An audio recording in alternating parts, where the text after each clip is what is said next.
Hey everybody, it's Alex here, and on today's episode of the YaBonks Show Christmas Special, I have a fun show for you tonight. I am coming at you live from Karma Farm Sanctuary in Florida in the United States with my co-host today, Henri, the house rooster. And Henri is one of the rescued animals here at Karma Farm Sanctuary, and he was born and raised as a house rooster, as a house pet, and his previous owner got Alzheimer's and had to go to a long-term care facility. So we ended up taking Henri in, and now he lives in our house with us, and he is just the best behaved little rooster in the whole world. He's fluffy and white like snow, fitting for Christmas. Hey, buddy. And yeah, he's going to hang out with me here today while we do the show. So that's Henri with an I. He's a good boy. Aren't you, Henri? You're a good boy. You're a good boy. Good boy, buddy. And it's a little late for him, but he's been sleeping on and off throughout the day. So he'll be fine. How is everybody doing tonight? Merry Christmas and happy holidays. Happy Hanukkah. Whatever you celebrate or don't, I hope you're having the best day ever. I know it's been a long day for some of you, including myself, with activities and work as usual here at the sanctuary, on top of spending time with family back home through video calls. And it was nice to see family. I hope you guys had a great time today. And for those who didn't have anybody to spend time with, that's kind of one of the reasons why I am doing this show tonight. So that way you can hang out with me. All right. If you got nobody to hang out with, or you're feeling lonely on Christmas, don't worry. You can hang out with me. All YaBonks here. We'll kick it with you on Christmas. We'll have a good time. Say what's up in the chat. Let me know what you guys are thinking about tonight. And where you are tuning in from. I see Electric Dream in the house. How you doing? Long time no see, Electric Dream. Glad to have you here. Merry Christmas. We got Taylor in the house saying hello. How you doing, Taylor? And Taylor said that animal is so beautiful. Thank you. He it's interesting the different animals you come across in the rescue scene. And Henri was quite the surprise. I didn't even know chickens like him existed until he basically fell into our lap through that situation. Raw Access in the house of Merry Christmas. Merry Christmas, Trev. How you doing? Good to have you here with us tonight. I hope you had a great Christmas. And did you lift today, Trev? I did not lift today. I planned as a rest day. I had a hard workout yesterday. And then today has just been holiday stuff. So how you doing, man? I'm glad you tuned into the show tonight. Taylor said heart. Trevor said he's good. Awesome. I'm glad to hear it, you guys. And I know this is an impromptu show. I did not give any notice for this, maybe like 5 or 10 minutes notice. So if you just caught this on your YouTube notifications or however you heard about the show, I appreciate you clicking over here and tuning in. Basically, I'm just here to just hang out with people tonight, and we're gonna have fun with it. I'm gonna hang out with Henri. He's good company, and we're just gonna make the most of it. I am just checking a few technical things here and making sure we're all dialed in with our equipment here. Yeah, everything looks good on my end. All right, so there are a few announcements I want to make. First announcement: Pug Swap, a DeFi swap application, made a donation to Karma Farm Sanctuary, our animal sanctuary. They donated $500 to our animal sanctuary. So thank you so much, Pug Swap, from me, Kelly, and all the animals here at Karma Farm Sanctuary. That money is going to go a long way towards caring for the rescued animals and rescuing more animals in need. So thank you so much. For those who don't know, Pug Swap is a swap application that allows you to swap different types of tokens. So if you have different crypto tokens, you can swap them. Very low fees, very fast swapping on PugSwap. And the cool thing about it is all the fees go to charity. So it's something that I think is really cool. And one of the charities they picked is Karma Farm Sanctuary, our animal sanctuary. And they are really passionate about animal welfare and animal rescues. So they have a rotation of different animal rescue organizations that they donate their fees from their swap fees to. And they this Christmas made a donation to Karma Farm Sanctuary. So that was a major surprise to us. From the bottom of my heart, thank you so much. We're going to do as much good with that as we can. Every dollar goes to the animals. As you know, we are a 501c3 nonprofit charity in Florida. So that money is going to go a long way towards food and vet bills and infrastructure for the animals here.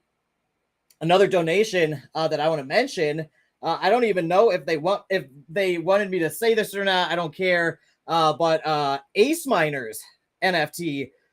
So Zara from Ace Miners donated a significant amount to Karma Farm Sanctuary as well. So thank you so much, Zara and the Ace Miners team, for your generosity. That was amazing and an unexpected Christmas blessing for us and all the animals here. And Cyril Kier. Many of you know Cyril. He's been on the show plenty of times. And he does the Rags to Riches show with Serenity, with Down Home Crypto and Serenity. And Cyril also runs Only Burns and Parrotly Finance. Anyway, Cyril also made a very generous donation to Karma Farm Sanctuary. So thank you so much. If anybody else is looking to donate, I know it is the end of the year and people are looking to do something generous and also look for tax write-off. If you know all about that, tax write-offs, we are a tax-exempt organization as a 501c3. Anyway, if you want to do something good and help us do more good work here with the animals, in the links below, I linked to Karma Farm Sanctuary's link tree with all of our official links, including our Patreon and our PayPal for donations. And please consider joining our Patreon family and supporting us each month here at Karma Farm Sanctuary to care for these animals and to rescue more. And then make sure to follow Karma Farm Sanctuary on YouTube and Facebook and Instagram and Twitter. Our YouTube channel is really just getting started there. I think we only have 75 subscribers, so please go give us a subscribe. You will not be disappointed. The content is so underrated right now. It is just full of gems over on the Karma Farm Sanctuary YouTube channel. I actually pinned that channel to the comment section here, and it's also at the top of the description of this video. So look for the Karma Farm Sanctuary YouTube channel, youtube.com/@Karma Farm Sanctuary. And there is over 100 videos of the animals here just being cute, adorable, ridiculous, and just you will just hours of laughter. And some of those videos have already gone viral just from the YouTube algorithm. So it's really cool to see that channel starting to grow already. Make sure to give us a subscribe over there. You won't be disappointed. So anyway, yeah, Karma Farm Sanctuary is what it's all about for us over here. That's why I do the whole YaBonks Show and the YaBonks channel, by the way. Yeah, we make a living doing this, supporting ourselves here, but all of our money goes into our sanctuary. So we donate basically all the profits we make get donated to our animal sanctuary to help us do this work. And that's our mission in life, is to rescue sweet animals like Henri the Rooster. And we rescue any animal in need: dogs, cats, pigs, goats, cows, horses, geese, ducks, chickens, any ferrets. I know people have asked us to help out ferret rescues. Any animal in need, we will step in if we have the resources and the infrastructure to help. And even if we can't take the animals here permanently, we find them placement with trusted and vetted people and organizations to give them forever homes. So other animal sanctuaries, trusted volunteers in the animal rescue networks, and we get the animals the medical care they need, and then we get them the placement to make sure that they live happy, safe lives full of comfort and love and security. All right, so that's my Karma Farm Sanctuary spiel. Make sure to go follow PugSwap. You can find them on X and Twitter and Discord. You can find them in my Discord server. Just check the recent comments in the main chat. You'll find them there. And I'm probably going to make a little thank you video because, they followed through on what they said. They like, we really want to donate the swap fees to your charity. And I'm like, yeah, I've heard that a million times out here in DeFi world. Every crypto project says they're going to donate to our animal sanctuary. But most of them don't ever follow through on that. And they use that to kind of like lead me on, right, as a YouTuber to talk about their projects. But PugSwap, man, they put their money where their mouth is. And it shows that they really do have a shared mission of animal welfare. So Johnny over at PugSwap, man, thank you so much. I know this is super important to you, and it's super important to us too. So thank you, man. I really appreciate it. Go follow PugSwap and start using them to do your swapping, because every little bit of that swap fee goes to a good cause, goes to an actual verified and vetted 501c3 charity organization. The PugSwap team vetted us, went through our IRS papers and everything. So like they're super serious about that. And we're just super grateful, man. All right. So I got some other stuff I want to talk about with crypto. For Christmas, my sister, I asked for a Bitcoin hat for Christmas. She asked what I wanted. I said, I want a hat with a Bitcoin on it. And she got me it. So thank you, Emily, my sister, for my sweet Bitcoin hat. As a crypto YouTuber, I feel like it's only right that I have a Bitcoin hat to do my videos in. So I feel so much more legit now. It's really hot here in Florida, by the way. It's like 75 to 80 degrees in the house right now here. And my wife, she's always cold, so she will not turn on the air conditioning. So I'm just dripping with sweat.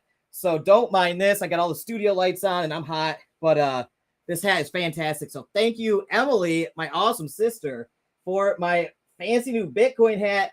It's super cool and I love it. All right, we got a lot of people here. Trev, aka Raw Access, said, yes, I train every day. Awesome, man. Good for you. That's super impressive. Let's see. Raw Access said, I'm officially counting from today. So going to train 365-day isometric. Some recovery days are easy, but training every day, I don't have to count. Just keep the engine running. It's more about momentum. Yeah, I think that makes sense. I think that makes a lot of sense. You don't have to track anything too closely in terms of like what day you're doing which body part or like what your rest day is, because I get that all mixed up in my own bodybuilding schedule. So that's super cool, man. I love that strategy. Glad to hear you're going at it. You're going after it, man. Taylor in the house. Hey, we got Austin Clark saying, hey cuties. Hey Austin from AC Trades. If you guys aren't already subscribed to AC Trades, go check out AC Trades with Austin Clark. He's really great at technical analysis and teaches people how to trade with his trading group, the Wolfpack, and it's really good educational content. Austin's a cool dude. So go give AC Trades a follow if you haven't already. Do you want to, my wife just walked in and she wants to give Henry his food and water. So go for it. She doesn't want to be on camera. So one moment, please. All right. The camera is disabled.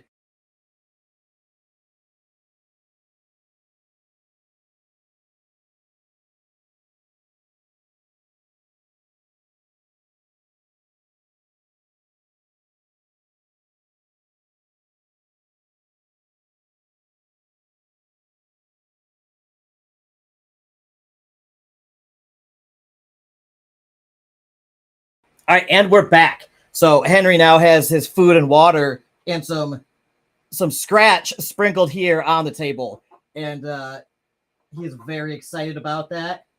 So he's going to gobble that up and probably show off for you guys. He's going to do his little dance. That means he found something. And and he's gonna show off about it. So Henry, what'd you find, buddy? Don't fall off the table. Come on, come closer. Come here, buddy. Oh, what'd you find? Is that Scratch? Those treats? Oh, he's so excited. Good boy. Good boy. Now don't fall off the table, buddy. You're right on the edge. He's such a goofball. I love him. Thank you, Kelly. All right. Hey, look who else is here. We got Brando in the house. Let's go. Brando said, Merry Christmas, Degens. Thank you. Thank you, Brando. Merry Christmas to you too. And I see some people asking if we're going to do a giveaway tonight. You never know. We might do one. Who knows? You never know with the YaBonks Show. So Merry Christmas to you too, Brando, you Degen yourself. How you doing, man? I haven't talked with you in a while. I'm really glad you tuned in tonight. Good to see you. I haven't seen you in a minute. We gotta hop on a call and catch up sometime. I'd love to hear what's been going on in your life. We've got AC Trades saying, Brando, what is fucking up, bro? Merry Christmas, brother. And Brando said, hey, Austin, hope all is well, bro. And Brando actually is a really great technical analysis trader as well. I've seen that guy do some insane trades, making thousands of dollars in a night trading.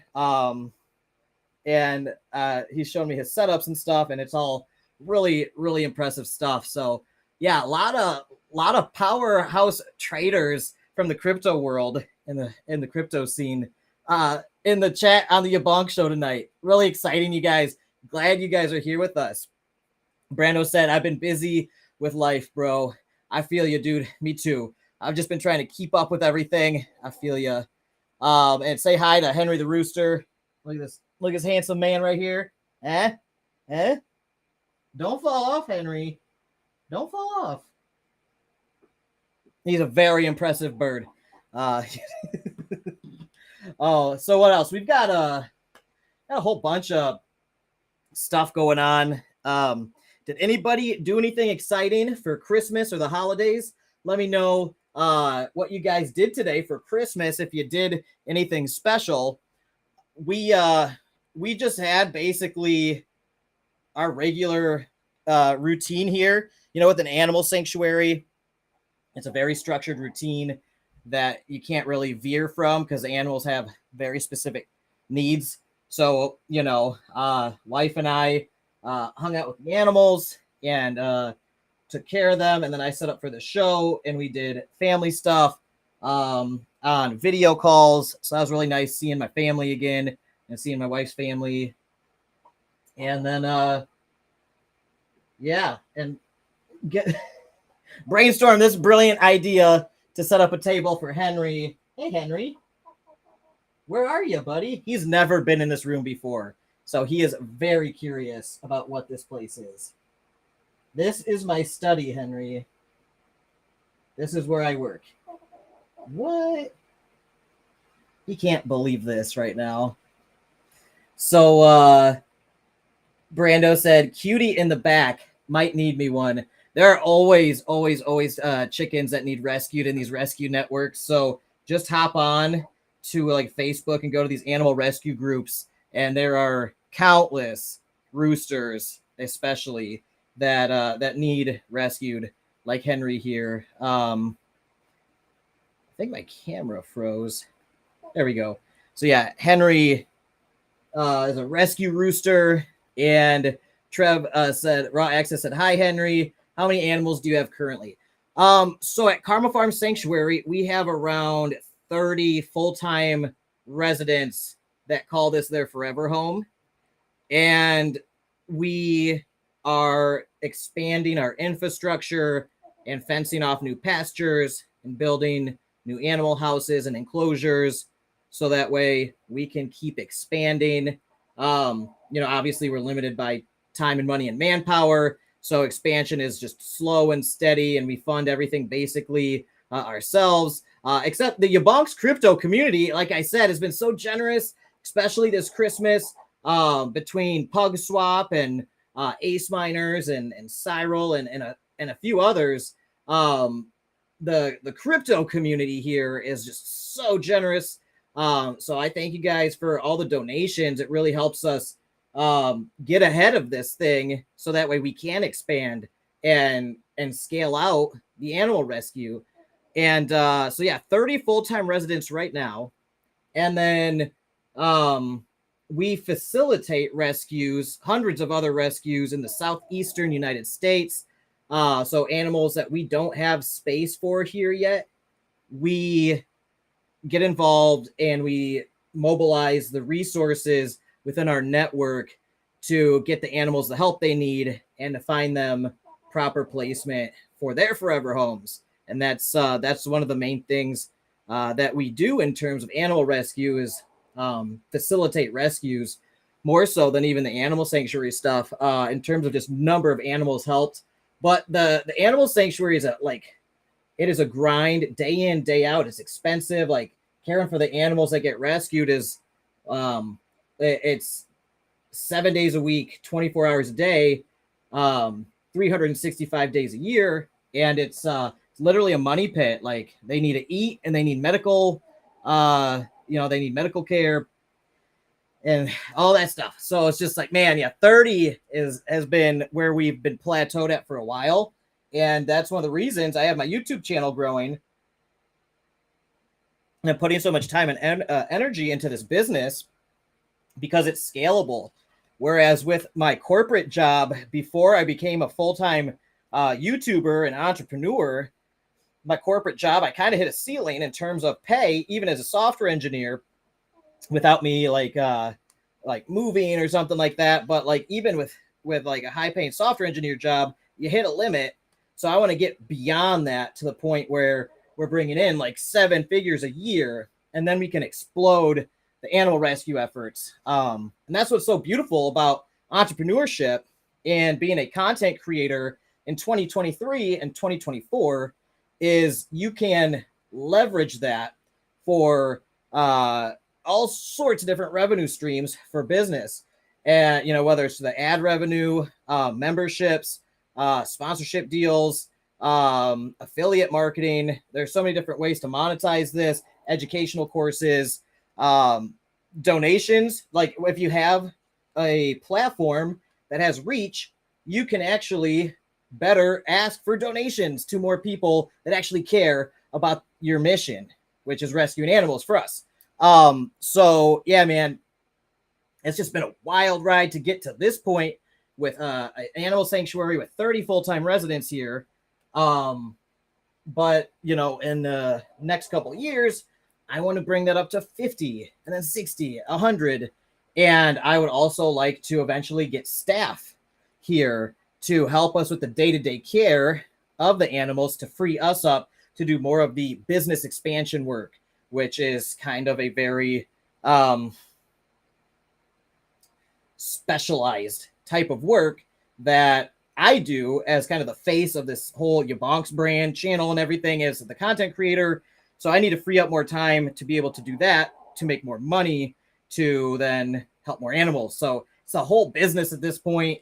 And right now we're basically a 2-person army, but we have volunteers now and again and different partnerships with other influencers and that care about the same mission to help animals. So it has just been wild. This whole entrepreneurship and this whole animal sanctuary journey really. Raw Access said, that's wonderful. Yes, 24/7 care. And I'm more on Instagram. I'm more an Instagram guy, but might try to build my YouTube with my training videos. I love that idea. Definitely do it. Don't even hesitate. Remember, and nothing has to be perfect. Just start uploading stuff and see what sticks. All right. And use it as a way to learn the platform and learn the YouTube recommendations and algorithm as fast as possible, and just experiment like crazy. And just get content out there. I think it's an awesome idea. Definitely do it, because Instagram's great, but YouTube is much more mature of a platform in terms of monetization. So Instagram is, you can find sponsorship deals if you go out to the sponsors and, you know, you get creative and you negotiate with them. But YouTube just immediately ad revenue. As soon as you get to the partnership program, you have ad revenue coming in. And then on top of that, you can have the paying memberships each month. And then you can also have affiliate marketing links in your video descriptions. So if one of those, like that bow thing that you use for the isometric exercises, I've seen you using that in your videos. If that's on Amazon, you could put that in the description, just like buy the whatever device here, Amazon affiliate link, and then every video you watch that you have, put that link in there. And then if somebody buys it and you make a couple cents or a couple bucks every time somebody buys that after they watch your video, then you can make a significant amount of money. It could be thousands of dollars a month just from that one product. And people will be thankful for it because you'll have shown them something cool, right? So that's a great way to do it. Definitely get on YouTube as fast as possible, bro. And it's a game changer. And it takes time to build up. So like, just keep going. Even if nobody's watching the videos, keep going, keep making the content, keep experimenting with different forms, different thumbnails, different titles, different style of videos until you find something that works. And just keep going with it until you figure it out. And that's my best advice right now for content creators. Raw Access said, that's great. We'll support you. Hey, thank you so much, man. I really appreciate that. I'll support you too. You know, I always try to support the other entrepreneurs and content creators out here, especially on Instagram and YouTube. I love to see it. We're a great community. And if we all work together, we could all do so much more. And Raw Access says, I really enjoy it, have a small following, and then said, yes, Bullworker. Yeah, that's awesome, man. And it doesn't take much either. A small following is how I got this channel started. And for the longest time, my channel had less than 300 subscribers. And then after a couple videos and partnerships with different communities and projects in my niche, crypto and DeFi, my channel started taking off. And then before you know it, I hit 1,000 and I got monetized. And then, and even before I was monetized, I was doing sponsored deals. Companies and projects were reaching out to me because they knew I had a very focused, very targeted audience that was extremely active and interested in DeFi and crypto. So there are monetization opportunities all over the place. And it's just a great way to diversify your income. And, you know, it's one of the best things you can do these days, especially as AIs come in, you know, fast for all our jobs and stuff. I think being an entrepreneur is one of the best ways to defend yourself financially. And Raw Access said, I just want to show how fit you can get as a high raw vegan. Interesting. And yeah, I think that's an awesome goal and an awesome niche. There is a high demand for that kind of content. People are looking for how to do that. Now I don't know what a high raw vegan diet is. I know what a vegan diet is. I'm vegan myself, but a high raw, is that just like uncooked whole foods, plant-based, where you don't cook anything, like you leave all the enzymes and everything intact? Is that what that means? Because that's super hardcore. I love it, man. I love it. And Raw Access says, cool, give it a go. Awesome, man. I think you should. I love your content, and I love how consistent you are. You're always posting stuff and always going after it. I think we need more of that in the space. People sharing content and working together as a community. So it is hot in here. Henri, are you hot? He's hot. No, can you believe he only weighs 2 pounds? He looks big and fluffy, but he only weighs 2 pounds. He's tiny under all those feathers, man. Whew, it's hot in here though. And I always you know, it feels wrong turning on the AC in December. But you know, you live in Florida. I just got the window open. and I'll just have to suck it up and deal with it. I got a fan blowing right on me, but these studio lights and everything, it is hot in here. I can't complain though. It's 75 degrees outside on Christmas. How nice is that? Not sunny, it was raining today, but it felt good outside. So much different than where I was growing up and I'd have to shovel snow every single day in the winter. I much prefer this. Florida is awesome. One of the best decisions I ever made. All right, Raw Access said 75% raw, 20% cooked, 5% vegan, junk food, and restaurants. Interesting. I learn something new every day doing this. That's super cool, man. I love to hear it. I'm sure that's incredibly healthy for you. Good for you, man. I definitely see you making gains too. I've been following you for months now, and I'm actively seeing your gains and stuff in your arms, and also like you seem to be getting leaner all over. So it's really cool watching all my friends out in the Instagram fitness community just improving themselves week after week, month after month. It inspires me to keep going because I'm sitting there like, I don't want to get left behind. I got to stay on top of it. I got to keep working out, and I got to keep my diet dialed in. Very cool. Oh, Raw Access said, I'm vegan 7 years. Wow, man. Go for you. That's amazing. That's a long time and very impressive. Good for you, man. I think I've been vegan 9 years now. And yeah, it's not something I actually talk about too much on my crypto channel, but since my Instagram community is kind of merged now with my YouTube community, I'm just like, yeah, I'm also a vegan bodybuilder as one of my favorite pastimes. And it's so cool to see so many people doing something very similar, but also different, because your high raw vegan diet is that's new to me. So like, I even 9 years in to this whole thing, I learned something new. I love it, man. That's so cool. And Rox said, wow, yeah, 9 years. And my wife too, she's been vegan 9 years.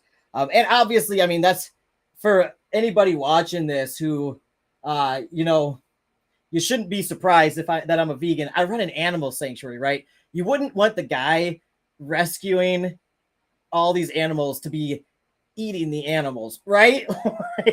So it's a safe assumption most of the time that if you run an animal sanctuary for all species, you're probably a vegan. And that seems to be the general trend with those things. If there was somebody I was gonna like put in charge of an animal sanctuary, I'd probably hire a vegan, because I know they're not going to eat the animals, right? I don't know, man. That's just my thinking behind it. Raw Access said, I'm an animal activist too. Other accounts. Hey, cool, man. DM me on those other accounts. I'd love to see what kind of stuff you do there. AC Trade said, YaBonks, you should do a fundraiser where you raise money for your workout plan. Interesting. Are you thinking like kind of like what we did? Was it last year, Austin, where we did that fundraiser where we did burpees and handstands and push-ups on a live stream, and we raised like $1,000 or something that live stream doing that, because the people just wanted to see us suffer and do all those burpees. Is that what you're thinking? Because that's a good idea. I should do something like that. I'll straight up steal your idea on that one, man. That was brilliant. Yeah, Austin and I did a fundraiser last year on his channel where we did burpees. Where I forget how much was it, like $5 a burpee or something, and people were throwing like $100 at us, and just like we would just get wrecked. Like by the end of that live stream, dude, I was destroyed. That was brutal.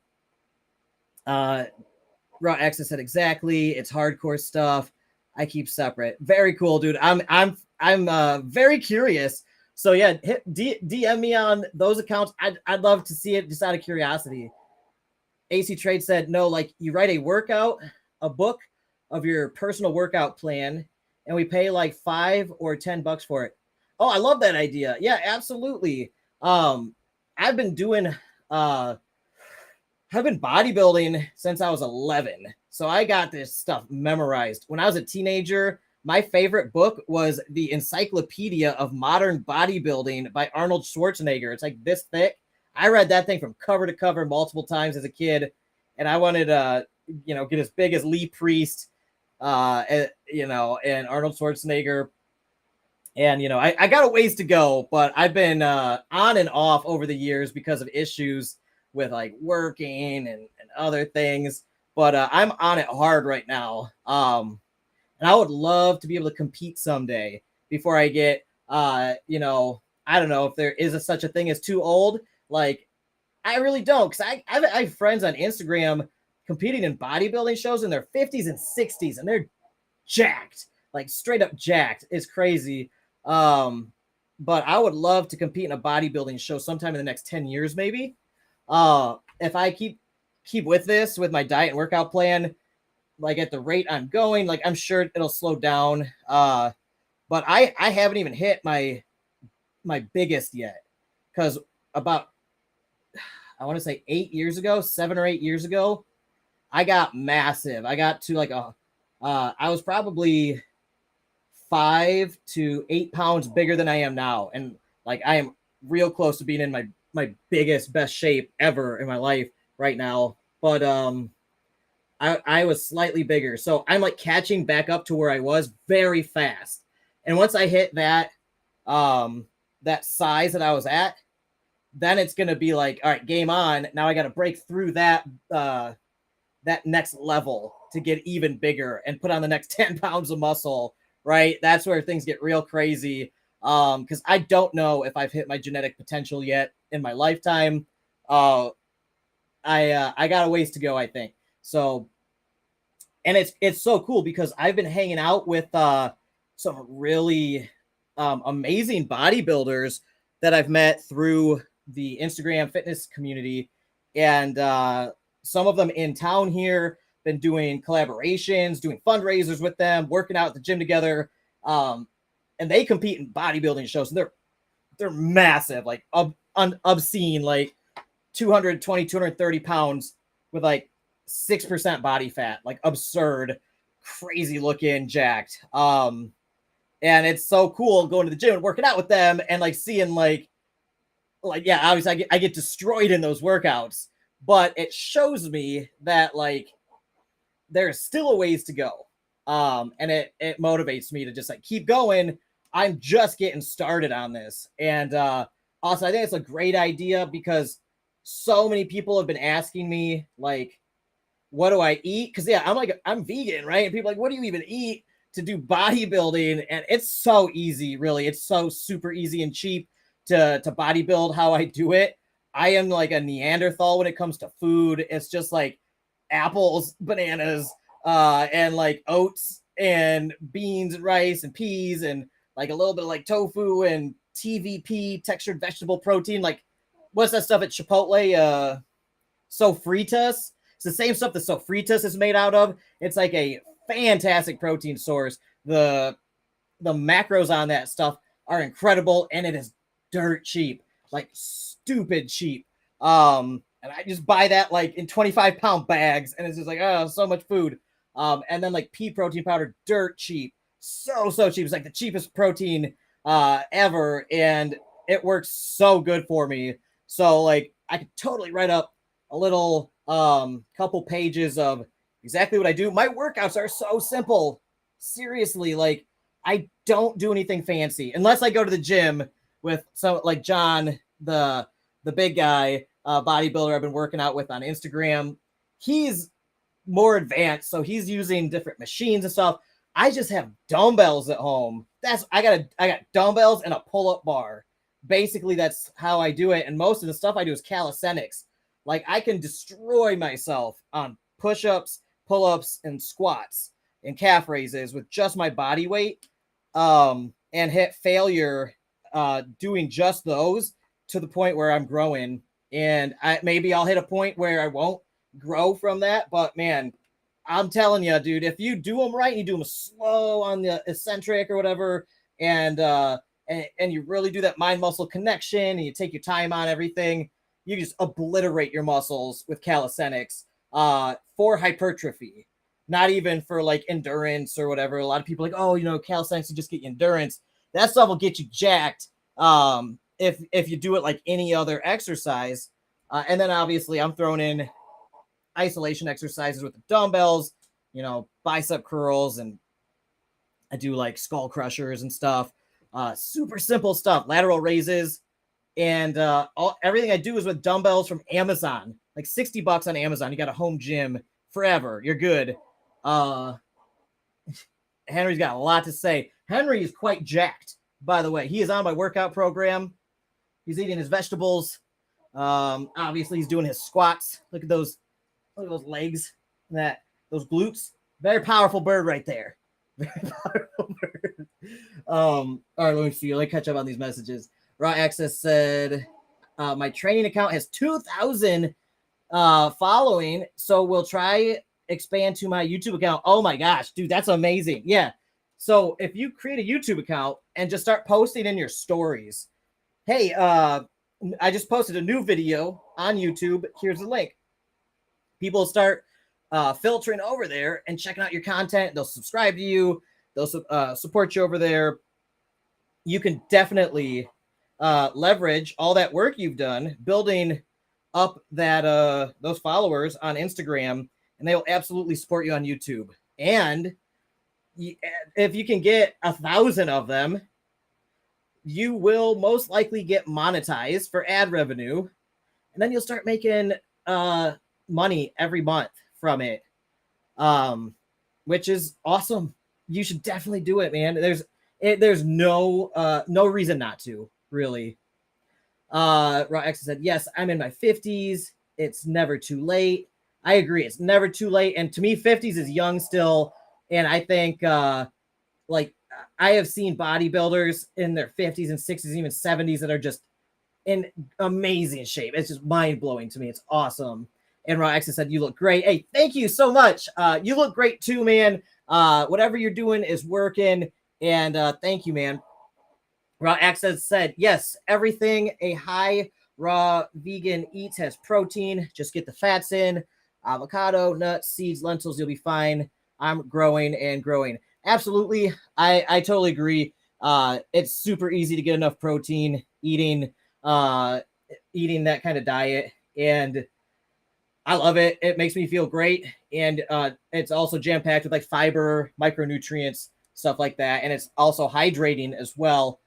Great electrolyte balance in fruit and produce. So it actually hydrates you extremely well too. And even if people aren't vegan, like eat your vegetables, eat your fruit and vegetables. It's crazy not to. There's so many benefits to it. Absolutely do it. Even if I just have a protein shake, I'll eat an apple or a banana with it just so I get the fiber to act as a prebiotic in my gut, right? Because that will absorb everything better. And the prebiotic fiber acts as the food for the probiotics in your gut flora. So even if I'm having just a protein shake or something processed or whatever, I always throw in like at least one piece of fruit, just an apple or banana, because I'm lazy. I just grab it and eat it. And then, you know, you've got that just checked off, and you'll get way more benefit from the other stuff that you're eating with it.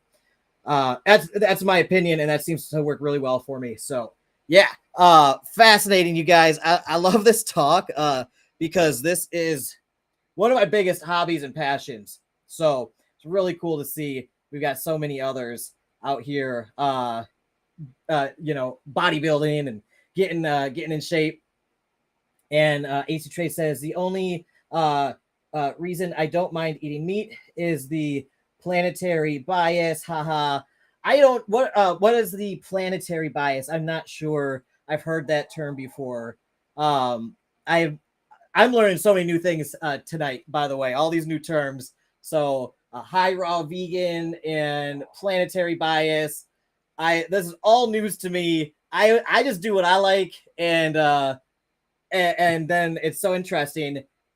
communicating with other people, because I live basically alone in the middle of nowhere with my wife, who eats the exact same way I do, maybe a little bit less like protein powder and a little bit less calories than I do, but like we eat the same kind of foods and everything, and we don't really get out much. We don't go to restaurants or hang out with people really. So this is like my social interaction, except I might go do a fundraising event once or twice a month, or go volunteer to do some animal rescue stuff maybe every like month or two. But yeah, that's like the extent of it. So I'm learning all sorts of new stuff talking with you guys tonight.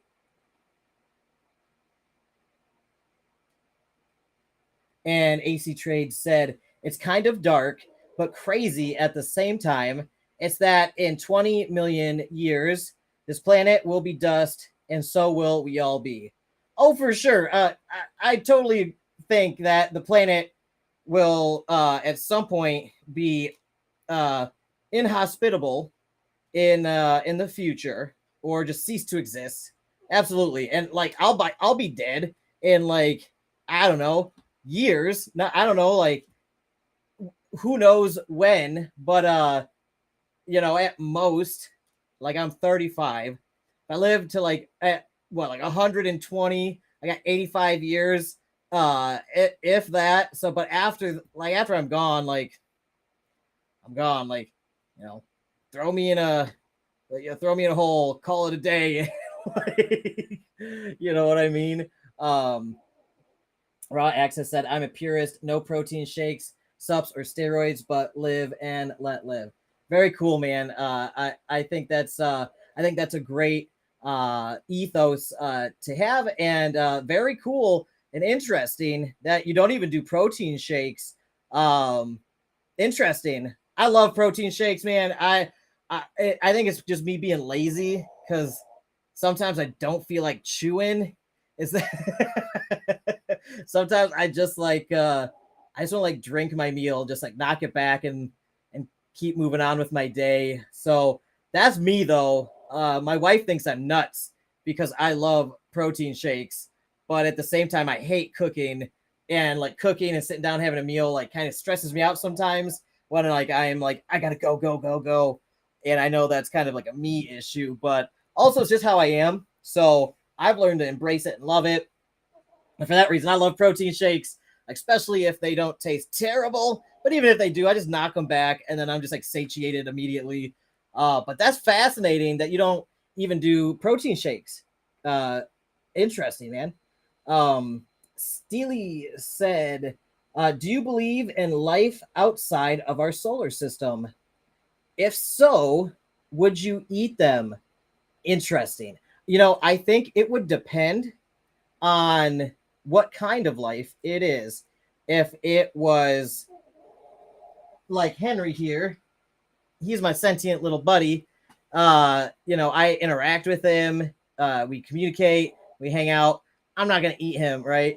So if I'm in another solar system and I run into some creature that I believe is sentient to a degree, I'm probably not going to eat it. But if there's like some like if there's like a fruit tree, or like I don't know, like plants with seeds and greens and stuff on it, and they don't seem to have the same level of sentience as a creature like Henri, or like any of the other animals we rescue here, then I probably wouldn't eat them. I'd probably just be like, "What's up, alien?" and hopefully not get murdered by some like venomous barb or something from an alien. Raw Access said, that's why I'm called Raw Access. Every revolves around being high, raw, whole foods. Okay, that makes sense. Now I understand your name. I was wondering where your handle came from, and that makes sense now. I get it. Okay, cool, man. That's good to know. Steely said, what if it's a sentient plant? What if they ask you to eat them to pass their seeds? Then I would spread their seeds far and wide. Far and wide. Yeah, man. So it would depend on the level of sentience. Again, like I am okay eating seeds and fruits and greens, but like animals, I don't eat for ethical reasons. So I believe, like Henri here is sentient, and he trusts me, and I care for him and everything like that. And I believe he is at a level of sentience much higher than any plant around here. And Steely said, "Amen, brother. Amen, man, for sure." This is a fascinating conversation, you guys. Thanks for. I love this kind of stuff. It's really stimulating for me because, like I said, I'm kind of like an old hippie out here in the swamp, man. Like I've been out here for 5 years now in the woods with my wife, and we grow a lot of our own food and stuff. And like we have tons of fruit trees everywhere, and we have greens growing all over the place. Obviously, we still order groceries and things, and we go to Tractor Supply for animal feed and whatnot. And hell, I eat a lot of the same shit that the animals do in terms of like grains and legumes and stuff. It's interesting that we have such similar diets here with the animals, but yeah, it's interesting, like being in the woods this long, not interacting with people that much. So having these conversations is something that I don't really get to do that often. So it's fun for me. And Raw Access said, "Amen, amen, you guys. Hey, amen, and Merry Christmas." This is great. AC Trade said, "My lady and I are waiting on our pizza, passing some time, laughing with you." Hell yeah, bro. Tell the lady I said hello and Merry Christmas. I'm glad you guys are enjoying the show, and I'm enjoying hanging out with you guys. It's a lot of fun, and Henry's having a blast. Look at him go. He basically got all of the seeds that we laid out for him. Look at this magnificent rooster. All right, in the morning, I do work on the couch, and as I'm working, Henri sits on the back of the couch, and he'll like lay on my shoulder like a parrot and just like get real cozy and just like snuggle up next to my head. And I just like look over, and he's just like all sleepy eyed and comfortable. Man, I love that chicken so much. He's such a good little bird. Steely said, "You eat animal feed." I mean, what is animal feed really? It's usually just grains and maybe some legumes, maybe like multivitamins mixed in. So in a way, it's all the same stuff. Basically, that comprises part of my diet. So I mean, I buy certain things in bulk, like chia seeds and flax seeds, and we grind it up and we like put it in the freezer. And then when we're making the animal food, we put like the same chia seeds that we eat and flaxseed in their feed. So in that way, yeah. And then we put produce. We chop up fruits and vegetables that we eat too, and we put it on. We give it to the animals twice a day. So yeah, I mean, we eat very similar diets. Some of the animals have a special feed that just has like slightly different micronutrient numbers. Like there's a certain B vitamin that waterfowl need more than other kind of birds. So their like feed is a little special. You got to get like special waterfowl feed. I don't eat that kind. I don't like eat the bird feed or anything, or like the pig feed. But if you look at the ingredients, it's usually like corn and some like kind of legume, and then like salt and vitamins and minerals and things like that, and like some fats and stuff added. So not too different. I mean, at the end of the day, but no, I'm not sitting there eating like, chicken food or something. I've tried it though. It's all right. I wouldn't write home about it though. I've also, so one of the things that my wife has made fun of me for is some of the different supplements and foods that we've got in the animals from like Tractor Supply. I'm like, well, if we're gonna be squirting this like vitamin solution into their mouths, I want to try it first to make sure it's safe or something. So I'm like, squirt this like animal vitamin solution in my mouth. It tasted awful. And I'm like, oh man, but like I didn't die. So I don't know. That's just something I do. I don't know if that's normal or not. And Steely said, Merry Christmas. Merry Christmas to you too, man.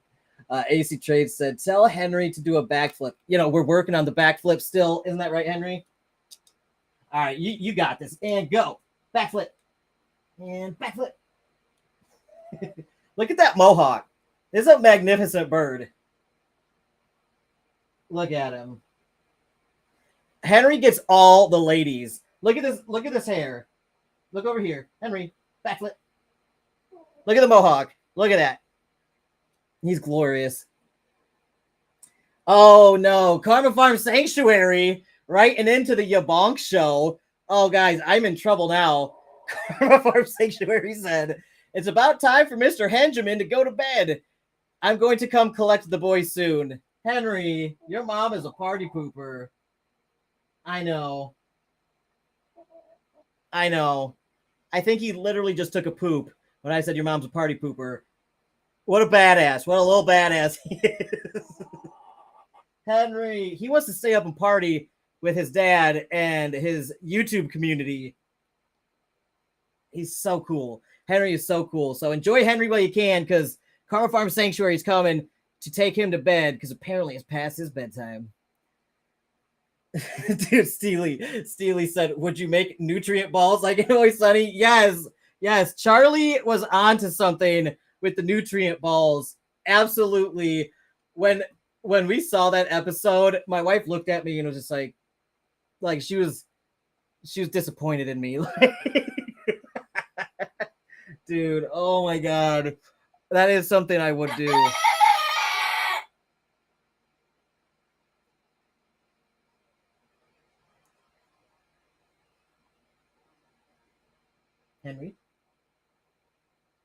Henry, what was that? You guys seeing this? All day, all morning. This is what I wake up to. Henry, go. Every morning. I live in a madhouse, you guys. You're magnificent. Tell him.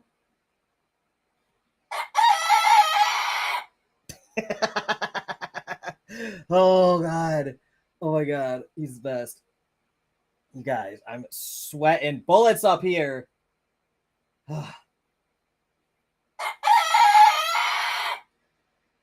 It's insane living at an animal sanctuary, especially when you have special needs birds that live inside and they cock-a-doodle-doo at like 5 in the morning or 4:30 all the way to like 8 or 9 a.m. with all the others. It's a cacophony of madness. But I wouldn't change it for the world, would I, Henry? Would I, Henry?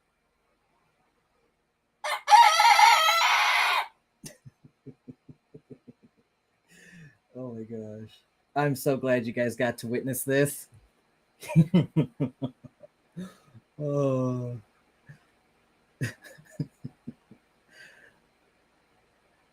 Oh no. Look at that powerful roar. Karma Farm Sanctuary said, Henry has the other 3 house roosters crowing now too. Way to go, Henry. You woke everyone up. When one starts, they all start.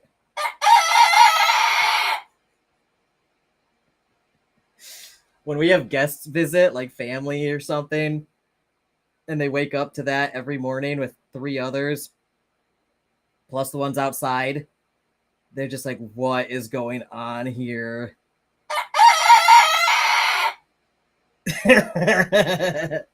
I need it to like focus. It's focusing on my face.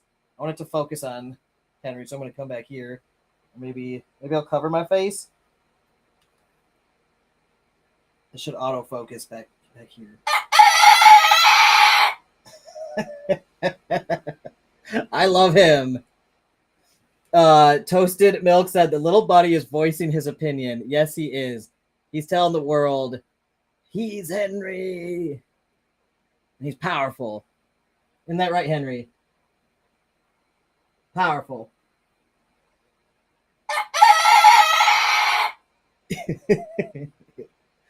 Carver Farm Sanctuary. Kelly said, I'll turn on the AC. Thank you. I told you, Kelly, I'm dripping with sweat up here on camera. And she doesn't believe me. It is like it's like 90 degrees in this room. All right. Let me catch up. Well,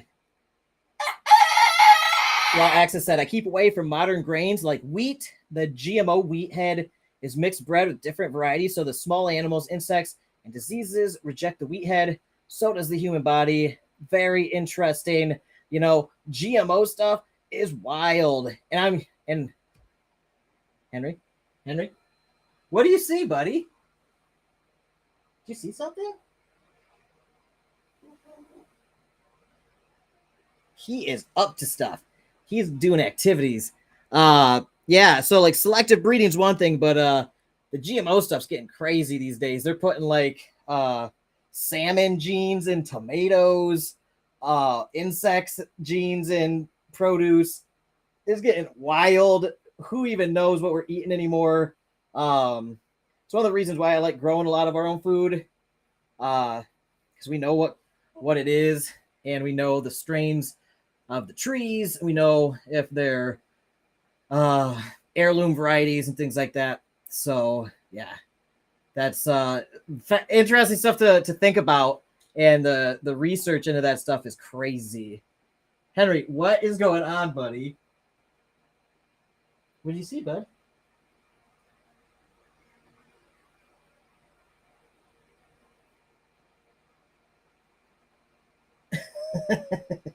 He is having adventures tonight. Raw Access said, wow, what a wonderful noise. What a wonderful noise indeed. I love it. He has the voice of an angel.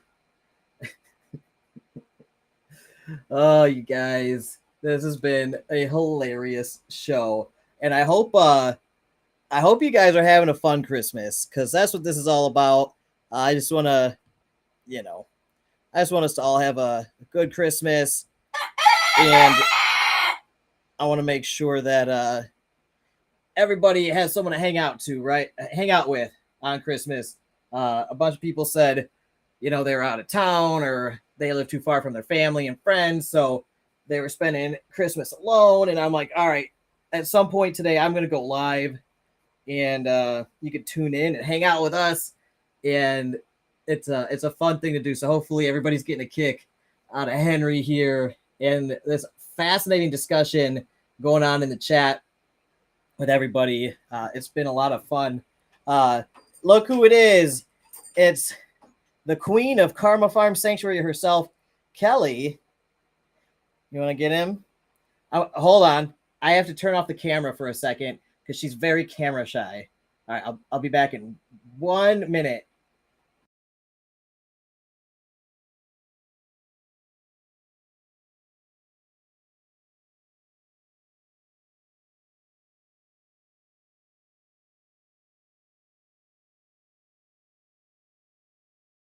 All right. Now the boy's confused about what time it is. Good night, Henri.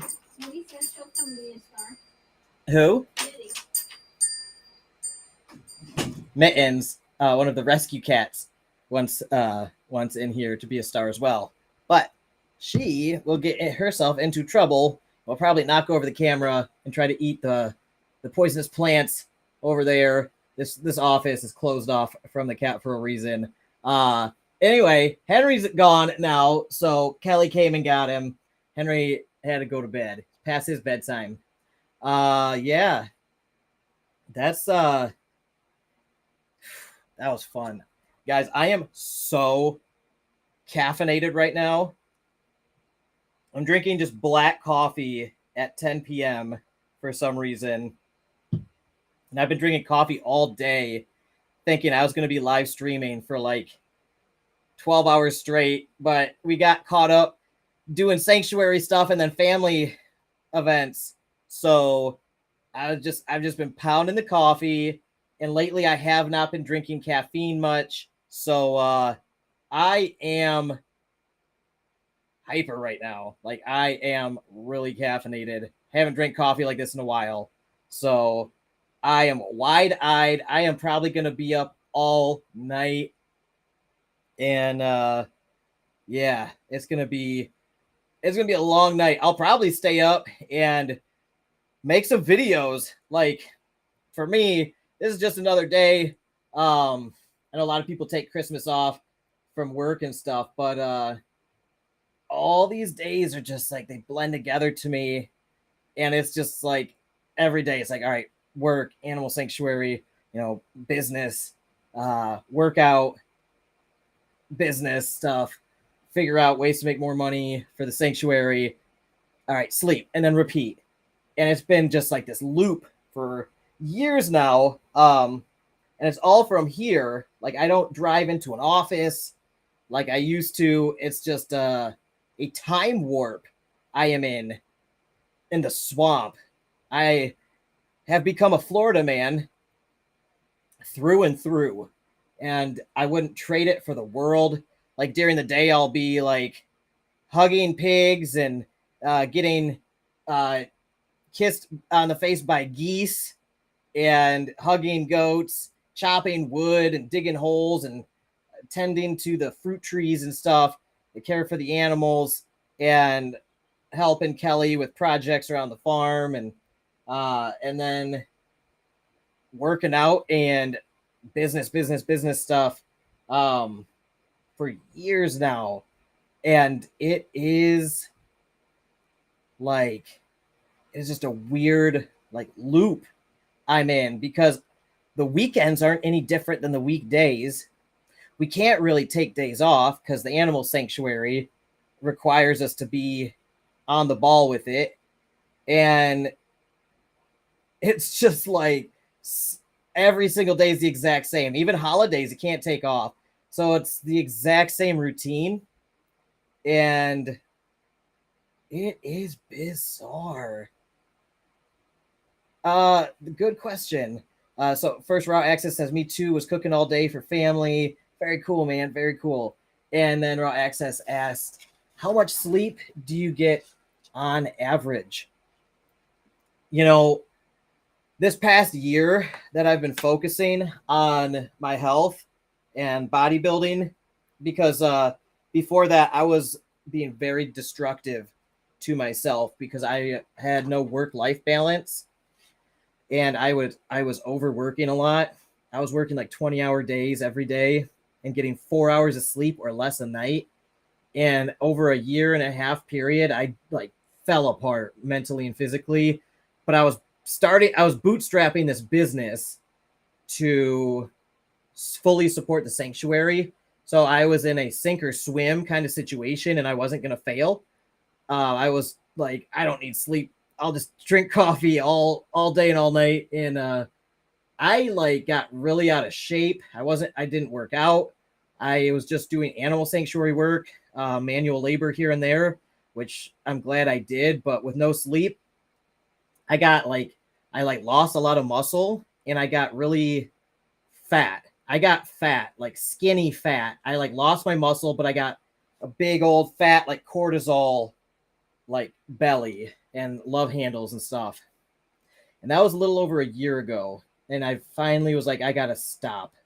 I need to fix myself. And I got my business in a place. I got my business to a point where I was able to dial back the amount of hours each day I was putting in. So now I'm probably getting 5 to 8 hours of sleep a night. And more often than not, I'm even hitting like 7-8 hours a night now. And it's like I prioritize it. So because of that, I've been able to make progress with my health and fitness goals this past year. Getting 7 or 8 hours of sleep at night. I have the energy to stick with my workout plan and recover properly and grow. I've lost so much fat. It's crazy. Trev, one day I will show you, I will make a post on Instagram, my before and after pictures when I went from like a total wreck of a person with what's called CEO syndrome, where you work too much for too long, you burn out, and you're just running on pure cortisol for so long. I was crazy looking, like the definition of skinny fat, but fat. It was crazy. And I've always been an athlete, so to like see myself morph into that, I was like, what happened? But I made a video of myself. Like I looked at myself in the mirror one day, and I'm like, oh no, what have I done? I've let myself go really bad. I need to fix something. I don't feel good. So I like made a video of my body, like front and back, flexing, not flexing. And I watched that video back, and it was mortifying. I was like, oh no, oh God, what have I become? So first change I made was increasing my sleep from like 4 hours or less to 7 to 8 hours of sleep a night. And minimum these days I'll get like 5 hours if I can help it. But I basically am always shooting for that 7 to 8 hours, and just that alone like got all my bodily systems back in balance, and helps me recover from my workouts. And it was like a slow uphill battle from where I was, but man, when I show you the before and after pictures, like I want you to see that and be like, that is what getting sleep did for me. And I have a bipolar 1 disorder, where I border on the more manic side, more so than like the depressive side. That happens every couple years, but I really have that in check, even with all the crazy work stuff. But I tend to go up in energy levels, where I will get manic and wide-eyed and be like, I'm going to start this business, and I'm going to start that business. Oh, and I've got this crazy investment idea, and I'll just like stop sleeping. And when I was not sleeping much and running on all that caffeine, I was like riding those, like that manic energy as best I could. And it takes its toll on your body. And it's been a long uphill battle getting myself like more in balance, where I'm sleeping enough to where I don't go into that like insomnia, hypomanic kind of state where, yeah, I'm doing crazy things, I'm accomplishing so much, but at what cost? It's not sustainable. So when I show you those before and after pictures someday, when I still got a little bit more to go, still got some love handles I got to take off, and I still got to add on another 5 or 10 pounds of muscle, I think, before I do a before and after picture. But it's like drastic, stunning. And the biggest thing I attribute it to is fixing my sleep, going from 4 hours or less to 7 or 8. Yeah, raw access, you're right. Sleep is number one.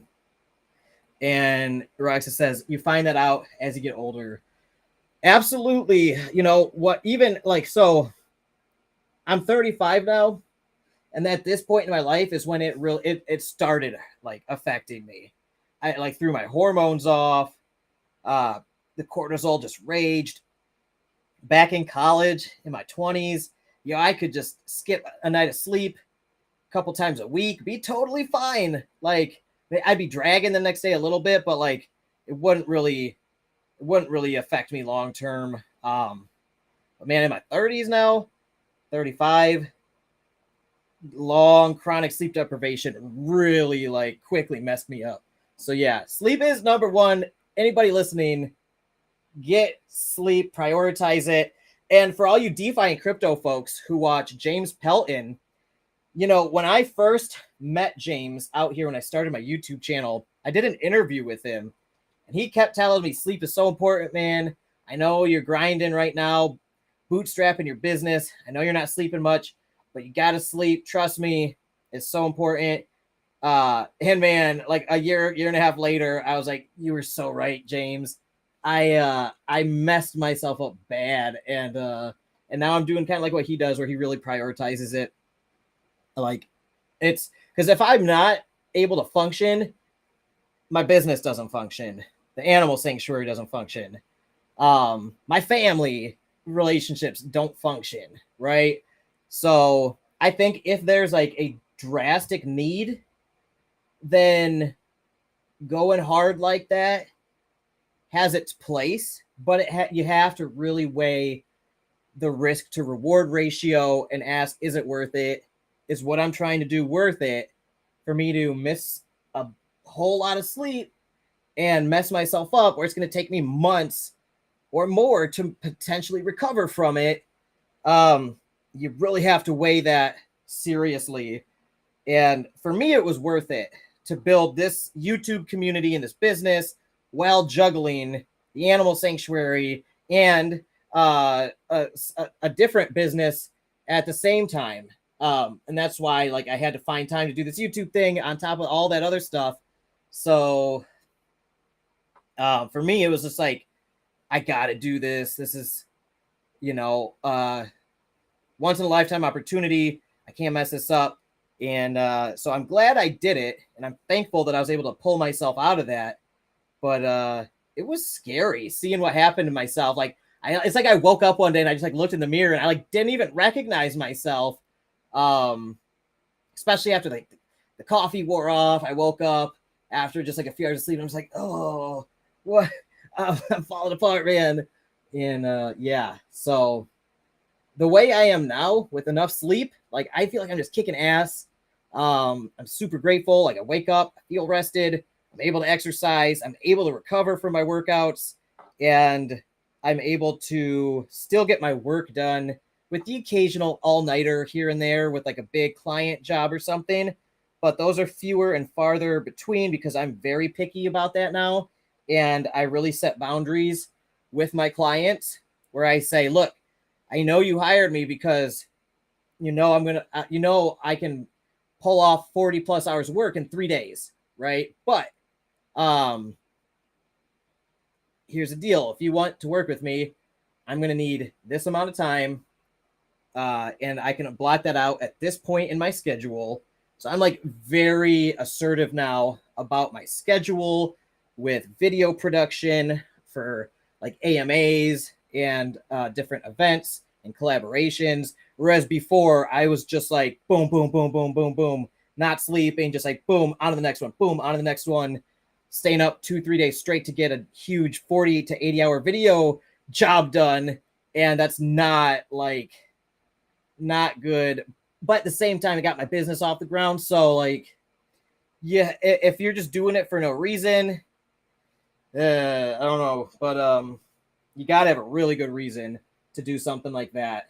And I don't see why I would need to do that again unless if there are dire straits or something like that. But, and if there's an opportunity that just like falls in my lap and it's so good, like it's always a risk reward ratio. I'm like, shit, if I can make 10 grand in 5 days or something, but I probably won't sleep for 4 of those days, like I'm doing it. I'm going to grind all night and do whatever I have to. And there are periods in this business where that stuff happens, where it's like, okay, I got 5 really large popular sponsors that need videos all this week though. Like they have a timeline because this DeFi and crypto stuff is so seasonal. And then you find yourself in those situations. And really the right answer is probably to outsource and to hire help with like the editing and the vetting of these clients and stuff. But I just I don't trust other people to do the same level of vetting or due diligence that I do. And I really want to see the people with my own eyes before I make a decision if I'm going to work with them. So a lot of that stuff I can't really outsource, but I'm sure there's some more stuff that I can outsource at this point. So if I fall into those situations again, that's probably what I would do. And a lot of the other bigger YouTubers that have been doing this longer than me, they also tell me you got to start outsourcing things. It's the only way that you can scale and be sustainable at this level. And I definitely agree, and I'm feeling it. Especially I'm knocking out 1, maybe 2 videos a week on YouTube. But if I want to knock out a video every other day or every single day, I would need to hire help. And I have to go over the financials to make sure it's still profitable if I do. So yeah, it's crazy out here being a YouTuber and a business owner in this space. All right, let me check on some of these comments. Raw Access said, yes, my isometric isotonic training reduces inflammation and cortisol while training because it's super low impact, but the training, 45 different exercises, say 15 to 20 a day, so no day is the same. Interesting, man. And, I watch your videos, and it's fascinating. A lot of that stuff I've never seen before. So I'm learning a lot from your content. Raw Access said, lack of sleep is very damaging. Takes time to get over that, but you seem to be recovering. Yeah, thank you, man. And, on top of the sleep, like I've really been making sure I'm getting my diet dialed in with proper amount of calories and macros, making sure I'm getting a good majority of my food from like whole foods, like fruits and vegetables and things like that. And then like whatever else I have on top of that, it's like, fill in the gaps in the calories or whatever. But yeah, that's really been a game changer for me. I'm so lazy when it comes to cooking. Like I am just hammering apples and bananas down like all day. And that really helps in terms of just like having a constant inflow of like those fruits and vegetables that like that plus a bunch of sleep really feels like it's helping me rejuvenate a little faster. Raw Access says, you'll become an expert at using your time and energy. Things will even out. Thanks, man. I know we've talked about this in DMs and whatever, but like I said earlier, I've dealt with bipolar disorder, the bipolar 1 type, where I have a hard time finding balance because it's I'm just like normal, and then I am just like extra for a while, right? Like weeks, sometimes even months, I will be just crazy, like talking a mile a minute. My eyes will be crazy wide. I'll be reading all these wild books. Like I'll be reading medical textbooks for some reason. And I'm going to medical school now. I'm going to be a doctor for like months. And then like, skirt, now I'm a YouTuber. I want to be the best YouTuber in the world. Like now I've got this crazy DeFi project idea. So that's my problem is I start ramping up with these crazy ideas and they start coming so fast and my thoughts just start going a mile a minute and I want to do so many things all at once that I'm like, time starts meaning nothing to me. So it doesn't matter if it's 1 p.m. or 1 a.m. It doesn't even make a difference to me in those moments. And one of the hardest things the past few years in my life is finding that balance and trying to balance out my time and energy more like a normal person. My wife's been a godsend for helping me figure that part of my life out.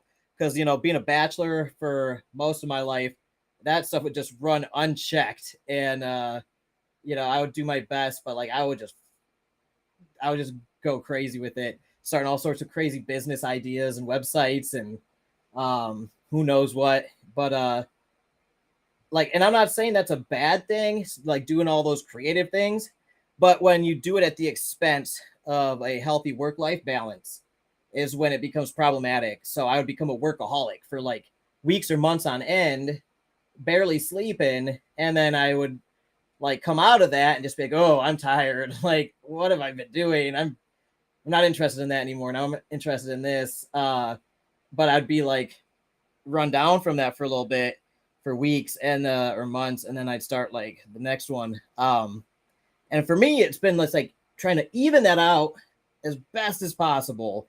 So that way I'm just steady on with my priorities in whatever I'm doing. And then channeling any extra energy that I feel coming on into whatever my priority is at the time. And I know that's tricky with, hold on one sec. My camera's bugging out. If Austin Clark is still here, I'm having his camera issues like he used to have. If you guys remember that on his channel. It's so hot in here. I think my computer is overheating. So give me one sec. I'll fix it. But hey, look who it is. SK Crypto K said, make sure you get enough sleep. Absolutely, man. And I've been so much better at that this year. Like I've been saying, it's been so good for me to be getting 7 to 8 hours of sleep at night. I just feel so much better all around. And yeah. And then SK Crypto said, lack of sleep kills people, man. Merry Christmas too, brother. Much love. Merry Christmas to you too, SK Crypto K. Much love, man. Thanks for stopping by. I happy to hear from you. Hope everything's going well with your YouTube channel. I know your channel's been growing like crazy. It's really exciting stuff. So yeah, hope you had a great Christmas, SK. And you're absolutely right, dude. Lack of sleep does kill people. I've read a bunch of studies on it, and even I remember one meta-analysis of sleep deprivation studies showed that it increases all-cause mortality by like over 30%. So it increases all causes of death by over 30%. So that's something to think about right there. If you're just like chronically sleep deprived, your chance of dying from anything like increases 30%. All right. So right off the bat, you're at a disadvantage in terms of living. So that right there should be enough for most people. But I don't know. I'm a risk taker, and especially when it comes to my own health. So like I'm drinking coffee at 10 p.m. right now because I'm insane, but that's some good Joe right there. Yeah. So yeah, when it comes to myself, I'm a little more reckless, but when it comes to other people or animals, I am extremely cautious and like caring about their well-being and everything. But for whatever reason, I always have a problem with like taking care of myself as much because I start running wild thinking I am invincible, right? And I'm like, I can do anything. I have all the energy in the world. I'm not tired. I like it doesn't affect me. And positive thinking is great, by the way. You could it's probably working, right? The fact that I've convinced myself that I have so much energy and I'm invincible probably has had a lot to do with me being in the like state of health and wellness that I am currently after everything I've already gone through and put myself through, right? So there's a lot to that. Like a positive mindset is really important, but at the same time, reality checks are really important too, where yes, I feel invincible and I feel like I have infinite energy and I feel like I can take over the world, stay up all night and take this or that business to the next level. If I just do this for the next 48 hours straight and just keep going. I feel good. I feel fine. And reality checks are so important though for me to be like, listen, Alex, yes, you're invincible and yes, you have infinite energy. I get it, but hear me out, Alex. And I'm talking to myself. Hear me out. You do need to sleep. You will feel so much better if you sleep, and you in the next few days will thank me for it. And yeah, so the past year has been really some of the best balance I've found so far. Like I said, it's something I've struggled with since I was a child, right? And every year I get a little bit better at managing it. And this year I've really taken it to the next level. And I think my wife has been a huge help in that because as she's been with me longer and longer, she learns to recognize these things too and see that like I am how I am. And she's like learning how to deal with it too and help me kind of manage it a little bit and just helping me stay a little more self-aware and on track with self-care stuff. So I don't just like work myself to like a withered away, burnt out, you know,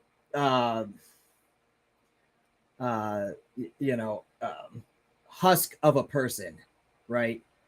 So she's really helped me speed up that process of like getting better with that management. And like I've tried so many things over the years, like, you know, medications and things like that, and it's some help a little bit, but there are always side effects, and it's like risk reward ratios, and like the best for me is just like getting that balance in and really forcing myself to stick to it no matter how good I feel. And even if I'm like, I can do this, no, man, go to bed. Like, go to sleep. Go sleep 8 hours, wake up, and then keep going tomorrow. And years straight of that, man, I've just been kicking ass, and it shows in terms of just like how I look, how I feel, and how everything is going in my life.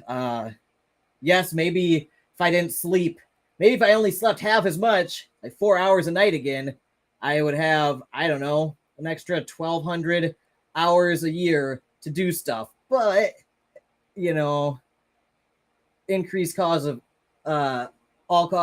increased risk of all-cause mortality by 30 to 40%. No, I you know. So, yeah. Hope that was insightful, you guys. If anyone else is dealing with that kind of a thing.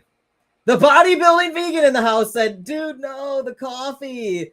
Bro, my really great friend, John Thomas, the bodybuilding vegan, you don't give your goats 10 p.m. coffee. Don't do it to you. Oh, my gosh. Great points.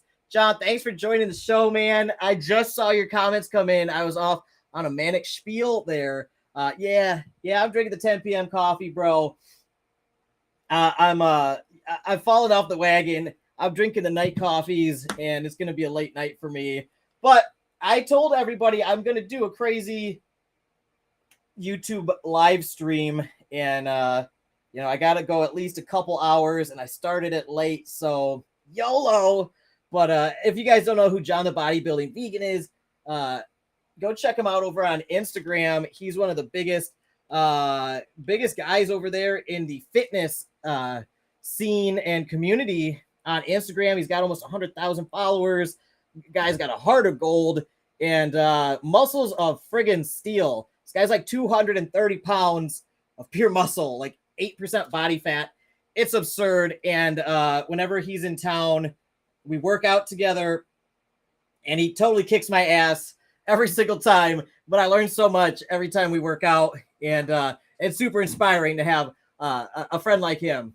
And the bodybuilding meeting said, love you, bro. Enjoyed listening to the speech. Love you too, man. Hope you had a great Christmas. And January 13th, you and me at the Tampa event coming up. We're going to kick some ass and raise a ton of money for animal charities once again. So, man, I'm looking forward to it. Maybe we can get a workout in at MI40. Maybe see Derek Lunsford, Mr. Olympia there before we go raise all that money for One to Save Minnie and Karma Farm Sanctuary. So, dude, I'm looking forward to it, man. Thanks for joining us. All right, let's see. Raw Access said, yes, it's cortisone levels and quality of sleep. I just live one day at a time. Try not to worry about tomorrow when going to sleep. Just thank myself for getting through today. Be kind to yourself. Man, that is super wise advice. I always try to remember that too. Like, give ourselves grace and be kind to ourselves. Because I am not perfect. Like, I'm really good at certain things. I'm probably not great at other things. But like, I still love myself, and I need to give myself, a little bit of leeway and grace to make mistakes and, not beat myself up over it. And that's something I've, gotten really good at lately is being kind to myself, even when I know I'm fucking up. staying up too late or whatever, like working on something too long when I know I should be sleeping. And I always just tell myself, like, you know, your heart's in the right place, Alex, but you know, you gotta take care of your temple.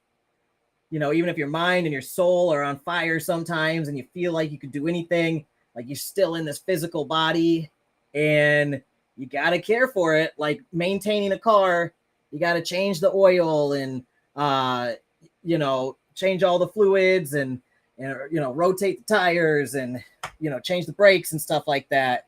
And yeah, so totally agree, man. Be kind to yourself is so important. The bodybuilding vegan John Thomas said, yes, January 13th, Tampa Poppin' vegan event. I think, yeah, what was it called? Something in the park. It's at a huge park in Tampa. Big event. Should be like, I think they said a couple thousand people are going to be at that event. It's going to be huge. So hopefully we can raise thousands of dollars for animal charities that day. It'll be really cool to be able to just go down there, hang out with you, get a sweet workout in, and then raise thousands of dollars for a good cause. You know, it's just such a good feeling to do that. And I'm glad you have the same mission, John. It's really fun doing that with you. And I hope we can inspire other people to go out and, like, you know, fundraise for the causes that they're passionate about. You know, you really inspired me to do that. You're like, hey, you want to just get a table at this event and go raise funds for animal rescues and stuff? I'm like, yeah, sure, why not? And it's just been an amazing ride, dude. We've raised thousands of dollars now for charity, and this is only the beginning. We're both growing at a crazy rate with our like followings and everything, and like both of our like channels, like your Instagram account and like everything, and my YouTube channel is like snowballing. So the effect we can have is just getting bigger and bigger, and I love that it's all focused on like helping others, helping animals and stuff like that. Really love it, man. I can't wait to go there on January 13th and do it again. So let me see. SK Crypto said, yeah, man, all is good my way. And for sure, sounds like you recognize your new sleep goals for 2024. Wishing you all the best in making it happen. Thank you so much, SK. Really appreciate you, man, and all your kind words and support all this time. I hope you're doing well. I know your channel's been snowballing too. You got a very active community over there. I hope everybody's making a ton of money. I know you guys are kicking ass lately, so keep up the good work, man. I really appreciate you supporting me and my channel and my community. Yeah, you're a good dude. And my new sleep goals for 2024 are going to be what they've been in 2023, 7 to 8 hours. This whole year, I've been kicking ass on the sleep stuff. And that's why I've been able to make progress in the gym and reclaim my health a bit. My arms are getting back to where they were when I was 27 and bodybuilding hardcore. So I'm getting back to it. You can see my abs again. I got abs again. That's awesome. I can't wait to show the before and after pictures. I've got like basically a six-pack at this point. And it's just like, man, I haven't had a six-pack in like 7 or 8 years. Feels really good to be back there. And I attribute it to sleep. Without doing 7 to 8 hours of sleep a night, no way I could have I could be doing this.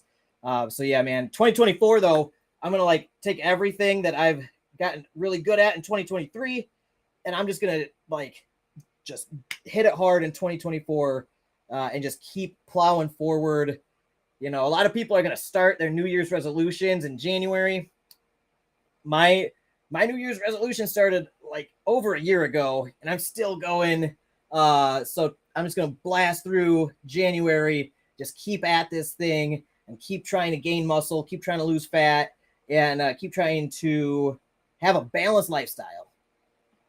Raw Access said, I feel like a coffee too. This is turning into a party. Heck yeah, man. I love it. I love it so much. This is super fun for me. I love these live streams where it's just like anything goes. It doesn't matter. Like, talk about whatever. I know a lot of people come to these. There are a lot of people that watch my live streams just to do the giveaway thing, because I on my live shows on Fridays I always do a giveaway. So it's nice not to have that pressure on me where it's like, oh, I got to do my giveaway at this time and finish the stream at this time for this other person's show. Like, this was just impromptu. I'm going live and I'm just gonna hang out with you guys, drinking coffee until I basically implode. That's my plan tonight. So I love it. Go grab a coffee. Let's party, man. Let's rock and roll. The bodybuilding vegan said yes. I read that one already. But then the bodybuilding vegan, John Thomas, said, we've never brought in as much money at the tables until you joined. Definitely a joint operation. Bro, thank you so much, man. Hearing that makes me just feel, like I'm in the clouds. Love you, bro. That's so awesome, dude. I can't believe it. So he said, we've never brought in as much money at the tables until you joined. Definitely a joint operation. Dude, when we work together and explain to people how these animal rescues work to save animals, it's just like the synergy there. People are just like, wow, you guys, how can I help? And people just want to join in. It's really amazing when we work together for a good cause. All the people just around us just kind of flock to us to try to join that good cause. It's amazing. Like, I feel like I don't know, man. It's a blessing. It really is. And I feel like we're just getting started with this thing. What we did on that last event, that's going to be peanuts compared to what we do going forward. We're going to raise thousands and thousands of dollars at these future events, multiple thousands of dollars. And they're going to go to 501c3 animal rescues and charities, animal sanctuaries that need that money to care for animals. Man, I love it. I love that we're kicking ass together. We're just getting started, bro. And we're going to keep bringing in more and more people that share the same mission that we do, just to help animals in need and to help the people that help those animals. There's a huge need for that. And it's like a special set of skills that we have, especially when we work together to really, to really make that a fruitful situation for everybody and to move, people and resources around for good. And I love it, man. I really do. That's so cool.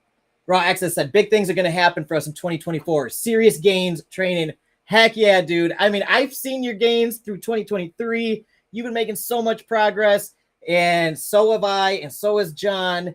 And we're just getting started. Like 2024, I want to put on 10 more pounds of muscle. Like, I know that sounds crazy, but I think it's totally possible for me to put on 10 pounds of muscle and stay the same leanness or even get leaner. Maybe I'll put on 15 pounds. Who knows? Like, I like to think big. Yeah, man, we're gonna make some serious gains out here, mentally, physically, and spiritually, and financially. We're all gonna do very well financially. I think the crypto bull run is coming in 2024. A lot of people say it's already here. It's already getting started. But the Bitcoin, look at this, my new Bitcoin hat. Got this for Christmas from my sister, Emily. Thank you, Emily. Love this hat. The Bitcoin halvening happens in March and April of 2024, okay? And when that happens, historically, according to the trends, Bitcoin takes off exponentially for the bull run. And we're going to see crazy gains. So get yourself positioned, diversify, make sure you stay, you stay safe, hedge your risks. And yeah, like, I'm going to be stacking Bitcoin, and I'm going to be stacking some Ethereum, and I'm going to be stacking some altcoins that I think are going to also do really well, but majority is going to be in Bitcoin. Yeah, it's going to be crazy. I'm even tempted to YOLO on some like long dated call options like leaps and Bitcoin related stocks like MicroStrategy or Riot or Mara. it's a little bit crazier of a move, but man, putting a few $1,000 into some leaps for like 2026, right before this bull run pops off, could be serious money. Crazy leverage to those. So be very careful if you do that. Make sure you learn how to hedge those, maybe with some put options just to hedge. But you never know, man. Things can get crazy fast in crypto world. So we're making gains, like you said, in 2024. And I'm making gains in every single way. And I'm going to take all those gains and I'm going to compound them. I'm going to snowball them. And I'm going to put a lot of them, probably the majority of them, into the animal sanctuary, because the animal sanctuary's need for money is ever growing. So it's like the more money I make, the more money I put in the animal sanctuary. So it's like this game I'm at this point in my life where it's like I make more money through like business and crypto and investing, and then I take all my gains and I just like donate it to my own animal sanctuary so we can feed the animals and like pay these crazy vet bills. And then it's like, all right, do it again. Like, and this thing just keeps getting bigger. So as this YouTube channel grows, as all my platforms grow, like Instagram, and I'm getting all these like sponsored deals, affiliate marketing and ad revenue and memberships. And then I'm investing that into like crypto, and I'm doing like liquidity farming in DeFi, and I'm doing like, different kinds of yield farming. I'm also building an education platform that's going to be huge with over a dozen other of the top crypto educators in the space. That's going to be out soon, and hopefully that can help us take the animal sanctuary to the next level. It's really going to be an amazing course with like 170 videos or more, plus a community. It's just going to be crazy. Like, it's going to be like you start from, you start from square one. And if you go through all the videos, and if you already know the basics, you can start like at the intermediate or advanced part and learn literally everything to be advanced in crypto and DeFi income and investing. So it'll show you how to basically become the bank out here in DeFi. Well, we're at the beginning of this S curve. So like the adoption curve for crypto and blockchain technology hasn't even gone exponential yet. We're still just in like the baby birth stages of it. We're so early. And if we position ourselves right, and we ride up that exponential curve for the next 20 years, we are going to be crazy wealthy, like buy islands wealthy. We're that early. And like last bull run, not even last bull run, last DeFi run. So after like Bitcoin ran and everything started coming back down, DeFi was still going strong in certain areas. And I saw, get this, I saw one of my friends, he made, he turned like $20,000 into like $10 million in just a couple months. It was crazy. It was crazy. The dude's just set now. Like, and then he's been investing that and making, it's just been growing. So I've seen it.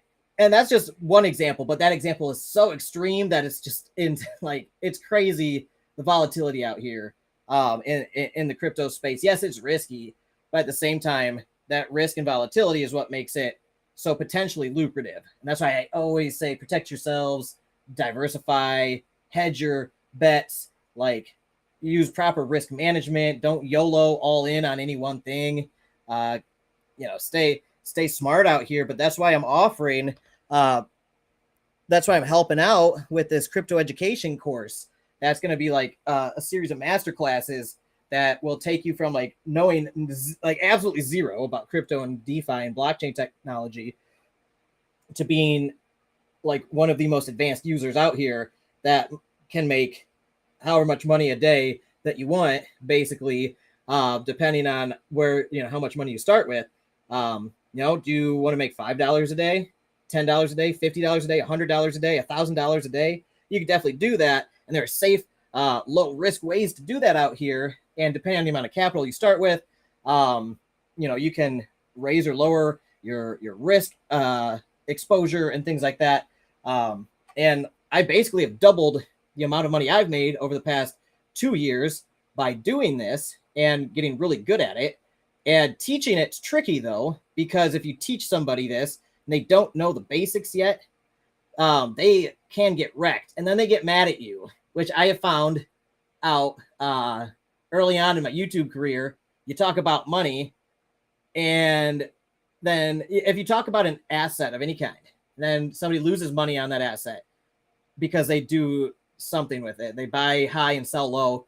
They will attack you essentially because they'll be like, you talked about this, or you said you were going to do this. And like, yeah, I did that. And you did this though, or, well, yeah, I said this was risky and I lost money too on this play. So I always say, don't go all in on anything. Did you go all in? And they're like, well, yeah. And I'm like, oh my God, why? So that's why I'm saying it's important to learn as much as you can, do all your own research. And that's why I'm partaking in like a bigger formal crypto education platform, which is going to help everybody, because then there'll be no excuses for somebody to do something so crazy dumb that they get completely wrecked and wiped out, because they'll have learned all of the basics and the intermediate stuff for how to do this and how to protect themselves and how to diversify properly in this crazy space, while at the same time making those crazy daily yields in as safe of a manner as possible, and also knowing what to look out for in terms of risks.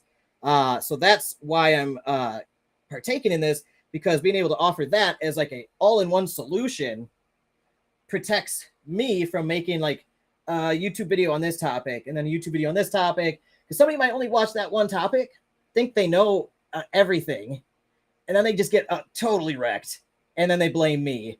So it's like, even if I say do your own research, not financial advice, all that stuff, people don't do any of that.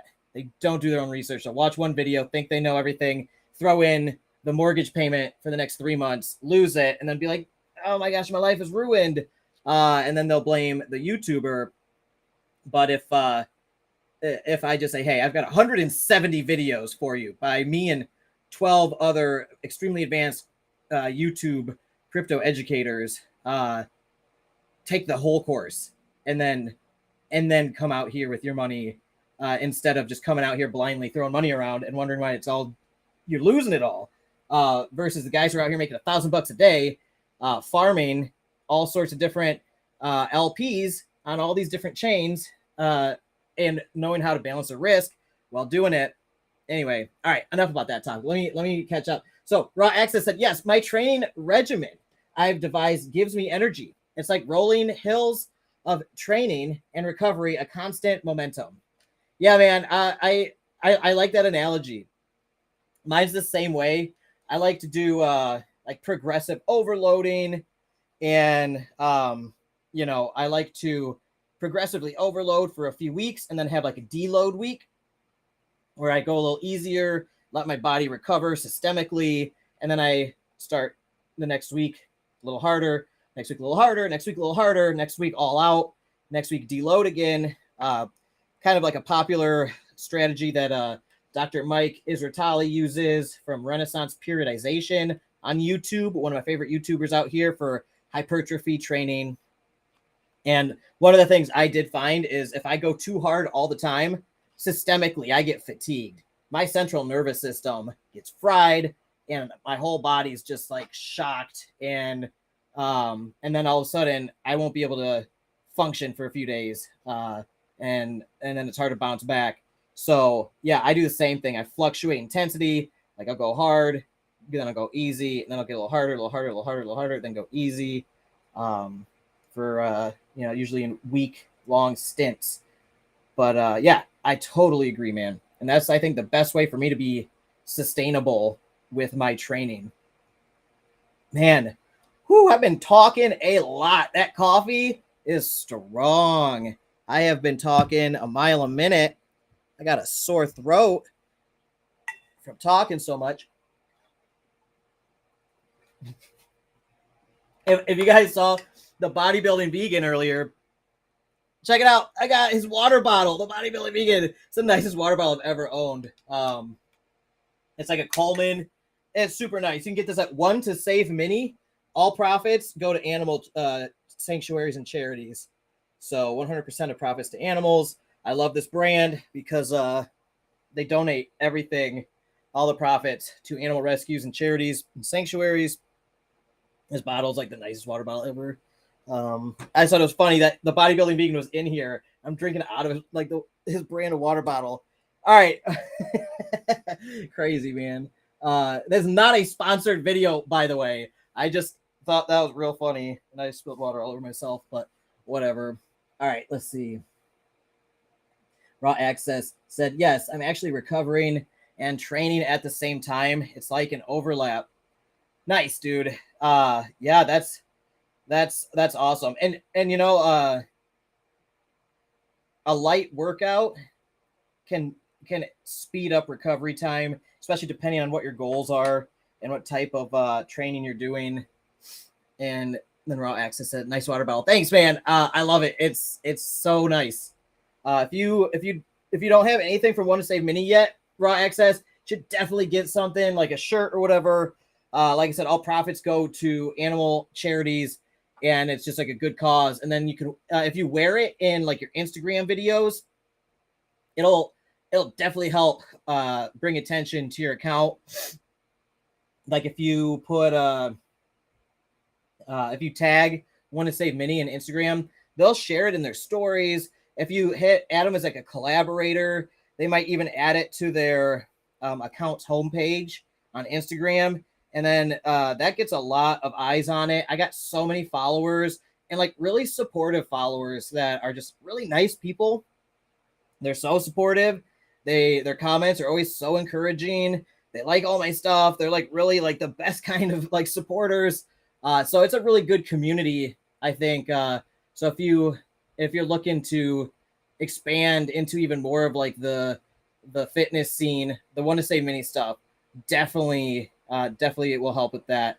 They got water bottles, shirts, hats, all that good stuff. You've probably seen my posts. I love posting stuff about them just because like the guy who founded it, Brent, he's such a good dude that he just donates all the profits. It's a 501c3, so like they legally have to donate all the profits, but he donates all the profits to animal sanctuaries that he's vetted, and like they're all like legit sanctuaries. He's even donated to our sanctuary before, Karma Farm Sanctuary. I'm wearing the shirt right here, Karma Farm Sanctuary.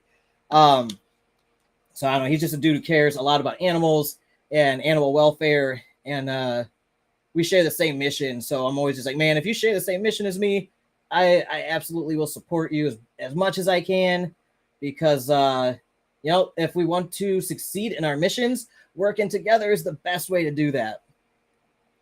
Raw Access said, you go with the flow. I don't know how many exercises I'm going to do tomorrow. I sometimes surprise myself. I don't have the stress of counting. Interesting. You know, I don't really set myself targets for like reps or anything like that. I know that might sound crazy, but I often like alternate or adjust how I'm doing an exercise to make it harder, or whatever I'm trying to do. So I might add pauses or like go real slow on the eccentric, stuff like that. So, but I judge it by how close I get to failure, and depending on where I am in my progressive overload, I might try to stop 3 reps from failure, 2 reps, 1 reps, or if it's an all-out week, I'll go all the way to failure or beyond and just like obliterate myself. But I know I know what you mean in terms of not having the stress of counting.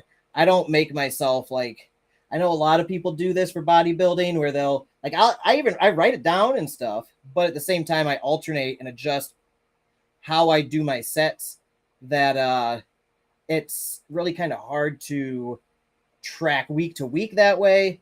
But for me, it's more of like an effort based tracking system where I don't care if I hit failure on 8 reps or 30 reps. If my goal is to get to failure, that's what I'm going for. I don't care how many reps it takes. You know what I mean? And then Raw Access said, yes, if I make a profit, we'll go to animal sanctuary and animal charities. Awesome, dude. That's great. I love it. That's the name of the game out here for us and for a lot of the other people in our community. Man, our community, this whole like YaBonks YouTube and crypto community, and now like the fitness community we're into, and like the animal activism and welfare communities. There's so much overlap, but this like crypto community has been so generous. We have the most generous community here. Between Pug Swap, Ace Miners, and Cyril, just those three from their donations around Christmas time this year to Karma Farm Sanctuary. It's just been astounding, the amount of support and charity that comes out of the crypto community. And it's like these companies and individuals, they're making profits, they're making gains and everything with their trading, making money out here in crypto, and then they give back, right? And it's so inspiring to see that. And I always hope it bodes well for them. And that's why I love talking about it. I want to help support them, because one of the things I believe that is a little Old Testament-y, if you will, kind of biblical, is that, whatever you give, you receive back sevenfold, right? So if I donate $100 somewhere in a roundabout way, somehow the universe or God or whatever, it's going to come back to me sevenfold. So like $700 is going to come back to me somehow in just miraculous ways. And that's generally been how it's worked for me. It seems like the more I'm giving and donating, like to not only my own sanctuary, but also to other animal sanctuaries and charities, the more money that comes back to me through business or just good luck or whatever, generosity, donations. So yeah, I always think giving is a solid strategy. It's first off, it's a good thing to do, right? Being generous and donating to causes that you believe in, helping people and animals in need. Obviously, it's a good thing to do. It's just good for your soul. But at the same time, you can always look at it too from like the self-interest perspective. It's, a tale as old as time is literally biblical wisdom that whatever you give, you get back like sevenfold. Some people say 7 to 10 times it comes back to you. So I always try to think about that too. If I'm ever like, I don't know, man, money's tight, I shouldn't donate or something, like, I'm just like, man, you're going to give this out and it's going to somehow come back to you 10 times. And it always seems to, sometimes way more than that. It's just magical. So use that for whatever it's worth. That's a strategy that's worked for me in life. And I plan to keep doing that for as long as I live. And, all the money I make, I want to make like $100 million and put it into a trust fund for Karma Farm Sanctuary. And I want that trust fund to generate interest forever in perpetuity to completely fund Karma Farm Sanctuary and grow the trust fund while scaling Karma Farm Sanctuary and rescuing more and more animals in need long after I'm dead. That's like my long-term goal. And I don't need the money after I'm dead, right? So it's like my legacy. Like I want that money to just like go to charity, and even before I'm dead, like I want to build up that trust fund and get that thing just rolling. So that way the board of directors and all the animals and all the future animals that it rescues will never have to worry about money again. So that's my goal with all this business stuff, all the entrepreneurial activities, all these communities I'm building. And like, this is just the beginning. Like we are literally just getting started. I know it's like 2 years. We're 2 years into this business currently, but my gut tells me this is so early that in like 20, 30, 40 years, this thing's going to be a juggernaut, a behemoth, just making so much money that I'm going to be able to put that $100 million into that trust fund. Karma Farm Sanctuary will be one of the best funded animal charities in the United States. They'll never have to worry about money again. And then, 500 years down the road, when I'm long dead, Karma Farm Sanctuary will have saved, I don't know, 1 million animals or something and counting. So that's like my dream, and I'm just, it gives me something to work and toil towards. So I never have the inconvenience of being bored, right? I always have so much I want to do to get me closer and closer to that goal. And it's a fun challenge in life where I wake up every day and I know that I am going to make progress in some way towards that goal. And that always gives me something to do. So every single day I'm like, I am on a mission. Right? And it's awesome because my wife's on a mission too. Like, we are on this mission. There's so many others that share our mission, and they like support us and encourage us, and we support and encourage them. And then this thing just kind of grows and it snowballs, and it's really exciting. And I can't imagine where this is going to be in 5 years, in 10 years. It's going to just keep getting cooler. And Raw Access said, like good karma. Absolutely, man. Good karma. And that's why we named the animal sanctuary Karma Farm Sanctuary. We are out here farming good karma. So, like, in my younger years, like I did a lot of dumb shit, and there's stuff I'm not like, probably stuff that I wish I hadn't have done, and all this shit. And it's like, man, now I got the rest of my life to farm good karma now. And like, I got my head on straight. I got a mission, and I've been going at this for so many years now. And it just stacks. Like, karma, just like money, it compounds. So like, the more that you do to help others, it kind of snowballs and has like a compounding effect that makes it grow faster than what you could add to it linearly.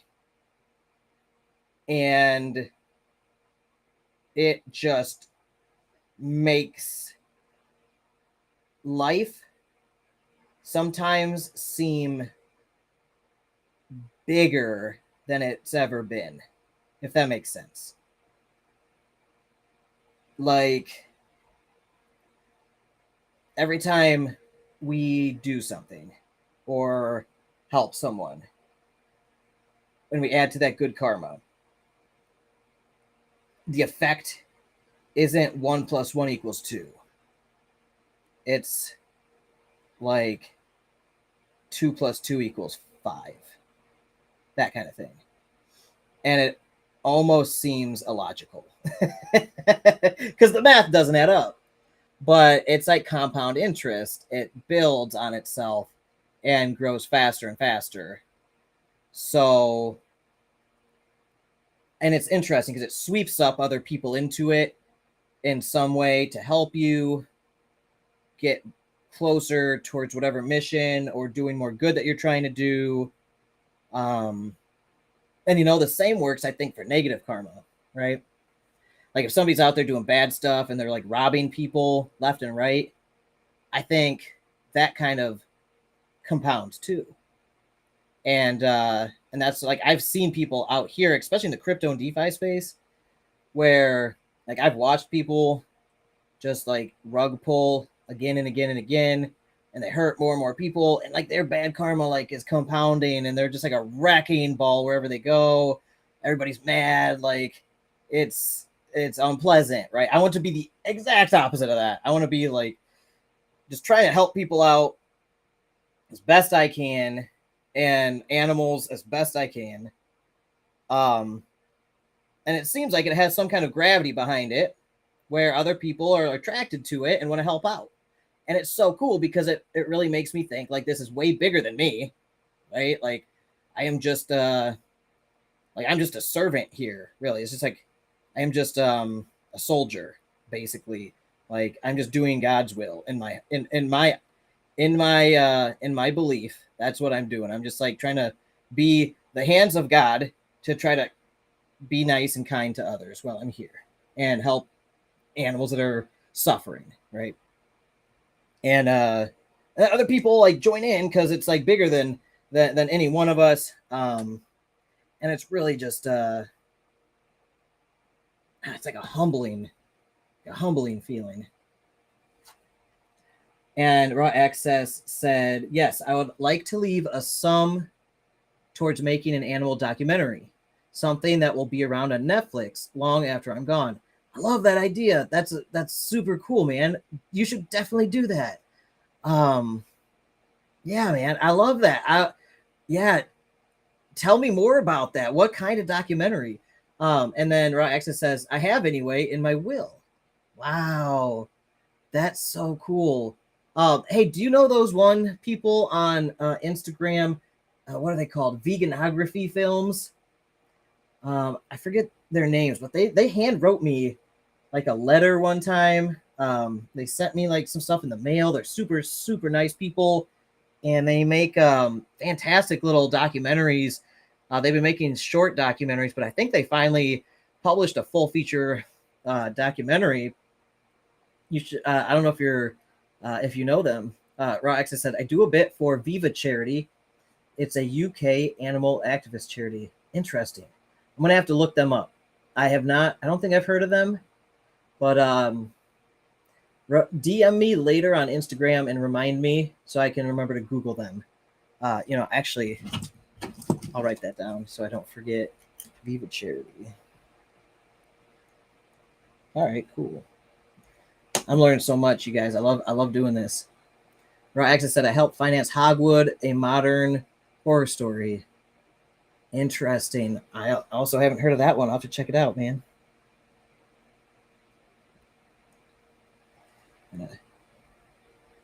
Give me something. It's gonna give me something to research later.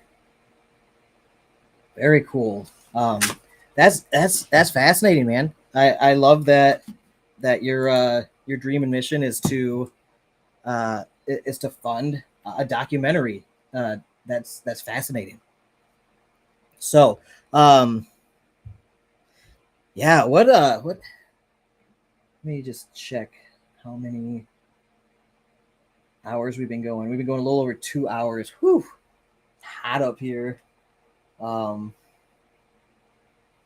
Raw Access said we managed to shut it down. Interesting. Hogwood was a pig farm in the UK. Oh, okay. Man, I have heard and seen some horrific pig farms. Some of them are real bad, real gnarly. You know what I mean? You obviously know, but yeah, I've seen some of the shit that goes down in some of those places. Real messed up stuff, man. And we rescue a lot of abused pigs that come from unscrupulous breeders that treat their animals very poorly, like very bad, like very abusive. We've seen some messed up stuff in the animal rescue and sanctuary business here, like stuff like you would see in like the depths of hell. Like can't even, you can't even fathom. Well, I couldn't even fathom treating another creature that way. It's just wild, some of the stuff. And it really makes you think, like, in my head, like, I think, like, in my head, I'm like, oh, man, everybody's a good person. And, like, if I meet somebody, I'm like, this is a good person. And I'm like, they usually are, right? But then there are those few, like, where you see something like that, and you're like, how could a person treat an animal that way? Any animal is fucked up. It's fucked up. So Yeah, man, good for you. If you found a situation like that and got it shut down, good for you, man. We've had to go into a few rescue situations where like we had literally like the sheriff say, you guys have full legal right to go in here and save as many animals as you can. And we're just like, holy shit, like what is going on here? And we go into these like places and it's just like hell on earth, like animals just dying left and right. I mean, we saw animals impaled on like spikes and shit, like still alive. It was, I mean, and then I just like look, and then like I met the person who owned that property, and I'm just like, what the fuck is wrong with you, man? Like what the fuck? And this is like as the police are like reading them their rights and shit. And I'm just like, dude, like this person's fucked up. Like that kind of animal cruelty is just fucked up, man. And like that's kind of like that's why we do what we do. We rescue the animals that come from these abuse and neglect situations. They've literally lived hell on earth, gone through like the worst suffering you can imagine, would have died a horrible death very soon, and unless we had stepped in or like whatever volunteer rescuers like got them to safety and then like to a sanctuary. And yeah, that's why we do what we do. Like we've seen that suffering firsthand, we've seen the abuse that goes on, and it's just like, how can a human, like I can't even imagine like what goes on in somebody's head to like think that's okay, right? And like most of the people I've ever met, I think, are just like really good people that like love animals. And then like I meet somebody like that, and I'm like, you're a monster. What the fuck? Oh, sorry, man. You got me all worked up. You may like give me like traumatic memories of these rescue situations we've been in, and they're like when they happen, it's just like it shakes your reality where you're like I said, I meet people in day-to-day life or whatever, and I'm always like, you're like a great person, you're very nice, it's great to meet you, like fast friends with people, and but then like you'll meet somebody who's just like a literal monster, and it's mind-blowing that I'm like, holy shit, you got no empathy or something. Like Rox said, it's hard hitting to watch for sure. And then Raw Access says, yes, I went vegan when watched Earthlings. Me too, actually. Yeah, dude, that's what happened. That's the one I watched that, and literally that night I was like, all right, I'm vegan. Like I'm not gonna eat animals anymore. Yeah. And then Raw Access said, yes, I can imagine it's really traumatic. It is. That's something that not many people in animal rescue talk about enough, I don't think. Or like, I think animal rescuers, the work is glorified or like romanticized, but it is messed up work, like traumatic. I'm gonna pull that up, your comment. Yeah, he said, yes, I can imagine it's really traumatic. Yeah, so this kind of work will, if you do animal rescue of abuse and neglect animals, you will 100% have PTSD within a year, probably. And after 2 years, you'll be like PTSD, and then it just gets worse, right? But like you learn ways to cope with it and to like bury it down and stuff, or like I don't know. I've always learned what helps me is like my belief in like God Almighty and being saved through Jesus Christ and everything. And I always think forgiveness, like I forgive, and I let it go, and I just let it go. I'm like, shit, they are a human. I'm not going to judge them. It's not my place. As much as I try not to be like judgmental, I have to remind myself, don't judge, like, and like just forgive them and just do the work. Just do the work. Like do what I can in the moment. Save the animal, right? Save the animal. Get the animal the help they need. Like let God deal with that person, right? And the law, usually in our situations, a lot of like animal cruelty cases and stuff like that. So a lot of these people get jail time, or at least like charges of some kind. But I'm like, let the system deal with them, and then let God deal with them, because that karma, like we were saying, it snowballs, right? So like they're gonna keep feeling that karma the more fucked up shit they do to animals. And not my place though, like to like judge them for it or whatever. Like what's the saying? Don't, like, why point out the speck of dust in somebody else's eye when I've got a plank in my own, right? Like, so I'm always just like, I'm no better than anybody else. I am just in this unique position to do this work I'm called to do, to help those in need of help. And then, like, that's really all I can do. So I just stay focused on doing that as best I can. Get the animals out, get them help, get them medical attention, get them to a caring, loving home for the rest of their lives. That's my job, right? That's my wife's job. That's what we do. And then it's on to the next one. Just on to the next one. On to the next one. And it's like, it's an infinite cycle. It's just like it keeps going. But at the same time, there's such a need for this work that like somebody has to be doing this part of it. And like we're called to this as our mission. So it's like, all right, just keep grinding it out. Get the animals to safety. Get them help. Get them to safety. And it's just crazy, dude. And like the situations we see, we can't let the traumatic stuff slow us down.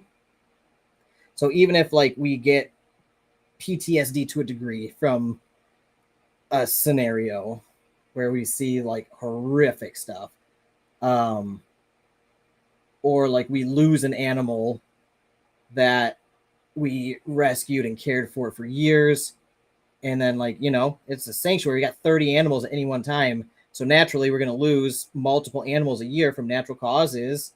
They all have different lifespans of, you know, the different species. Every time it's like, that's super traumatic, but like we can't let it bog us down. We just got to like pick ourselves up and like keep going, just keep doing the work. Like the work doesn't stop. All the animals need cared for still. So it's like, that's the hardest part about this kind of work, as I'm sure you know, is like working through that trauma on the fly. And it really like, it hardens you up to a bit. So like the hard thing, the tricky thing is like not letting it harden your heart, because like you get desensitized to a lot of stuff seeing it. And then I always try to like pray and feel as much as I can in my heart still, to keep it soft, like soften my heart, so I still feel empathy and I still feel like others, right? And feel like connection to others.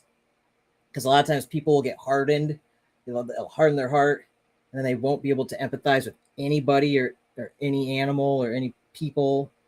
And that's no way to live, right? And that can be a dangerous situation too. So the hard thing is like not letting your heart harden up, but like keeping your heart soft and open, while at the same time like just taking in all that trauma and like grief constantly, right? And processing it fast, because you got to keep going. So it's like, boom. All right. And for me, honestly, the thing that helps me deal with it, like the grief that's never ending and the trauma from doing the animal rescue work, is knowing that I have a mission, and that I am here to complete that mission. So it's like, oh, I cannot stop this work. Too many other lives depend on me. I have a mission to do. Like, suck it up, keep going, right? It's like, crazy as that is. And then at the same time, trying to find that like grace and humility and kindness for myself at the same time, creates an interesting mindset, I guess. It's like an interesting form of resilience. And I pray a lot for strength and stuff like that, and that helps me a ton. So if that's something you guys do, like if you ever come into these situations where it's really traumatic, like prayer definitely helps, like asking God for strength, and wisdom and discernment to figure this out, and to keep going when it's like real dark, right? Like, oh my god, this is a dark situation, and I'm going right into another one. Like those are the times when I'm praying and stuff a lot. Yeah, that's like the real dark part of the animal rescue world. A lot of people don't talk about. Now, if you've been in this scene for a while, like animal rescues and sanctuaries, I talked to the other animal sanctuary owners who've been doing this for years. They are like right there too. Like they got PTSD from this stuff hardcore, and we all deal with it differently.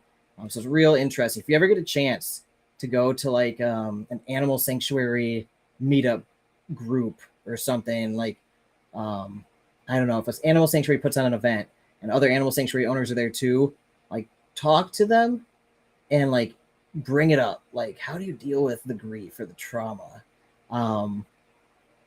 And it's just fascinating what each different individual does to deal with it and keep doing the work, you know? So let me read what you said here. Raw Access said, because you're leaving so many behind. Man, ain't that the truth? Bro, I wish I could save them all, man. Yeah, man. That's another hard thing to deal with, too. And Roxy says, I already have PTSD and other problems, so I can imagine how traumatic it would be. Yeah. Yeah. And like, you know me, too. I'm like, I'm bipolar. Like, so at the same time, like, I'll be like dealing with emotional surges at the same time, and sometimes it helps actually, like if I'm like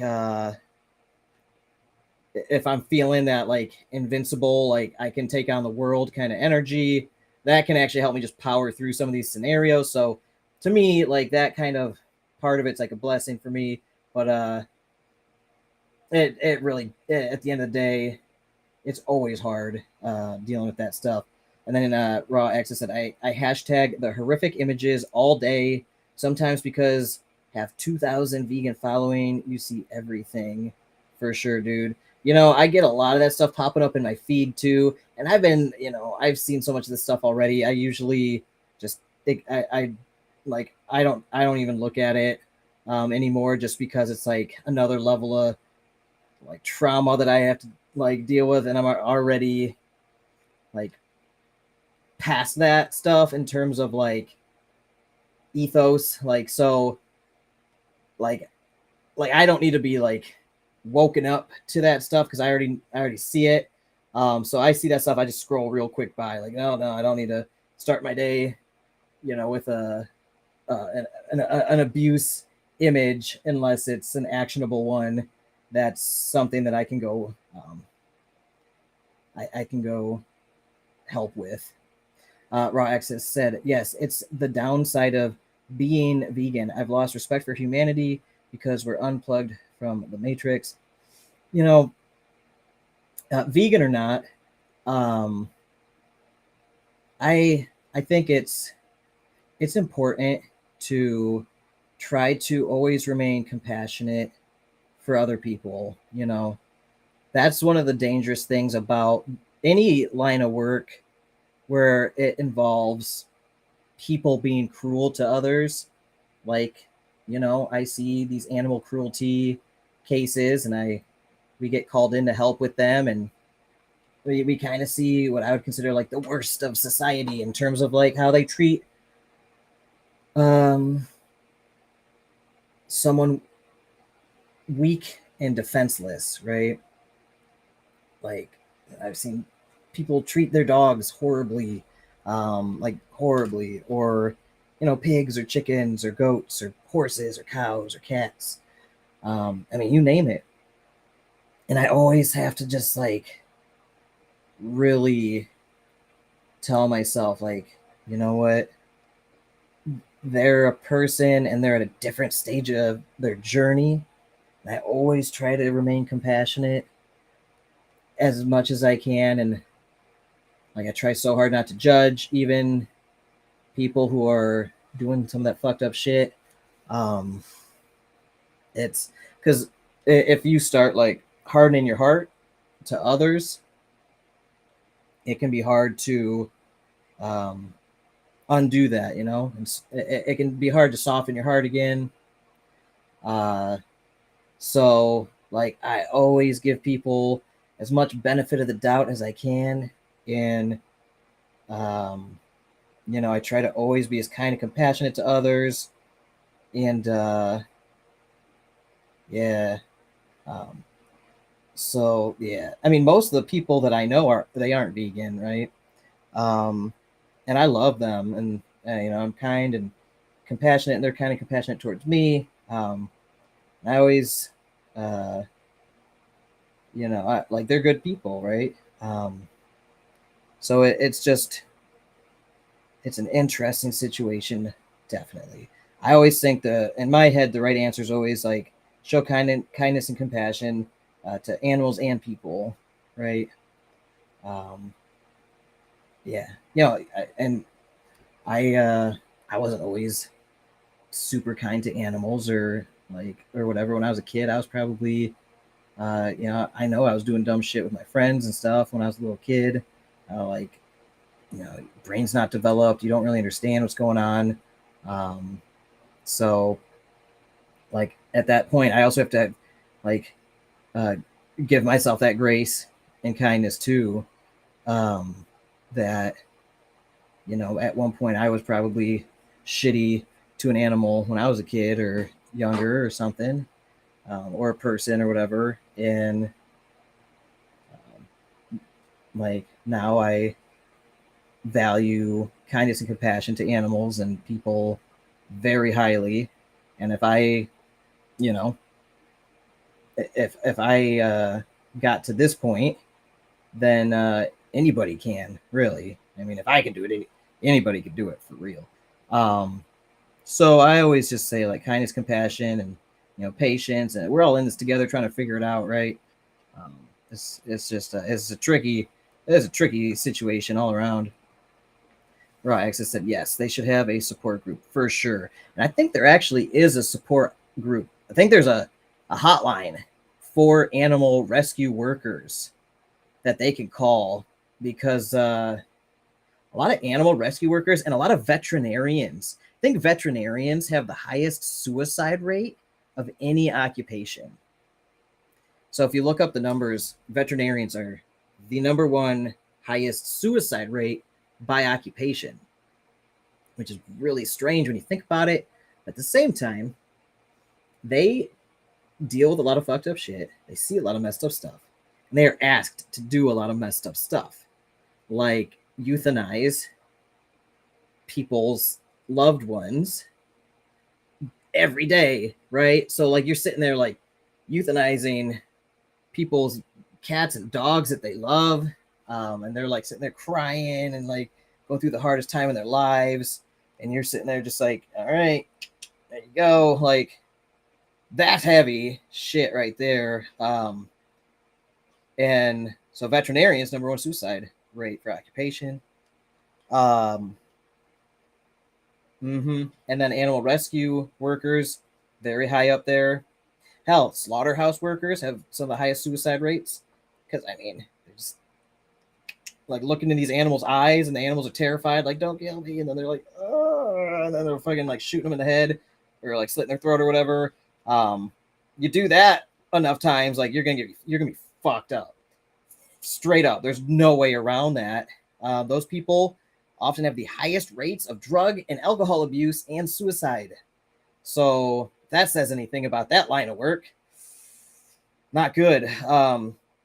Yeah, so this whole business of how we deal with animals in society today is very traumatic all around. Yeah, very traumatic. And there is a support line for it. I don't know it off the top of my head. I should probably write that down and put it on my fridge because like I'm in this stuff. But at the same time, I'm also kind of crazy. So I'm crazy and I'm, I believe I'm on a mission from God. So, like, I am just going to keep going until I'm dead, basically. Like, I don't know when that's going to be, but like, I'm just going to keep trucking and, come what may. I don't care. But that's me and I'm nuts. So, like, most like normal people in this line of work, I think having a support line or support group is super important. Super important. And actually, when we get together with the other animal sanctuary owners and animal rescuers, volunteers and stuff that see they're on the front lines of animal abuse cases, we all share these stories and we'll sit down by like around a fire. Some nights, like every couple months, we'll have a bonfire and sit around and talk and share like some of these stories and get this stuff off our chest, and talk about how we're dealing with it. And it's very cathartic, very therapeutic, and I think it's very helpful. So if you are in a traumatic line of work, reach out to others and share what you're going through and listen to what they're going through and how they deal with it. It can seriously help. Raw Access said, I don't put any expectations on myself or anyone, but some has changed for the better this year. That's awesome, man. I am glad to hear it. I've seen a lot of people change in terms of how they treat others, human and animal. I think things are getting better, as a whole. More and more people that I meet are just more people care about that kind of stuff these days. So I think we're headed in the right direction as a society. Yeah. Raw Access said, I should be more compassionate. There is a bitter side to me. Yeah, I understand. I get it, man. I feel you. I've struggled with that for years, right? And I think I've really, the past few years, gotten a lot better at letting go of that bitterness and just trying to focus on like gratitude and thankfulness, and it just like overwhelms everything else inside of me and washes all that stuff away. So I just think about how thankful I am for all these things, and it usually takes the bitterness away. And then I just say like I'm even thankful for this person that might be making me feel bitter, and I just try to like overflow like them with love and like kindness, and then usually just washes all that stuff away. But it's tricky, man. Raw Access says, yes, we're born with the connection with animals, then lose it, then get it back if we're shown the suffering. Yeah, I think you're right. That's interesting. So we're born with the connection with animals, then lose it, then get it back if we're shown the suffering. I think you're right, because that's kind of how it went with me, right? It wasn't until it was in my face and I really took it in that I just like snapped out of it and was like, holy shit, whoa, what? For real?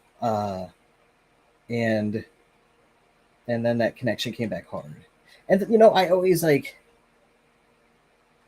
I think a lot of us feel the connection when we're in the presence of an animal. Like if somebody was here and they had, they saw Henri the chicken, Henri the house rooster, that was on the show earlier, they would probably feel a connection with him. They would be like, oh my God, I love this rooster. Henri's the best. I want to take him home with me. He can live in my house. He's, oh, he's so great. He's my little friend. Most people would absolutely feel that way. They'll be like, I love this rooster. He's amazing. But, it's really hard when you don't see the animals. that are suffering to make that connection. So then when you get shown what's happening behind the scenes in these certain situations, I think it opens that connection up to a wider degree beyond merely what's in front of you to what's going on, like behind closed doors and stuff. And kind of that connection, when it goes to that degree, makes I think makes actionable changes for people like myself. That's what happened, at least. Raw Access said our biggest illness is the disconnection with nature. We're so removed. I totally agree. I think most of us live in little boxes and barely go outside, and we go from one little box to a little box with wheels to another little box, and maybe spend like a couple seconds or minutes outside in the sun on concrete, surrounded by a bunch of metal or brick or wood boxes everywhere. I totally agree. And for the longest time, I felt trapped in that.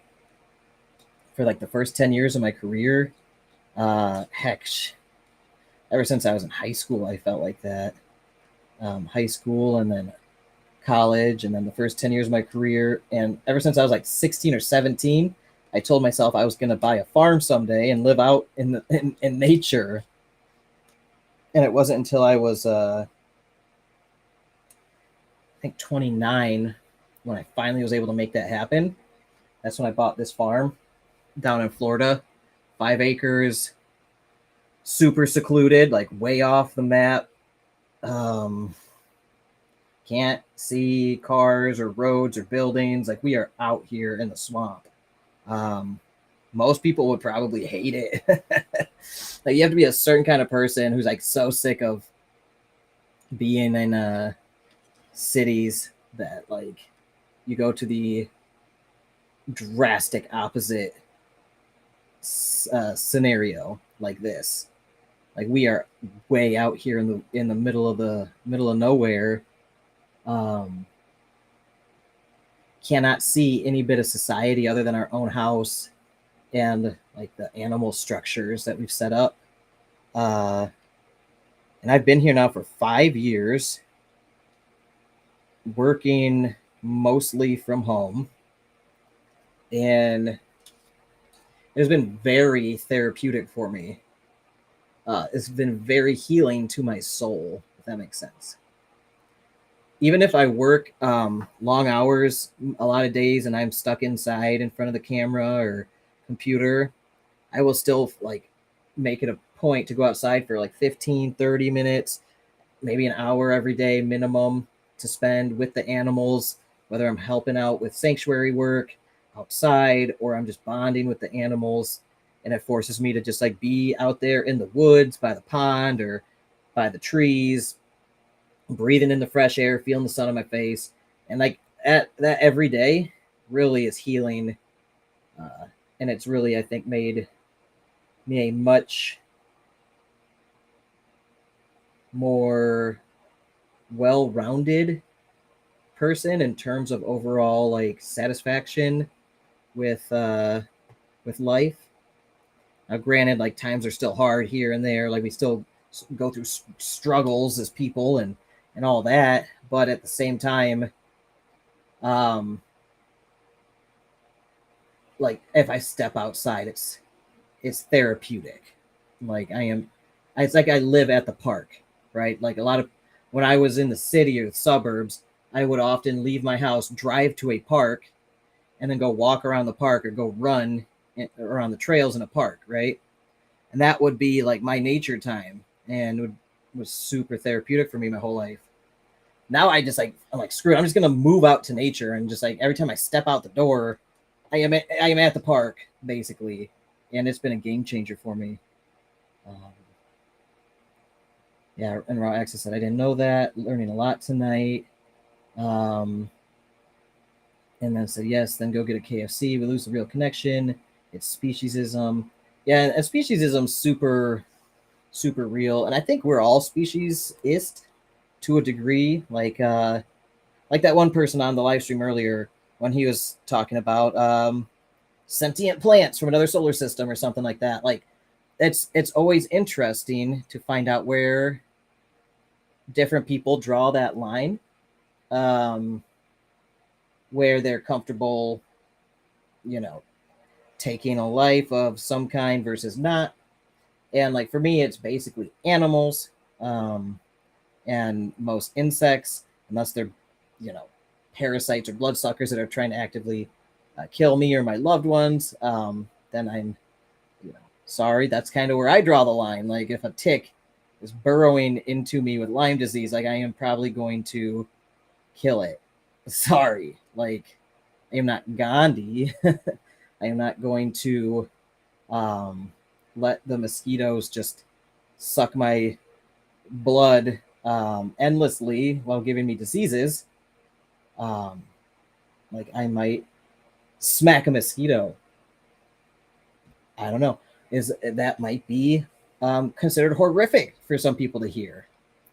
But at the same time, like we all have that line where we have to say what is our line in the sand, right? And like a lot of people have that line in the sand up higher in the and like the sentient animal list, right? And for me, like I'm not going to like kill like a bird or a mouse or a cow, a chicken or whatever. But like a kale plant or like mowing the grass, like if I see like a bug or a frog hop in front of the mower, like I'll stop and try to get it out of the way. But like, you're mowing lawns or cutting down trees. I worked as an arborist for a long time. You deal with, animals like small bugs or down here in Florida, frogs and lizards everywhere. You try your best to avoid them, but like you never know, right? You never know. Like I don't actively see them, but like I'm always just like, oh God, I'm bushwhacking this field, to build a new structure. And I am sure there are some like bugs or frogs that God forbid, right? So I think for me, what's important is to do the best that you can to avoid inflicting suffering on others. It's impossible to avoid in this physical reality that we exist in currently. So for me, I think it's a give your best effort to be kind and compassionate to the best of your ability to what you are able to what you are aware of. Because if you're driving down the road, you might not know that you just hit a moth or something, or like ran over a lizard. Like you don't know in those situations. You try your best, but like we're out here and shit happens. Now I'm not gonna like walk up to an animal with a bat and just like club it to death. Like I have no need to, right? Like I have ample food. Now unless it's an animal that is trying to is actively like killing a loved one of mine, that might be different. So like self-defense, I have different kind of ethics for it in my head. If a bear, we have bears down here, if a bear is attacking one of the sanctuary animals or my wife or something, like I will fight that bear to the death, probably. Like that is just the situation. We have to kind of like still deal with reality and survive and everything. But I think a lot of people misconflate those things. So they'll think, oh, I'm going to eat this animal to survive. But I mean, is that like strictly necessary? Probably not. We have ample food this day and age. There's just incredible amount of options that are fantastically healthy that a lot of it will grow in your backyard.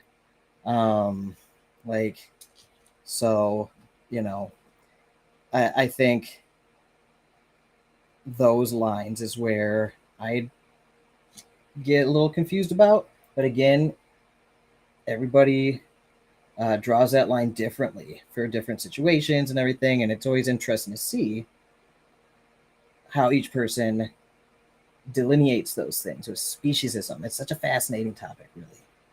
Raw Access says speciesism is so ingrained, most people would fall in love with Henri, but still eat chicken. For sure. Absolutely. Absolutely. So it's a great example. Like if you put Henri on somebody's lap, they will fall in love with Henri instantly. And they'll be like, I love this chicken so much. He's so smart. He's got a personality. There's a soul in his eyes. Like he is interacting with me, and he's a very intelligent animal. And then at the same time, like, you know, the chicken sitting right next to him, you know, might be eating for food for something. So again, it's like it's an individual decision where that line is. Raw Access says, yes, I used to think how many bugs I killed out gravel cycling. I gave up cycling 4 months ago for a few reasons, and that was one of them. Yeah, and you know, it's interesting because like there are religions like Jainism where they're very hardcore about that stuff, where they will literally have like a brush and they will brush the ground in front of them where they walk, or like put like a handkerchief or a mask over their face so that way they don't breathe in as many microorganisms and accidentally kill them. So it's like that's maybe a little bit more extreme than most people are used to, where they draw that line. And yeah, it's definitely fascinating to talk about. Raxa said, but yes, I would kill the tick for survival. I understand. Yeah, and I think that's pretty common. And like that, I try to never really like it's. I know it's difficult because we all want everybody to be the exact same as us, right? Most of the time, that's just how people are. We want to be around people like that are like us, but I always try to remain as like non-judgmental of people that are different from me, have different positions than me or beliefs, because at the end of the day, I probably seem just as crazy as anybody else, right? So I just want to be as like, you know, kind of compassionate and cool with as many people as possible, because most people are probably good people deep down, right? And yeah, we just got to work together to be the best that we can all be. And I think really the best way to help other people or to get help from other people is just to be as like unassuming and just down to earth as possible. And yeah, just be as like nice and kind as you can, as many people as you can. And most people will stand up for you and take your side, and even if they have completely different beliefs than you. So yeah, I think it's super important we all work together, even no matter what our beliefs are, no matter how different we are, because I think as a whole society is getting kinder and more compassionate, and in like the bigger picture, especially as the internet is more prevalent. Everybody has access to all these networks and information and each other. I think it's a lot easier to share our beliefs and our messages. And you might something you say might help somebody else in some way, or wake some truth up inside of them, or help them see things differently. So the best way, I think, is to in my opinion, the best way is to do that in a tactful and palatable way. But that's just me and my style. So I have better success, persuading people when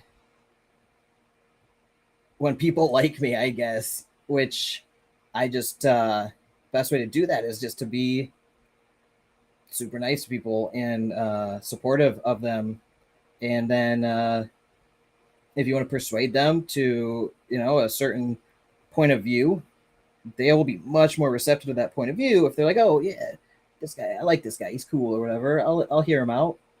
And that always seems to work better for me. I know some people go about stuff like this like very bombastically, dramatically, and offensively and stuff, but that never really worked for me or worked on me or anything. Never.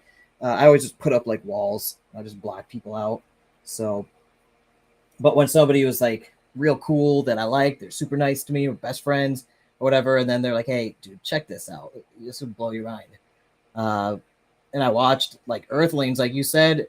That was something where I was like, "Dude, I never saw things from that point of view," but I was never willing to until like one of my best friends that was like super cool and nice to me showed me, and then I was like, I'm open to it, dude. Whatever you're doing, I want to do too. So I watched it. I'm like, holy shit! All right, I'm on board. Let's go.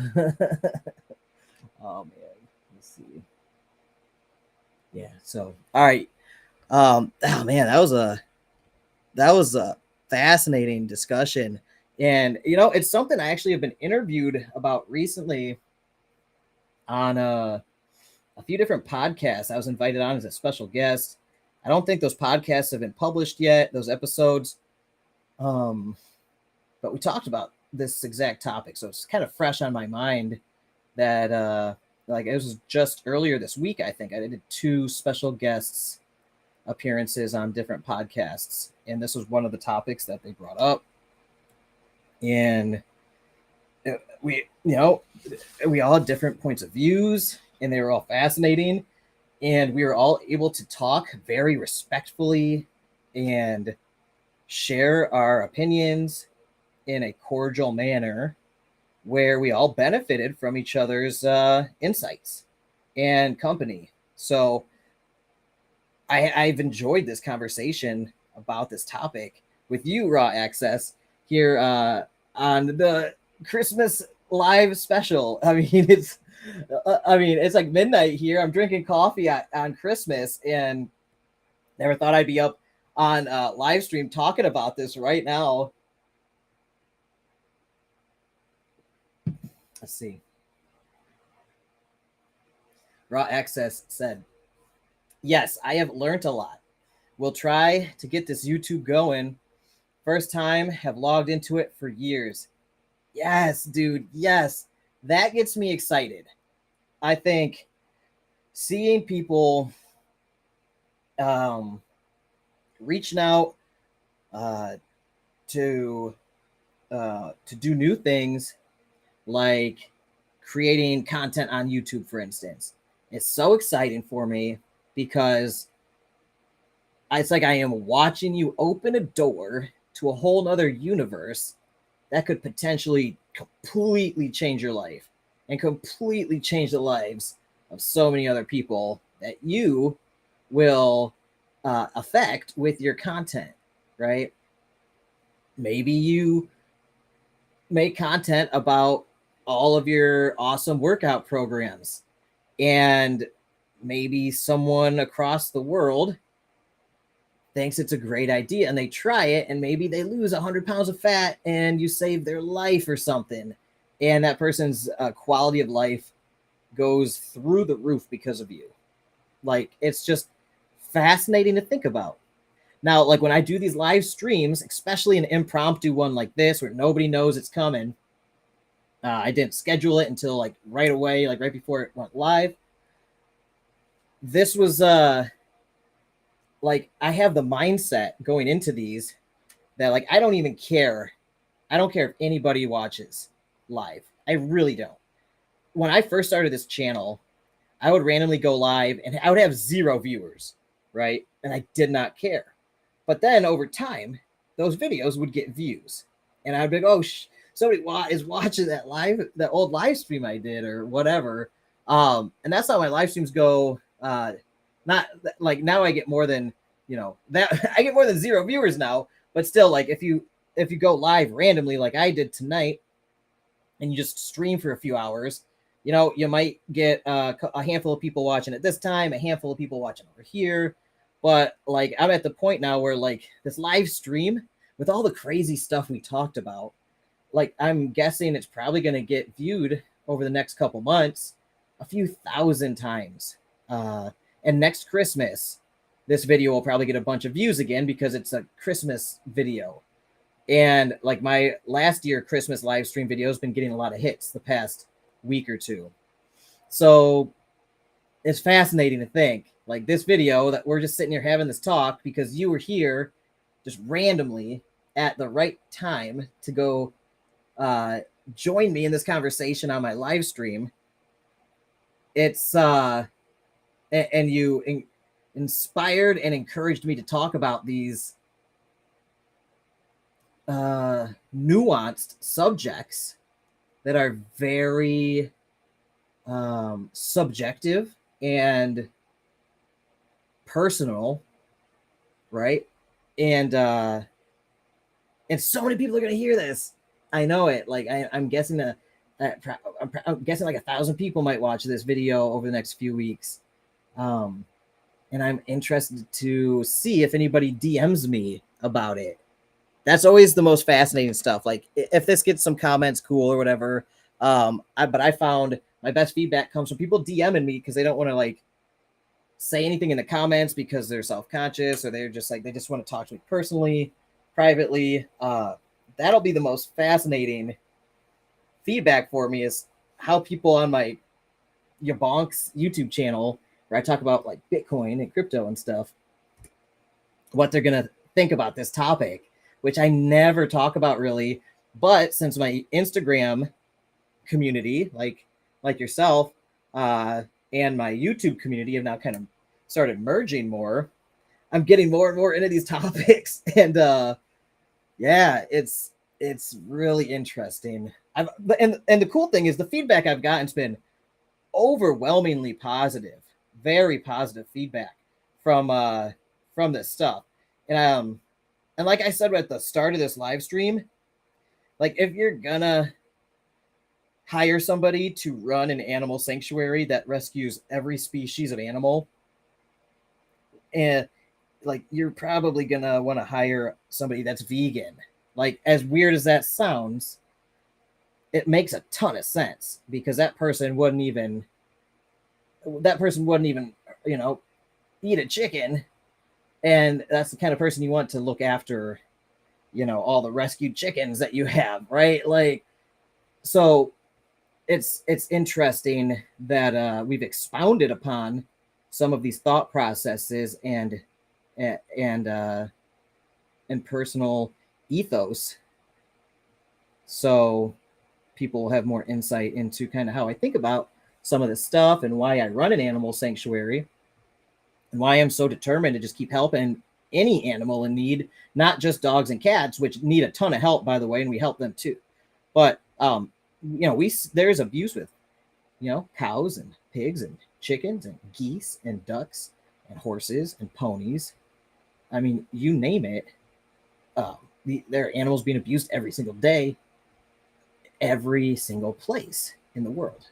And I've been placed in this part of the world, and God set me on a mission here to just save the animals that are getting abused, get them help, get them fixed up, get them to a loving home, right? And I don't care if it's a chicken, I don't care if it's a dog, I don't care if it's a cat, I don't care if it's a pig. So it's just interesting to go as deep as we've gone on these topics here, where I normally don't ever go that deep on this stuff on this channel. And the few times I have, luckily, I mean, we have such a supportive and charitable and compassionate community in the crypto space that they've been just overwhelmingly supportive and loving about like my mission and everything, and they've been so encouraging. They've been like my crypto community here. This DeFi community is so charitable. It's mind blowing, and they really support animal charities, and it's just really like heartwarming to be a part of it and to be a part of such a generous community and to be able to be like a vessel, an instrument out here to facilitate that generosity and to enact it where it's needed most to alleviate the suffering of animals that are abused or neglected. It's really a humbling experience.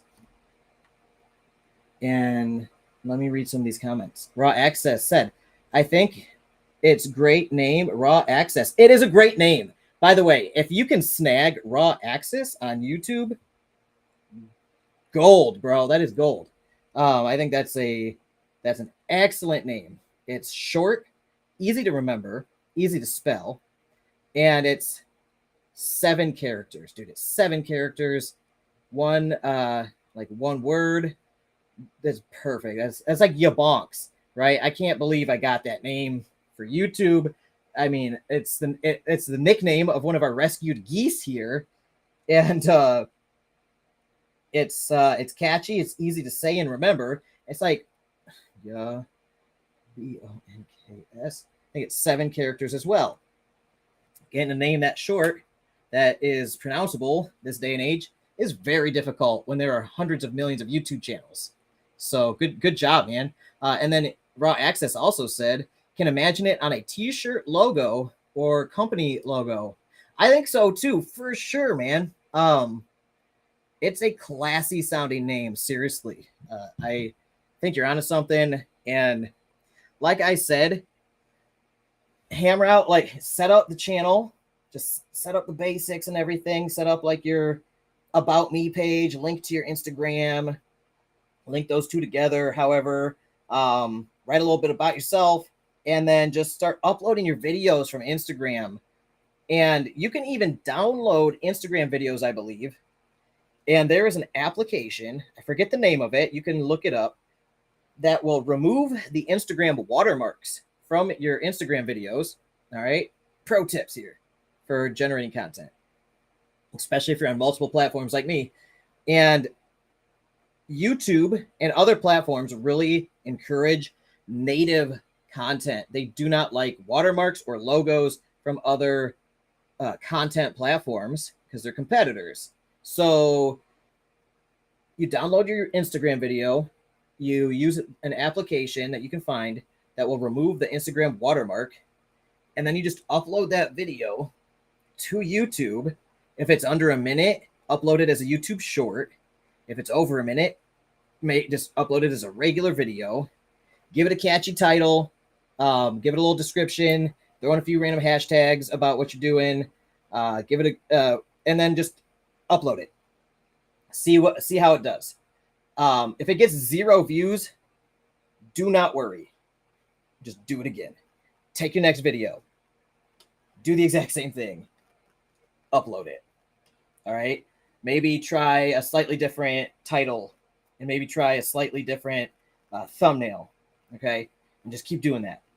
Keep experimenting. See what sticks. You've got so much content already. You don't have to make new content.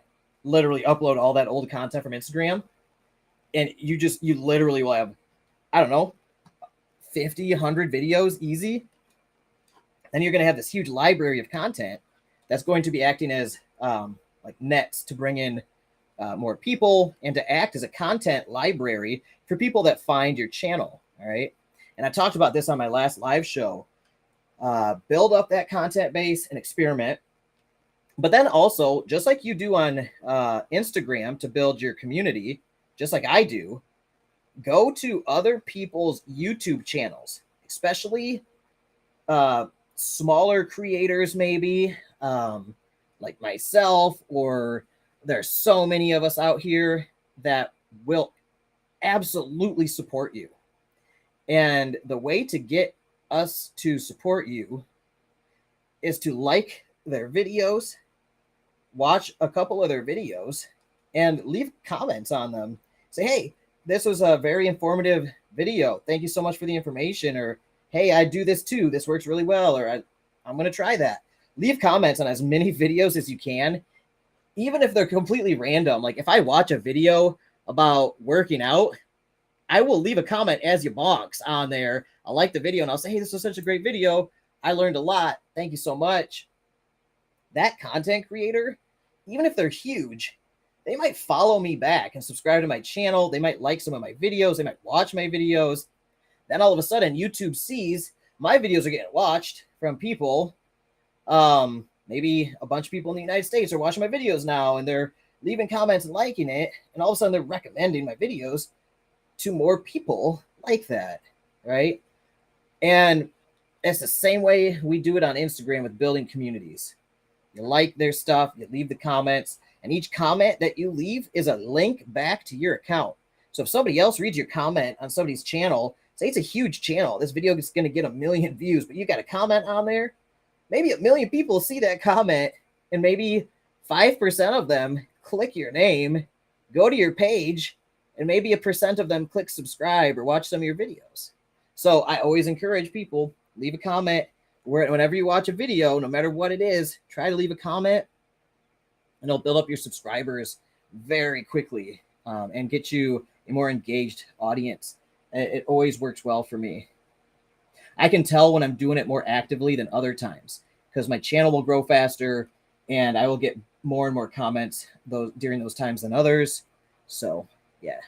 Raw Access said, I want people to see me get in shape. So my content is raw and real. Love it, dude. I love it. It's so exciting to watch somebody's journey through fitness and health. A lot of people have been telling me they've been watching me since my unhealthy days with YouTube, and to see me like over the last 2 years go from that to like where I am now with my fitness journey. They say it's like inspiring and they want to get in shape now too, or it motivates them to be more consistent. Or like Austin was saying earlier, he thinks it's a great idea if I write up my workout plan and diet and stuff and I sell it to people in like a PDF or whatever. I think that's a great idea too. Could just be definitely something that I think a percentage of my subscriber base would be interested in and would get a lot of value out of. So I think you are going to get a lot of support doing that. I think a lot of people will get a lot of value from you doing that too. Raw Access said, I really enjoyed promoting good people, especially my followers who pop by. Man, me too. Like you coming in here tonight and having such an engaging conversation with me during my just impromptu Christmas live stream where I didn't expect anybody to join, it means a lot to me. It really does, Trev. And I'm already going to support you regardless, like I do, and like as much of your stuff and leave comments when I can. But like after tonight, like we're good buddies, man. I'm going to support every single thing you do.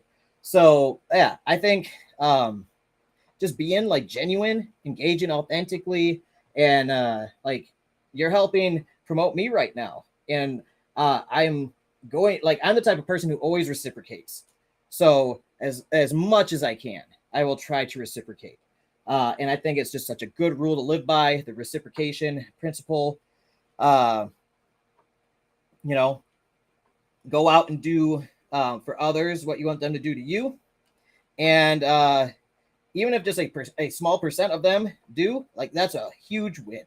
And it's a great strategy, especially when you're starting a new social media channel or community. That strategy can literally bootstrap a channel from 0 to huge. I mean, I know people who make amazing content. They have like no followers and like no views or likes. I watch it and I'm like watching their content. They've been making it for forever. I'm like, this person should have 1,000 subscribers right now or more. And these videos should be getting a ton of views. But I bet you those people aren't putting in the work networking and using the reciprocity rule. to reach out and engage with other people's content and support other content creators and just people in general. And then, you know, because they don't do that, they don't get that in return. So like they might just be spinning their wheels making amazing content, but like maybe the YouTube algorithm just doesn't want to recommend it. So what do you do in that case? You have to bootstrap your channel. How do you do that? You have to go out and get followers. You have to go out and get viewers. How do you do that? Well, you be nice to people. You can support other people, and some of them are going to support you back.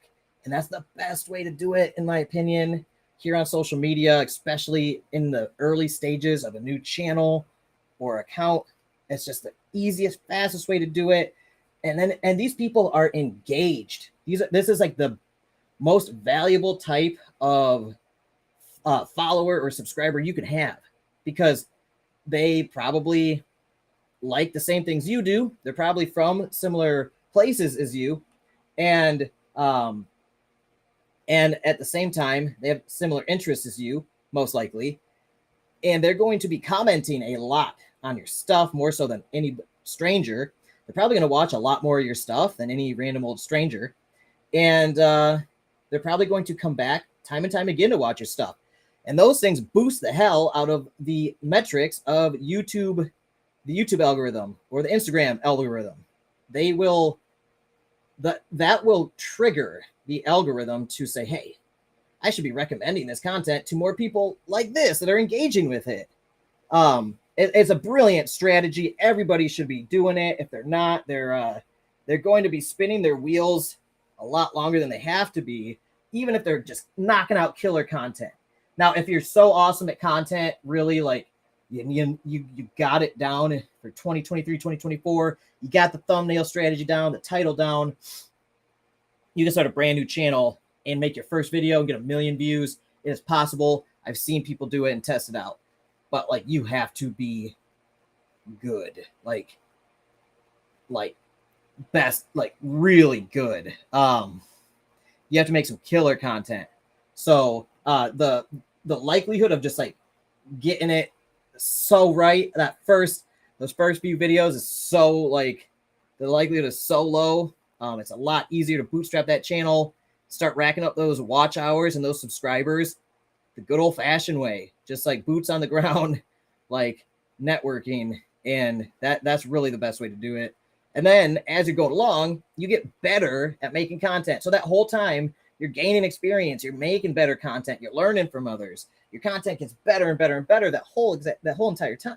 Then when your videos start getting picked up by the algorithm and going viral and stuff, your content's way better, and you got a core following that's going to engage with that content most likely. So yeah, man, great topic right there. Raw Access said, yes, on my last live, I made a speech at the end. I get around 7 hookup. It's like going to the gym with a buddy who is vegan too.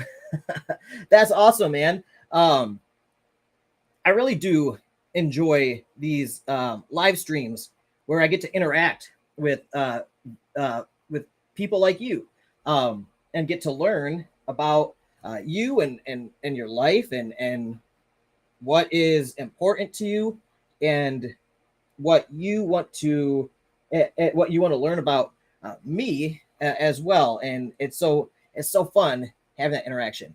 Raw Access said, most people in the future will want to go vegan, but worried about nutrition. I will prove that being a high raw vegan, you can achieve anything. I love it, man. I love that mindset. I think you are spot on. I think people I think the whole vegan thing with nutrition, there's a lot of stigmas that are false. And if you go through the research and the studies, my wife has a master's degree in nutrition and dietetics. She did her master's thesis on vegan diets and everything like that. And the results in the studies are phenomenal. It's one of the best things you can do health-wise, but you have to like know what you're doing. You have to eat a balanced diet still. Like you can't just eat Oreos, which are vegan, right? Like I know vegans like that, by the way. I know junk food vegans. Like those people are going to have health issues, just like anybody else who's just eating junk food all the time, right? So like what you were telling me earlier about what a high raw vegan is, which new term to me, that sounds so healthy. Like you are eating more fruits and vegetables and probably whole plant foods than 99% of the population. I can only imagine how good like your blood markers probably look. I think that's fantastic. You look way younger than you, like you said, you're in your 50s or something. Like you look way younger than that. You're making gains. You're getting lean. So I absolutely think you will prove that to people that you can achieve anything on that kind of a diet. And I love it. I think that's super inspiring and encouraging. And you gotta start that YouTube channel, man. Like, do it. Hey, Wild Angel in the house. Wild Angel said, hi, Merry Christmas. Merry Christmas, Wild Angel. Thank you so much for joining us here. We are about 3.5 hours into the Christmas live stream, and I'm losing my voice a little bit, but we're having a great time. We've been having so many fantastic conversations about all sorts of stuff. Merry Christmas, Wild Angel.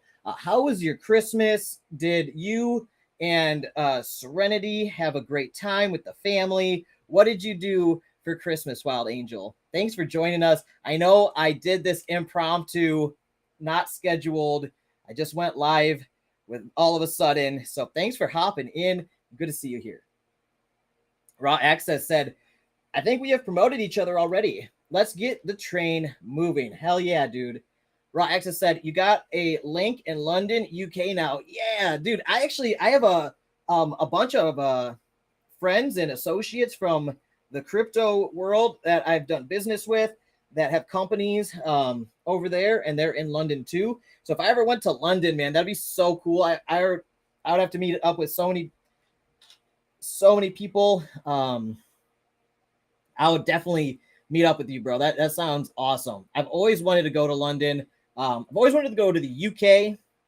I am a nerd, and I want to go to some of the ancient, the historic sites and see some of the ancient relics and archaeological dig sites and other archaeological sites with like monoliths and things like that.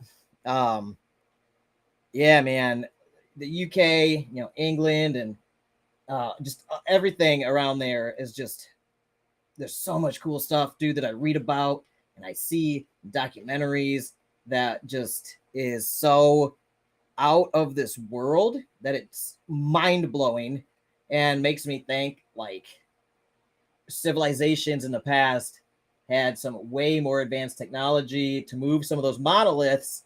It just doesn't make sense. I think we had some alien overlords helping us, but hey, that's just me. Raw Access said, yes, most people think I'm early 40s. Yeah, I thought you were early 40s too. So that's fascinating. So whatever you're doing is working. Yeah, that's I know it's just anecdotal, but on top of like that anecdote, I have dozens and dozens of studies, meta analysis studies over that go over dozens and hundreds of other studies that come to conclusion that a very well balanced, healthy vegan diet is extremely good for multiple areas of health. So, like I said, my wife did her bachelor's and master's degree on this topic, and I've read her thesis, and she really she put in hundreds of hours diving into this, and it's very, very fascinating stuff, and it's really incredible what it can do for people, especially with severe cardiovascular disease.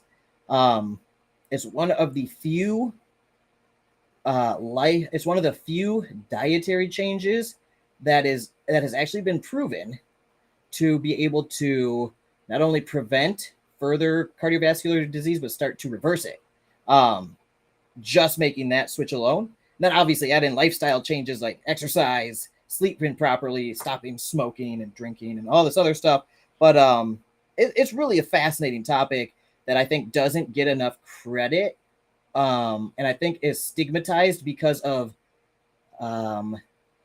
meme society, just because of like, you know, people making fun of like vegans or whatever. But when you really look into it and you go through the science and research studies, if you do it right and you have a balanced diet, it's phenomenal for your health. So I always I always think it's a great thing to do.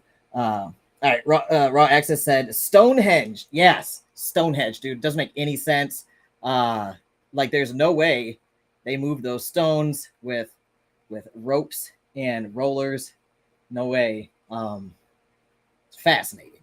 So I've got so many books on this topic. I probably am a crazy person, but it's something that like if I ever had the opportunity to travel someday, obviously I'm kind of stuck at the animal sanctuary forever until I can break myself out through wild success, financially and business wise. That's why I'm going so hard on this stuff, because I would love to get the sanctuary to a point where my businesses and investments can fund it completely, including hiring help.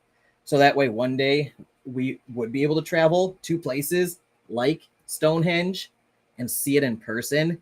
Because right now I'm just like living those magical, fascinating experiences and perplexing conundrums through books and documentaries, which is great, right? It is great, but I think it would be so mind-blowing to see it in person and to touch one of the stones. Man, I wouldn't even. I would lose my mind. Raw Access said, "I'm 55." Wow, dude, no way. You do not look 55. You look like maybe like 42, 43-ish, maybe. That's crazy, dude. Wild Angel said, Christmas was great. We just wrapped up with the fam. Serenity might pop in here soon. Yes, Serenity, my good buddy. Oh, man, I can't wait. Yeah, tell Serenity I've been drinking coffee for hours. It's like midnight, and I am still hitting the black coffee.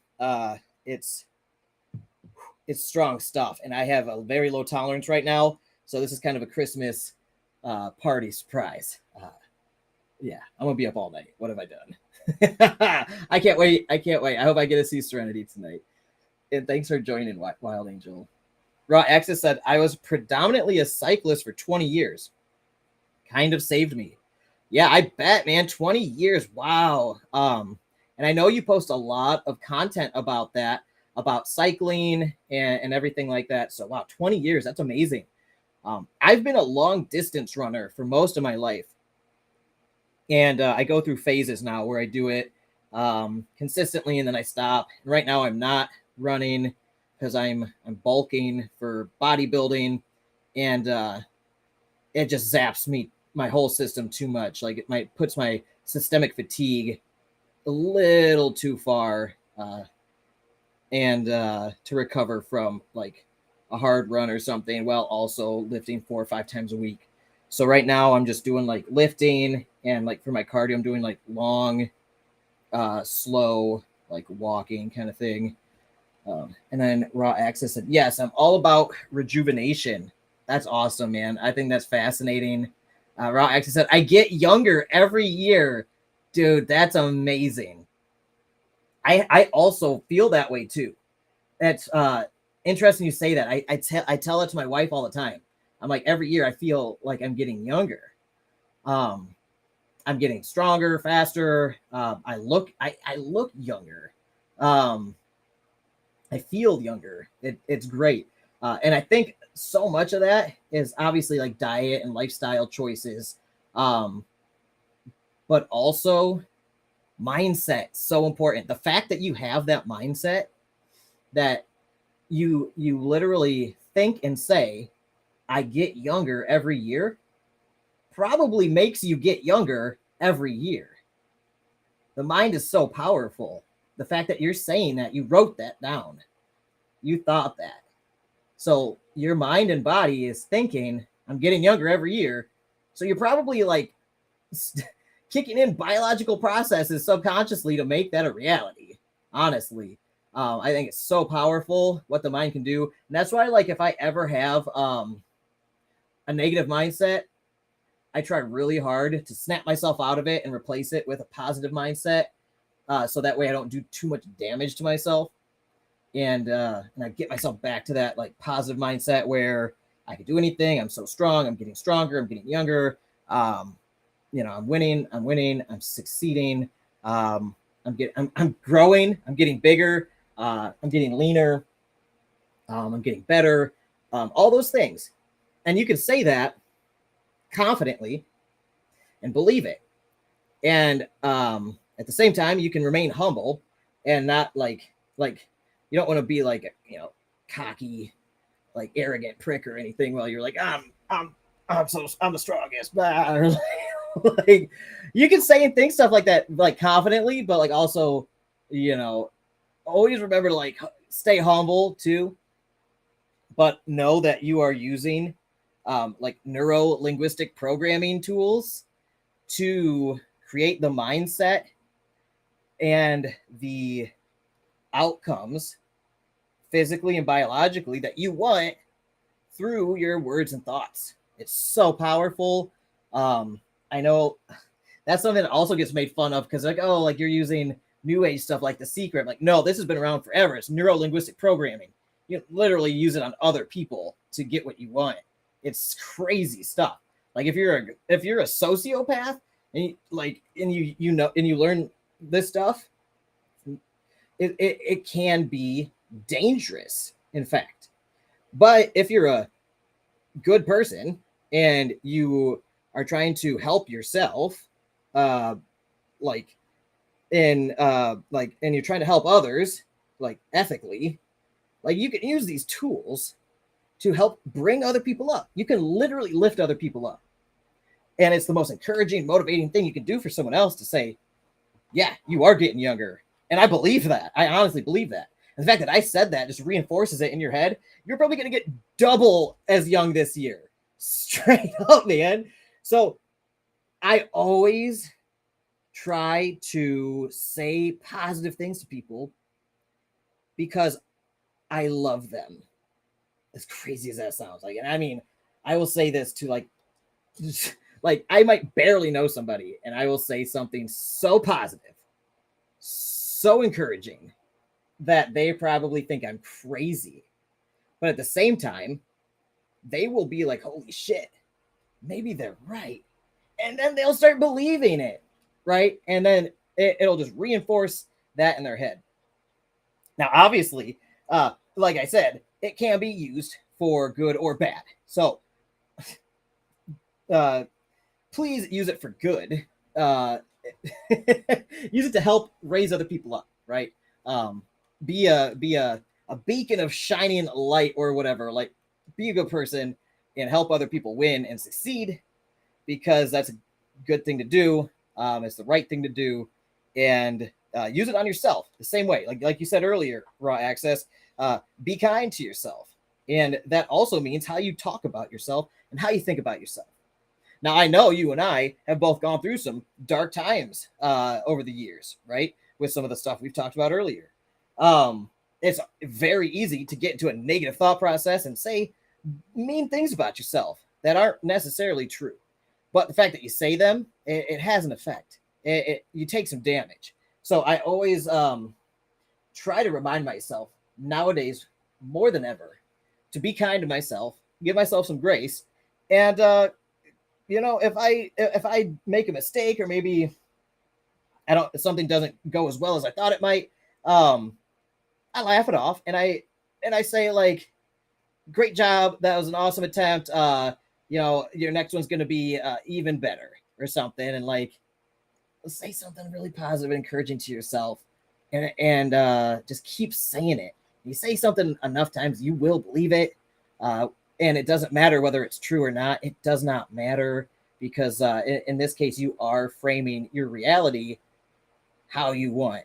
And I would much rather live in a house that has been framed with love and compassion and positivity and encouragement than one that is dilapidated and falling apart and festering with darkness, right? It's interesting to build a mindset, huh? All right. I love that topic, by the way. Raw Access said, I stopped cycling because of my poor shoulder health, managed to fix them through stretching and isometric training. Fascinating. That man, if make some videos about that on YouTube. Just very like succinctly explain what happened, explain like what you did. Say like that. That's the premise. You fixed your shoulders through stretching and isometric training, and then explain how you did it and teach others how to do it as succinctly as possible. And boom, that video is gonna be so valuable to people, dude. You might help so many people with their shoulder problems.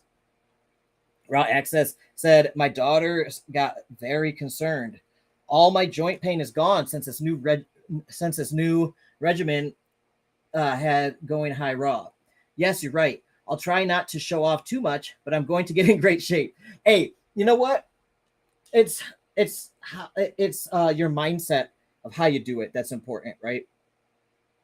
If you're showing off to merely feed your ego, that that's to me is neutral, right? I'm not really like some people might say, oh, that's bad or something. It to me, it's like it's not that bad. But if you're doing it because you want to show what you've accomplished because you put in a lot of work and you want to show what's possible through hard work and dedication and what you're doing, and you think it can help other people through inspiring them to make a transformation themselves, or through just being a good example and a role model of what's possible, that's a very noble reason. And I always try to think of that when I post something on Instagram, and somebody might think like, oh, that's vanity. Okay. And I always try to make sure that my mindset isn't vanity, but it's showing my progress and hoping to inspire someone else. Because if somebody's scrolling Instagram and they see a picture of me and they saw what I looked like before, or maybe they didn't, and maybe they saw that I'm in great shape now and that my muscles are big, maybe I'm lean, I'm looking, my skin is glowing, I'm happy. They might see that and say, wow, I want to look and feel like that. Maybe I'm going to start working out again. Maybe I just inspired that person to completely change their lifestyle for the better, and they might better their health and their whole life because of it. In that case, that was an extremely beneficial and morally good thing to do. Now, if you're posting, tantalizing pictures online for I don't know, man. Even those might have some subtle good moral benefits to society, right? So it's all how you look at it. And if you want to feel better about that kind of stuff, I've thought about this a lot as an influencer, and as somebody that posts content online, especially now that I post health and fitness content. If you are of the belief that vanity and pride is bad, then you can post stuff and you can leave the vanity and pride out of it, and you can post things that are able to provide value and inspiration to others. And in that way, you are actually helping others. Okay. So again, with that, it's all about your mindset and what's in your heart.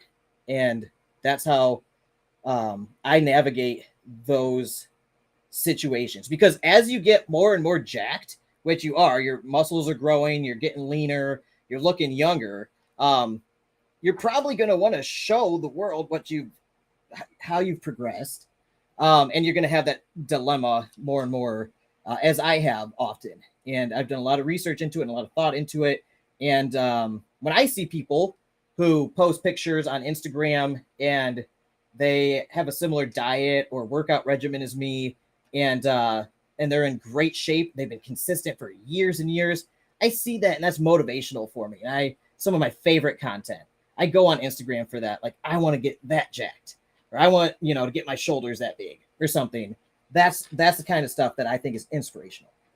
Raw Access said, even my hair is coming back. I'm onto something here and want to share it. Wild Angel, are you listening? Is Serenity listening to this? Raw Access just said his hair is coming back. Now, Raw Access and Serenity have the same hair style, if you know what I mean. Okay? So even his hair is coming back. I'm onto something here and want to share it. Dude, that's so fascinating to me.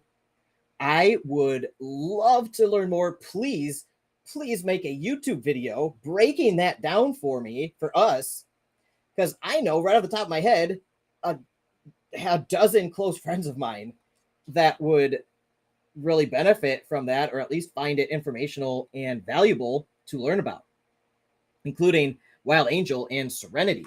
Man, that's nuts. Love it. Raw Access said, are you reaching your goals? Do you set small goals or want to reach for the skies? I do both. I set my big goals, and then I set some small goals along the way. So I will have like my huge goal, like earlier I said with my animal sanctuary, $100 million. All right, shoot for the skies, shoot for the stars. And that's like, in my lifetime, I want to get $100 million into that trust fund. Now I set, small goals along the way, month to month, year to year. What do I have to do to get there? Maybe I have to set up this account over here, or maybe I have to get this educational platform I'm building off the ground. Maybe I have to make 15 educational video modules for this educational platform that I'm building.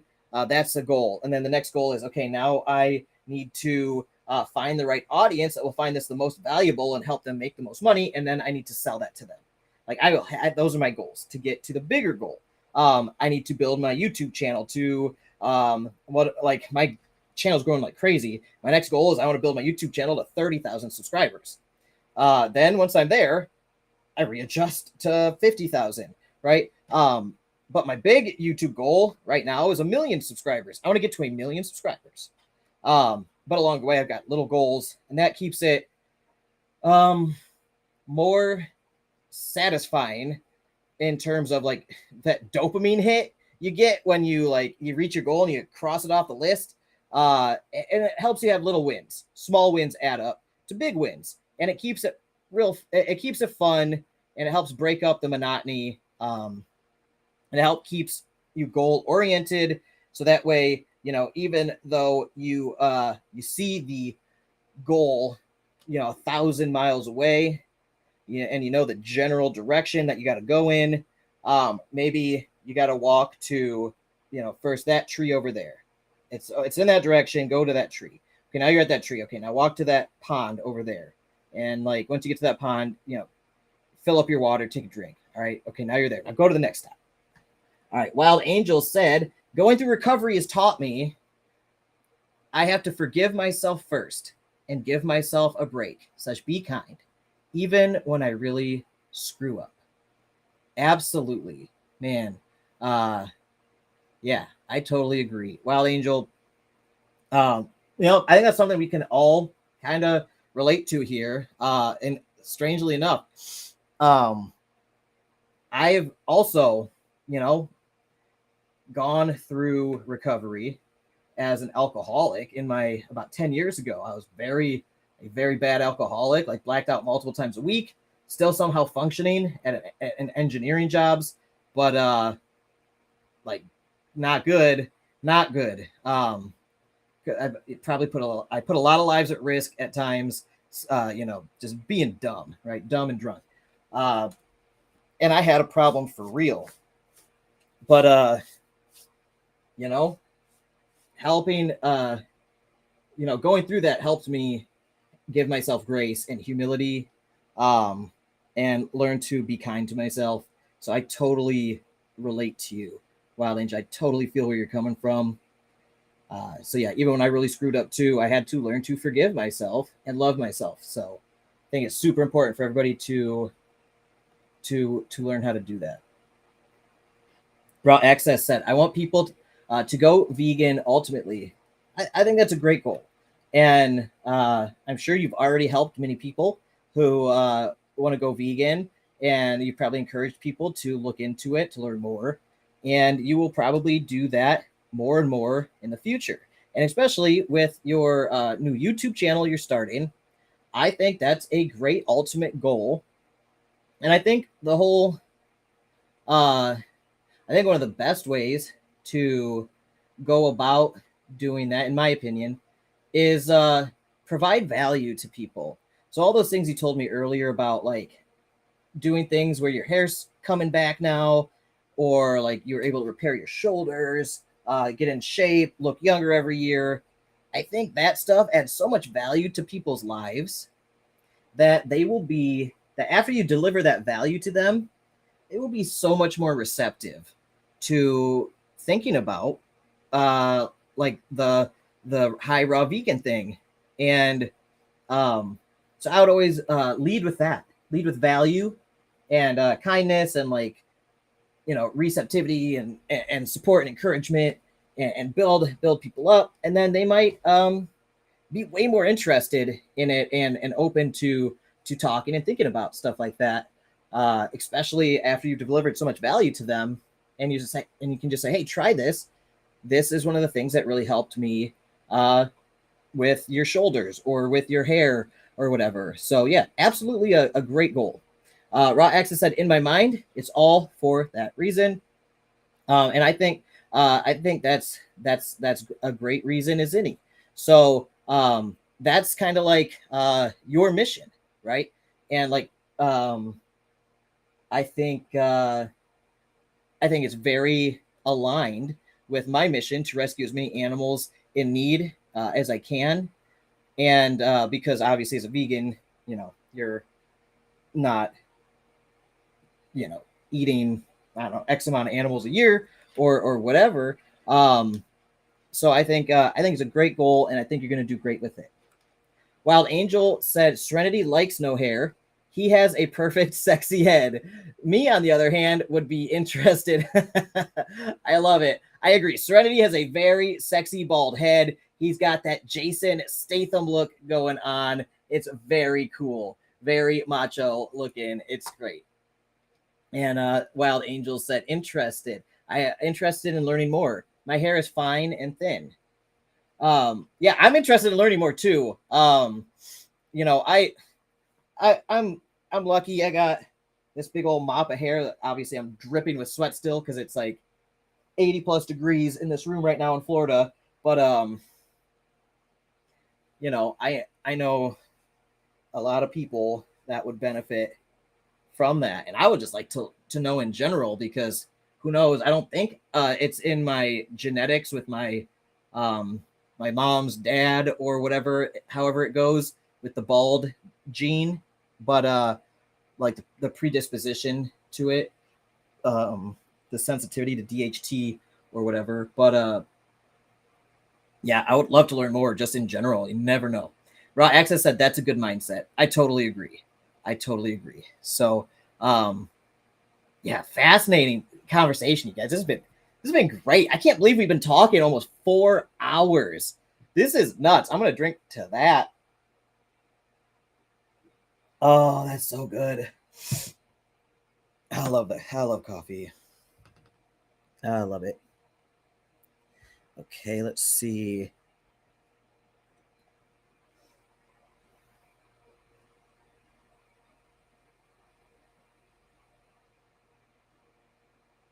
Let me just respond to this. All right. Wonder where Dave Fi is. So Dave said he was going to be on here. But I have not seen him today. Yeah. All right. Yeah, Dave Fi said he wanted to do this Christmas live stream with me. But man, I have not heard from him all day. I hope he's okay. Yeah. So anyway, let's see. Oh my God, it's so hot up here, everybody. I need to get like a little mini air conditioning unit up here because my studio office, I'm sure Wild Angel, I'm sure Serenity and you know all about this. The studio lights and the computer and everything running when you're live streaming or making videos generate so much heat. It's so hot in this room, and it's like 70 plus 70. It's like 70 plus degrees out right now. I have the windows open, and then all the lights and everything is just killer. It's like 80 plus degrees in here. Speaking of hot computers, I don't know if anybody is mining with their GPUs again, but I just heard on some YouTube videos from other crypto YouTubers that mining might be profitable again, which has me interested because I've got 3 or 4 GPUs that I can set back up and heat my house with this winter. But even though we don't really need it, it's so hot right now. But you know, if I could be turning a profit, mining some crypto, then I would love to be doing that again. Because 2 years ago, I was making like an extra $15 a day, I think, just running 4 GPUs that I had lying around. It was awesome. I stacked up a whole bunch of Bitcoin. I was using NiceHash, and other people that were using NiceHash on the videos I saw today, they were, I forget what coin they were mining through NiceHash, but it was slightly profitable. And even if it's slightly profitable, I'm tempted to do it because that's just like, trading your electricity for crypto. And I think crypto has a much better outlook over the next 2 or 3 years than my electricities. So like if I use some of my electric bill to mine an extra, I don't know, however many fractions of a Bitcoin a day, and then it goes up 5 or 6 times in the next 2 years, then it was probably a very good decision. So I'm really excited to hear that GPU mining might be back on the menu, boys and girls. I know we got some girls in here right now. So yeah, let me catch up on these. Raw Access says, do you have a fan? I do. It's actually right here, but it's so hot. I have to keep it on my computer because it's so hot that my computer is actually overheating, which makes my video choppy. So I actually have to keep prioritize the fan on the computer versus myself. I should probably get another fan up here, huh? Yeah. Wild Angel said, we do GPU mining. Serenity has a couple of videos about a project, a couple of videos about it. Yeah, and I remember, I don't know if he has, if I've seen his new videos on it, but I remember his one video back in the day was one of my favorites, where he showed how to rewire your house for 220 volts to mine Bitcoin in your house with ASIC devices. And I thought that was like just the coolest video. So I know you guys are mining over there. So you guys are still mining right now. Have you been mining this whole time? I'm very curious.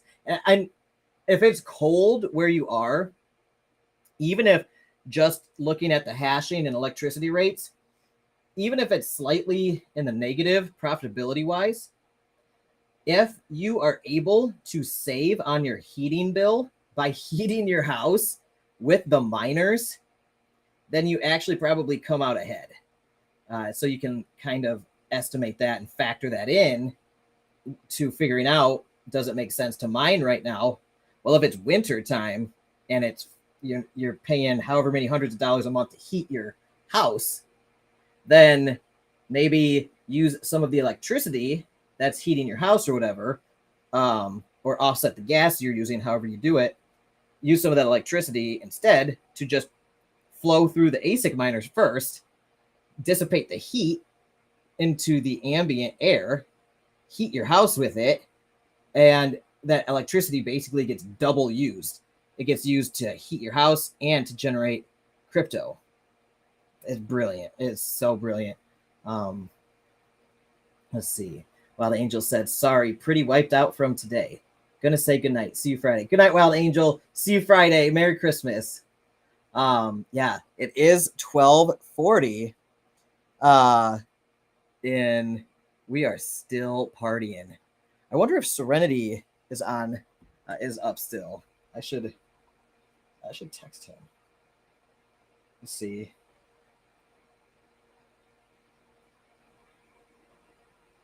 Let's see if some people want to come on for the live stream.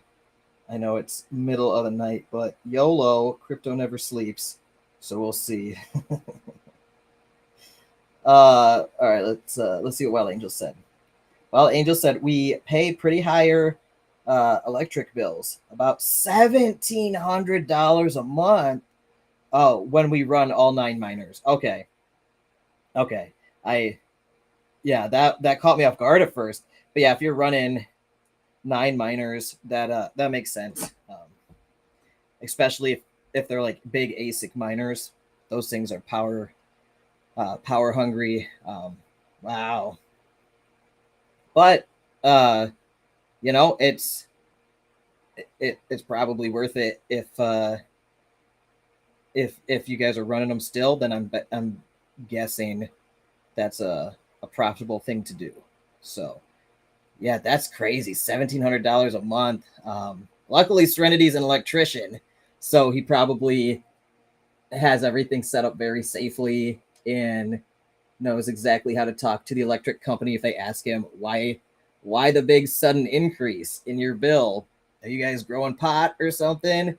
And he could say, no, I'm doing this with ASIC miners or something. And Raw Access said, are they huge computers? A lot of processing? Yeah, absolutely. These things are bricks. They're ASIC computers, which means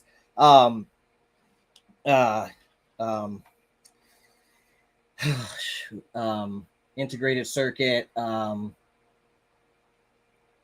my gosh, why can't I think of the term? It is so late. It's application specific. Dude, I literally went to engineering school for computer science and electrical engineering, and I forgot what ASIC meant, dude. Fail. But that's what happens when you've been live streaming for 4 hours at 1 a.m. But yeah, application specific integrated circuit. And that means it's a custom computer that is built to do one thing and one thing only, and one thing very well. And in this case, it's mine Bitcoin. There are other proof of work cryptocurrencies that have ASIC application specific integrated circuits to mine them, like Kadena, Kaspa, Litecoin, Dogecoin, and so on. But most people will talk about it in the terms of Bitcoin generally. So yeah, like a Bitcoin ASIC computer just looks like a toaster.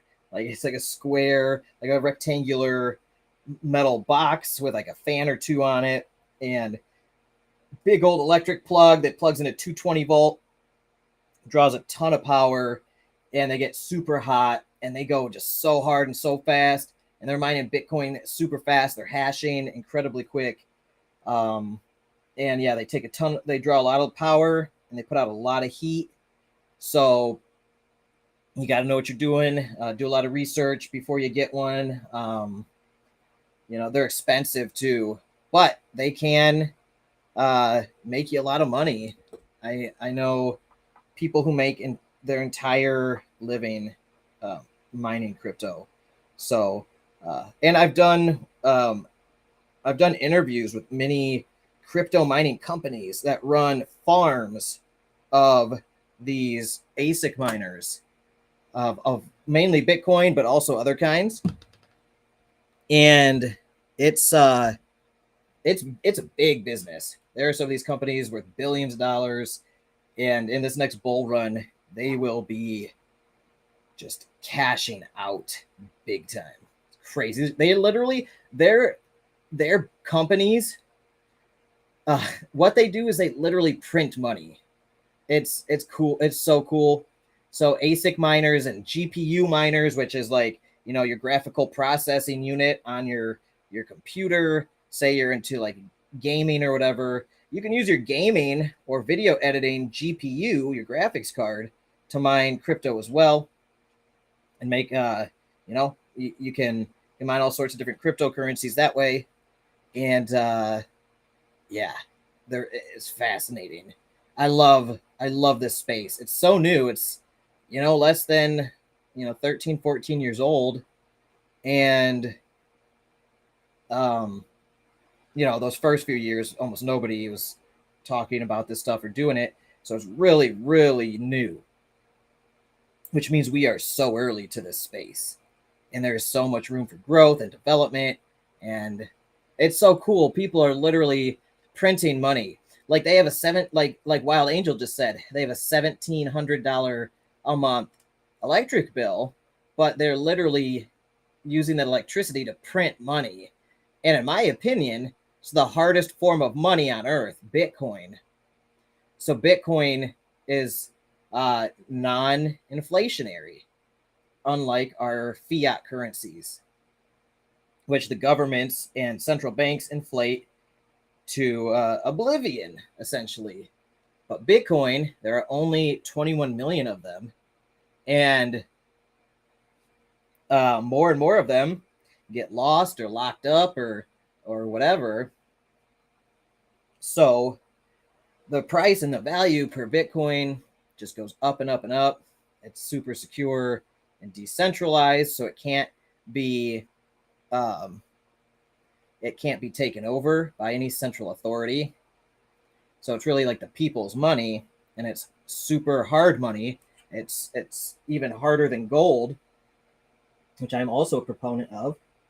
I think gold is a good investment, and I think everybody should have a little bit of cash on hand in case of emergencies, and then they should have a little bit of gold and silver on hand, and they should have a little bit of Bitcoin in a cold wallet somewhere, and then beyond that, you know, you could keep extra fiat, you know, wherever in a bank or something for your 3 to 6 month fund or whatever. And then you could keep any excess gold or silver you have beyond like a couple $100. Like I like to, you know, I got mine, like it's like my lucky coin, right? But if I ever needed to, like it's a couple $100 right here. If I ever needed to fucking get out of town or something, or make a trade on the spot. So stuff like that is just super useful in terms of like prepping and whatever, and just like financial self-defense. And it's like, it's not like a crazy amount of money, but like a couple $100 in the right scenario might mean the difference between life and death, especially as we've seen in other countries like Venezuela, where when they had hyperinflation, like Weimar Germany back long ago, and you know, like Argentina is facing some crazy inflation, or like Turkey and the lira, or like Greece. So many places have faced hyperinflation where people were literally, or like what was it, Zimbabwe? I think they went through some insane hyperinflation a few times, and like wheelbarrows full of their fiat currency, their cash, couldn't even buy a loaf of bread. But something like gold, just like a couple $100 in gold, will maintain its value even if your currency, even if the value of your currency approaches zero. So with hyperinflation, the value of your dollars, you know, could essentially drop 99% over a short period of time, in which case, like, your dollars are basically worthless. So that couple $100 you have on hand in case of emergencies might be good for like a short period of time, but then it's like toilet paper. But then you got like a little bit of gold and silver, so you can still barter for medicine or food or a vehicle or something if you needed to. And then beyond that, then you have crypto, and you have Bitcoin and these other things. Bitcoin is obviously the most well-known and used. So, and also Bitcoin is even harder than gold. So like gold's great, but they pull more of this out of the ground every year, you know, to a degree. So the supply of gold in the world is increasing every year. So gold is very, very slightly inflationary, but it's also proof of work. You literally have to dig it up and refine it out of the ground. So, like the supply inflates very slowly, and the demand for it basically always outweighs the supply, for the most part. And it's, aside from Bitcoin, probably the best form of money, and historically, it's been the best form of money forever, for a reason. And that reason is that proof of work. Very hard to get it out of the ground. It's very rare. So gold is the best money historically. However, Bitcoin is the hardest money ever, cryptographically secure. Only 21 million of them will ever exist, and it's completely decentralized.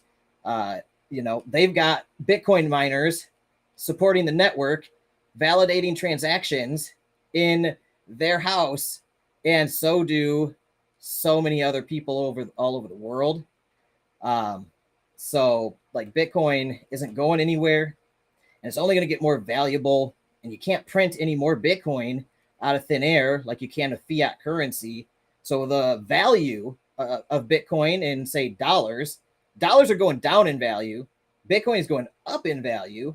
So the effect is even more dramatic, where the value of Bitcoin is just exponentially rising. I think Bitcoin's gone up like 1,000,000% since it launched. It's insane. It's insane. It's the best performing asset over the last like 15 years. It's insane. And this next bull run is going to be crazy. Right now we're at what, like 42,000 or something. Let me check real quick. 42,000. But last bull run it got to 65,000. Then it got down to 15,000 as a bear market. Now it's at 43,000. Now I'm thinking when the bull run really takes off in March and April, we're going to see Bitcoin start taking off. And then sometime in 2025, 2026, we'll probably see the peak of the bull run, where we might see Bitcoin well into six figures. Even if it hits $100,000, that's if you bought it right now, if you're DCAing in right now, that's over a 2x in a very short period of time. But realistically, it's probably going to go up maybe, I don't know, 3 to 6 times. So, we might see 180,000, maybe a 280,000. Bitcoin's very realistic. Some people have even higher projections. Some people are saying around 500,000. We won't know until it happens. But that's why I'm saying, like, right now, I'm stacking Bitcoin and crypto, and it's very hard to steal that from somebody if you know what you're doing. It's very secure. They have to literally basically torture you for your seed phrase.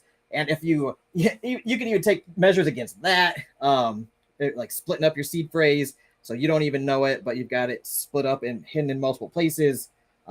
It's a crazy world, man. And that's why, like, this course that we're all teaching, these other like big YouTube educators, this is going to be revolutionary for so many people, because like the spiel I just gave is like fundamental to the understanding of like everything else.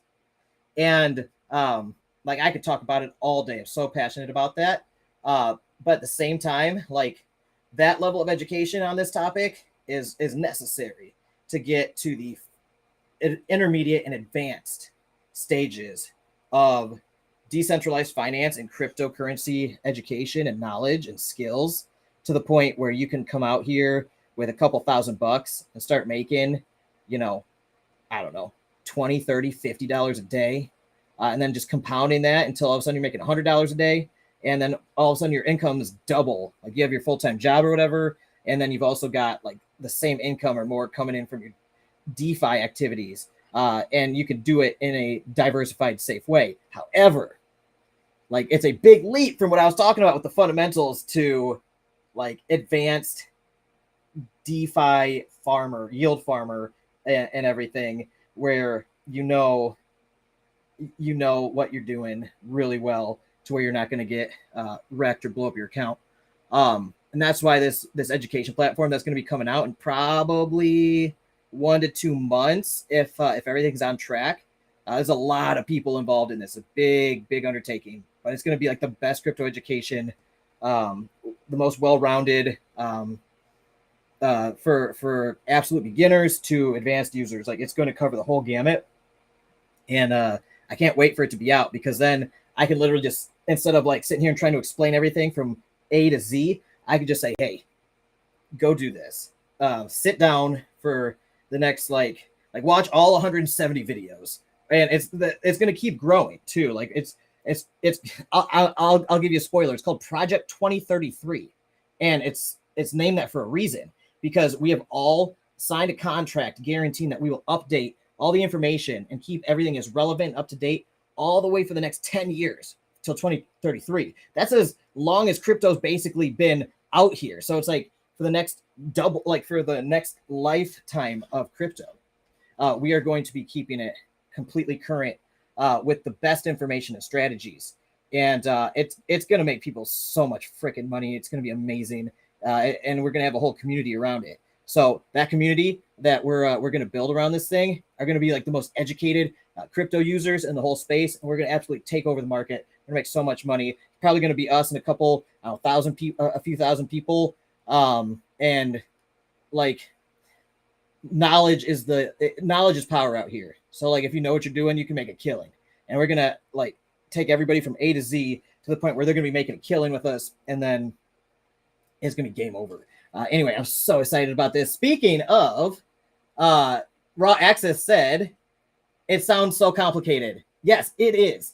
And that's why there's such a barrier of entry for people to this space. And that's why we're making this this education platform. It's gonna completely make this so easy. Just put on 1 or 2 videos a night, or like just watch them all the way through if you can. If you're like me, just binge watch stuff.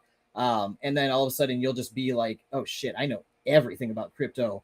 You're gonna be telling all your friends and trying to explain to them how everything works. And they're gonna be like, where are you making this extra money from? And you're gonna be like, let me show you. And then they're gonna take the course or whatever and be like, okay, it's awesome. Crypto's so cool. All right, let me catch up on these. Serenity is on his way shortly. Look who it is. Serenity said, Merry Christmas, YaBonks and family. Merry Christmas, Serenity. Oh, man, good to have you here, buddy.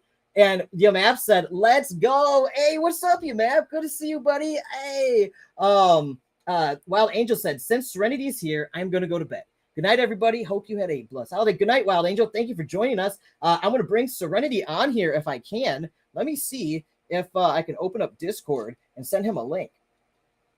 All right. And Raw Access said, sorry, I'm clueless with these things, showing my age. Don't worry. And the cool thing about this this education platform we're building is it's going to be targeted for people who it's going to be for everybody, but it's especially going to be for people like around your age, like 50s, even like 60s, people who want to get into this. And they have investing knowledge, like they're knowledgeable on finance and everything, but like the crypto stuff's maybe just like a little too technical and like just fast moving with everything that's been going on. So, but we're going to literally handhold from absolute beginning of it all the way through, and like in a relatable way where you'll, by the end of it, you're like, okay, I get it. It's not that complicated, but I just needed to know this, and this. And I just needed to know how to do this, and that. And by the end of it, seriously, you will be a pro at this stuff. We've designed it in a way where we could take an absolute beginner with no technical knowledge to complete advanced user by the time they finish the course. And one of the guys that I am bringing on here, Serenity, is actually one of the educators. And he is one of the, in my opinion, one of the best educators in the crypto space. He's super under the radar right now, but his channel's grown like crazy. So he's going to love it. Let me see. Let me pull up Discord. Let me send the invite link. I'm going to pull Serenity up here, okay? Serenity's so good at explaining things.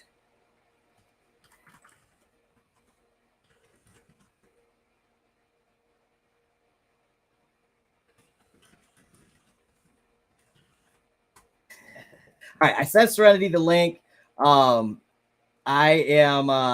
excited now. You guys got me all worked up on these topics. I can't wait. I love educating people on the stuff that I have manically researched for years, like crypto. I've been in this space for 6-7 years now, and I've tried everything out here. In the last 2 years, things have really gone well for me, even with like losses and everything here and there, which are totally normal. My wins have far outweighed my losses because of diversification and because I know what the hell I'm doing now, to the point where like I could almost do this full time, just managing my DeFi plays. However, I think my business is much more scalable more quickly, and then I'm just going to feed that into my DeFi stuff to then just compound it. And it's a brilliant thing. And if people have like a full-time job, it's the same exact way. It's like a flywheel effect. All of a sudden, you're making $100 a day. Let's say, just for easy math, let's say you make $200 a day at your job. You bring home $200 every day. You save up some of that. You put a few $1,000s in over time. Diversify it. You spread it around safely. You're not going for super fast money, but you're going for relatively quick money in terms of like normal finance. DeFi is crazy awesome. But you can still do this diversified in a way that's protecting you. Now, let's say you get up to $100 a day in DeFi income. Now, all of a sudden, you got $200 from your job and $100 from your DeFi income, and you're taking a portion of both of those now. So you're investing the same amount of your day job back into your DeFi bag. Then you're taking that $100 from your DeFi bag and investing it all back into it. This thing starts speeding up how fast it compounds. Now, all of a sudden, you got $200 a day from DeFi. And you're making $200 a day from your day job. And then real quick, you're making more money from your DeFi plays than you are from your day job. And at some point, it gets to the point where you're like, should I do this job anymore? Or should I just focus on this and do other things that I want to do with my life? Like maybe build a business or start an animal sanctuary. I don't know. It's fascinating. Now, obviously, your day job probably is like benefits, health insurance, and all that. So that all weighs in. But it shows the principle of how this works. Yeah.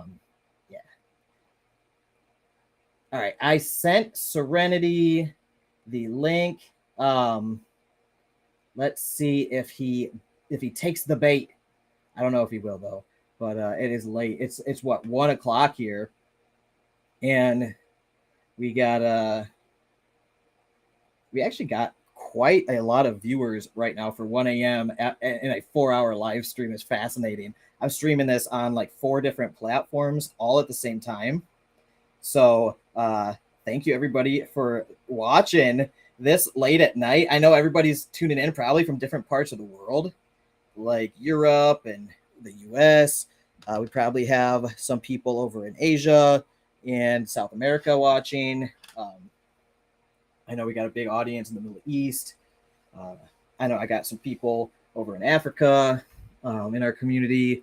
So it's hard to know where everybody's tuning in from on Twitter and YouTube and Twitch and Facebook.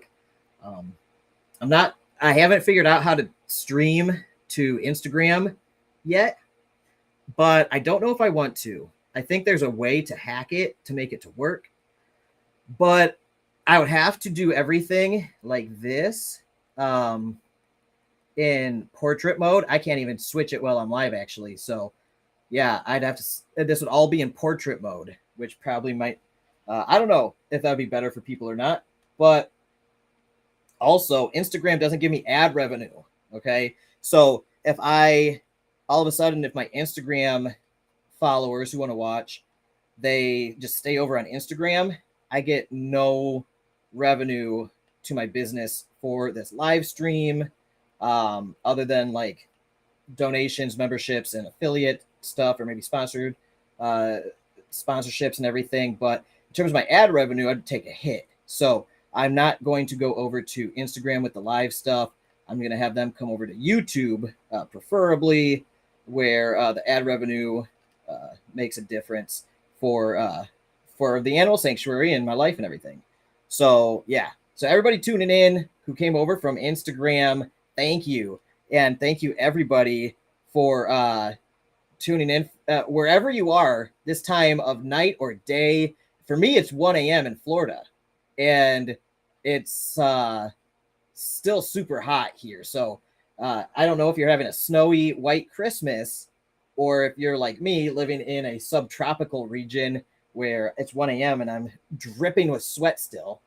Yeah. So I just thank you guys for watching on this this lovely Christmas day. And Raw Access said Instagram is rather sensitive. Yes, it is. Instagram is so sensitive. So they didn't ban me, but they limited my account recently. So for 5 or 6 days, I was not able to like or comment or follow new people on Instagram. And I was so mad because I thought that was the point of Instagram, was to like your friends' posts, to engage with their content, to leave comments and stuff like that. But no, apparently I liked and commented too many times in a day. I don't know. They didn't tell me what I did. They said my account was in great standing still, and my account status was all green, but I couldn't do anything. And it was like that for 5 or 6 days straight. And people were wondering if I was okay, because I'm always supporting all of as many people as I can on there. So when people are like, hey, I noticed you're not commenting or leaving a like, is everything all right?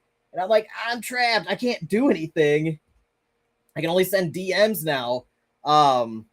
Luckily, Kinky Witch, her name is, I forget, I think off the top of my head, that's her username, Kinky Witch, DM'd me after she saw my story about this situation, and she told me how to fix it. She said, for some reason, Instagram thinks you're a robot. You need to convince it you're real. Well, robots don't log out, so this is what worked for me. I logged out of Instagram. I uninstalled Instagram, waited an hour, reinstalled it, logged back in, and it worked. It fixed everything, and it worked for me too. So thank you, Kinky Witch. You are a lifesaver. Thank you for fixing my Instagram account, because Instagram didn't even get my support request. I sent it off, and it just disappeared. It didn't even show up in my request history. They're like, okay, so there's nothing I could do other than some one of my followers reached out to me and said, I know a workaround, and it worked. All right. So if Instagram limits you because you're liking too many things or commenting too much because you're a good person and supporting your friends, just log out, delete Instagram. I waited overnight. I did it last night, and then I waited till this morning to reinstall it just to be safe, and logged back in. Boom, my account was working perfectly. I can comment, I can like stuff again.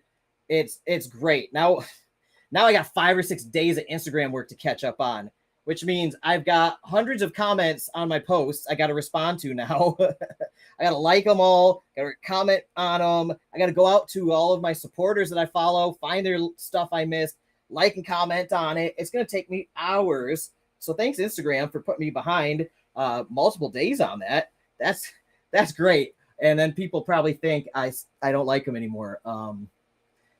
So frustrating. All right, let me see.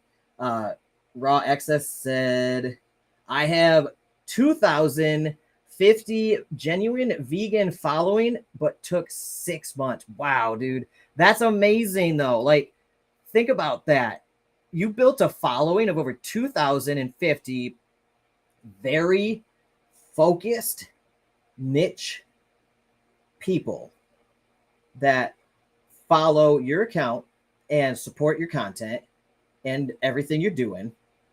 Like, that is a very well-developed account and community you have. And it's a very powerful thing that you've built. And I think anybody in any niche, whatever they're doing, can take your example and use it to bootstrap an account of significant size, like significant 2,050 people. Like, this is a very focused group of people with very similar interests in 6 months. Now, I know you said, but it took 6 months. Like, you're saying that like that's a long time to do that? Bro, that's lightning fast. Okay? It took me forever to get my first 1,000 subscribers on YouTube. Getting 2,050 followers, very niche followers, in 6 months is an amazing feat. It really is. I think literally that skill right there is invaluable. I know companies, I know people that would pay a fortune for you to do that with their account. Straight up. Like, people pay fortunes for social media companies to build up accounts, and a lot of those social media companies build up garbage followers. Followers that are not even interested in the content or the niche that account is focusing on. A lot of times they just get bots or like I don't know, just not high quality followers. For you, and like if I think about this from a business perspective, that is 2,050 vegan followers that in 6 months, right? If I'm a company that sells vegan products, and I know that you have 2,050 vegans that are highly focused, and I see Serenity in the backstage. Let me finish this thought, and then I'm gonna bring you up here, okay? So if you've got 2,050 highly focused followers, then that is worth a lot of money to these companies, and they will absolutely do sponsorships with you. They'll do sponsored deals. They'll absolutely send you free stuff. They will just reach out to any company and be like, I love your stuff. By the way, hey, just wanted to let you know I love your products. I've used them before. I think they're great. Just say that. Just say that. They will most likely come back to you and say, oh, that's awesome. They'll look at your account and be like, oh, wow, this guy's got 2,050 followers that are our exact customer demographic that we want. Let's send this guy free stuff. And they will send you free stuff. And all you got to do is just like get it, make a story about it or a post. Boom, bam. They'll share it on their page. You'll get even more followers. And then you get free stuff out of it. And then more sponsors will see that and be like, okay, they're sending him stuff. He's probably got a good focused following. Let's send this guy stuff. And it's crazy, dude. You've got an amazing skill set and an amazing account you've built up. And yeah, all right. Let me bring Serenity on here. Hello, everyone. Merry Christmas. Merry Christmas, my friend. How are you? Doing good, brother. Batch yourself, my man. Awesome, man. How was your Christmas? Pretty good, all in all, except for I did the number one rule you're not supposed to do. I ate too much food. Then I thought, oh, I can fit a piece of pie in. Why not? And so now I feel like I'm going to explode. You know, the classic problems. Yes. I have that same problem, too. I know how it is. Yeah. How was yours, brother? It was good. I spent the day with Kelly and the animals at the sanctuary, and then did some video calls with my family and her family, opened presents with them. I got a new Bitcoin hat from my sister Emily. Nice. So I'm one of these fancy Bitcoin YouTubers now with the hat. Yeah. So I'm excited about that. And then I set up for this live stream and just I just let her rip. I've been going at it 4.5 hours now. Yeah, it's kind of wondering because I just got everybody sitting home, and then Wild Angel said, hey, YaBonks on. Like, oh, cool. Let me go see. And so once I get everything pushed out the door, and then she's like, yeah, he's talking about mining and all this. I'm like, now I got to go check out what's going on. Yes. Yeah, we had a great topic about that. And we've got a very active member from my Instagram community here, Raw Access, who says, hi, Serenity. Raw Access.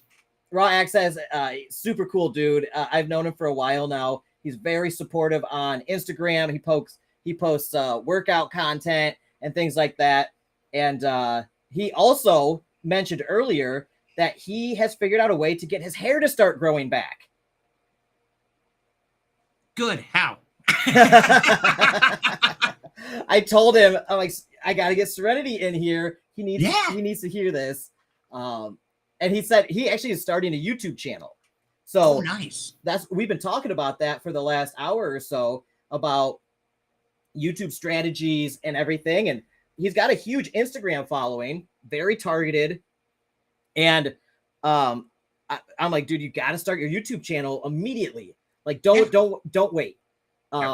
Get that content up, start networking, engaging with other YouTubers' content, getting that initial subscriber base, and also start bringing over your Instagram followers to follow you on YouTube, especially while those Instagram users are active and still engaged and using Instagram. Like, bring them over to YouTube to follow you and get them to start getting value from your content and everything. So he's all excited now, starting his YouTube channel. It's going to be called Raw Access. And I can't wait. I told him, make a video about what you just told me, how I got my hair to grow back. Oh, yeah. Just That'll make be a huge. video breaking it down. Yep. Yeah, you got to do like time frame photos and stuff, because yeah, that'll be epic. I'll watch it. I'll love to learn it. Absolutely, man. So it's been a really fun thing. Raw Access, if you didn't know, Serenity has been a longtime supporter of mine. He joined my community a little over a year ago, and we became fast friends. And you're like, hey, I want to start a YouTube channel. And I said, do it. Start a YouTube channel. He's like, I want to start a crypto channel. And he is now over 1,000 subscribers, and is now he's almost in the YouTube partner program, which means he's almost got a fully monetized account, and it's just really exciting. Yeah, it's crazy. I'm 78 watch hours away. I have 1,020 subscribers. Yeah, less than 100 watch hours away. Yes. And I'm there. It's like, yeah, I'm just watching those every day, checking. You're so close, dude. Just a few more of those live streams will get you there. Yep. Because those live streams, they get crazy amounts of watch hours, especially on a smaller account. Right. You get 10 people to watch a 2-hour live stream. That's 20 hours just live, and then say 100 people watch it later. That's another 200 hours or something. It adds up quick. Exactly. And yeah, I really noticed that's been a great steady growth, especially where I have 2 live streams a week. And so I've got my Rags to Riches on Thursday night with Cyril, and then Freaky Fridays with the gang, whoever shows up that night. And that just gets crazy. But yeah, they actually get about the same amount of watch time a piece. It's really kind of interesting, or the same amount of views, I should say.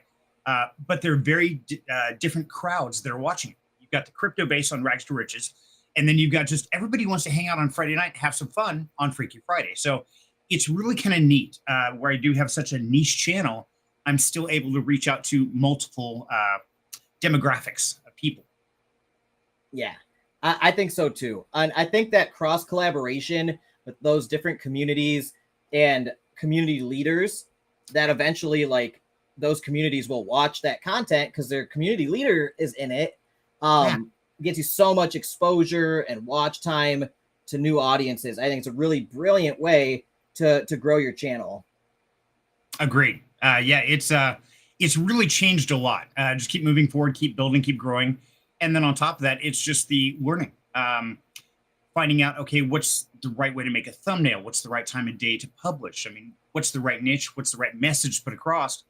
And even like the last video I just did about how to mine crypto with any computer, I changed the way I did the video. I actually did it more of a story or an adventure, and put in some dares and some different things in the middle of it. And that really is starting to take off. I mean, that thing's been exploding over the last 4 days. Wow. And Wild Angel mentioned that video. I think I have not watched it yet, so I will have to go back and watch it, because it seems like crypto mining right now is starting to cross over into profitable for residential again. It is. Yeah, and I'm really excited. It's hitting that breaking point. Here in Idaho, it's about 11 cents a kilowatt hour. So even like my L3 Plus A6 and those I've got out there, I've got 2 of them running just to heat the garage. They're losing a little bit, but in the long run, I'm paying less between the profits I make and the power I use compared to if I had a space heater out there, keeping the paint from not freezing and stuff. So it's like, hey, it's a little bit less, and it helps cushion that hit.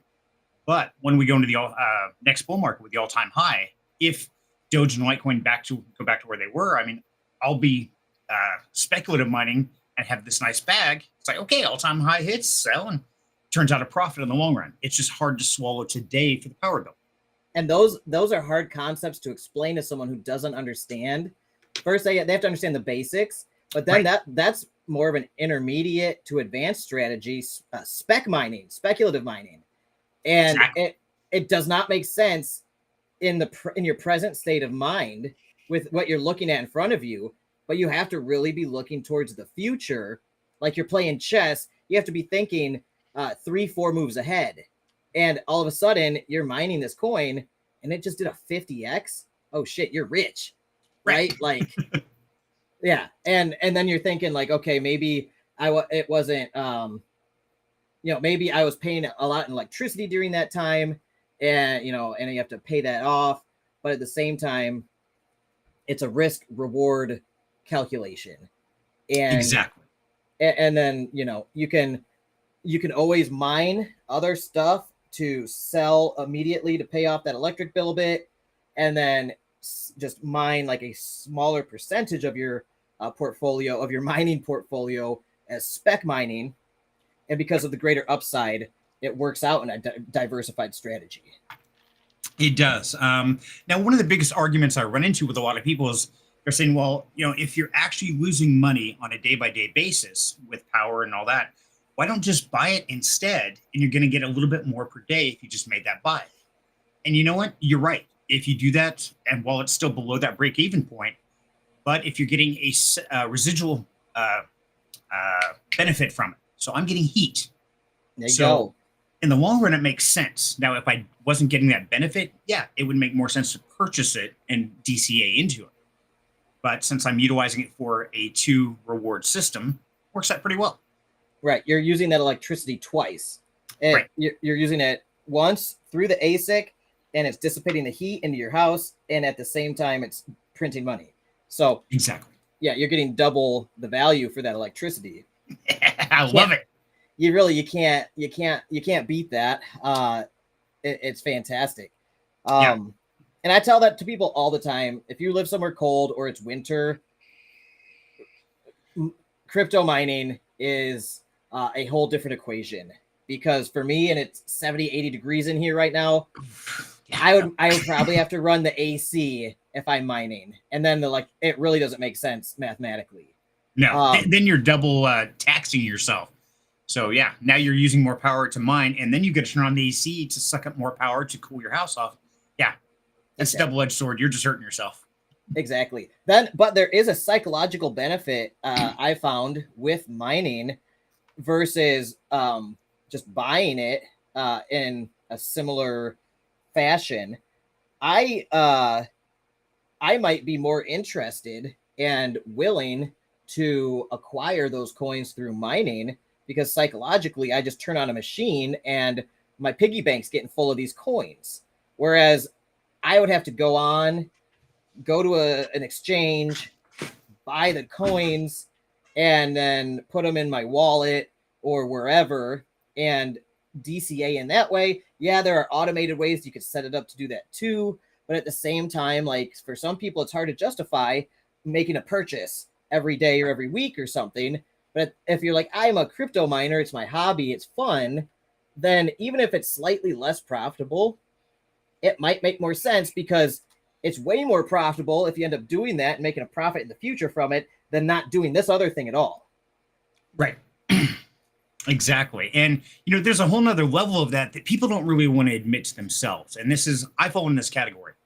And that is, we're bad people to save money. We're just horrible at it. We pay our bills. And if we get that done, we feel pretty good. It's like, okay, now when we go to the store and we see something on that shelf we want, it's like, I can squeak that out of this check. Yeah, let me go ahead and buy that.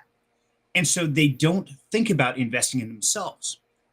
But if your investment is actually part of one of your regular bills like power, well, then it's coming out automatically. It might not be as profitable if you traded, but if you have that mindset or that characteristic, you're actually going to get further ahead, because you'll never get around to DCAing into something, because there's always some new shiny thing on the shelf. Exactly. So it's almost like a slow grow safety or savings account, really. Yep. And that's one of the same reasons I like some of those NFTs that give you exposure to crypto mining operations like Monopoly and fraction mining have been doing well for me. And for me, I got those because that's a guaranteed DCA strategy. And if for those who don't know what DCA means, that just means dollar cost averaging, where you buy a certain amount of dollars worth of an asset every period or interval of time. And it just averages out your overall cost on your basket of goods, whatever. If you've got, you know,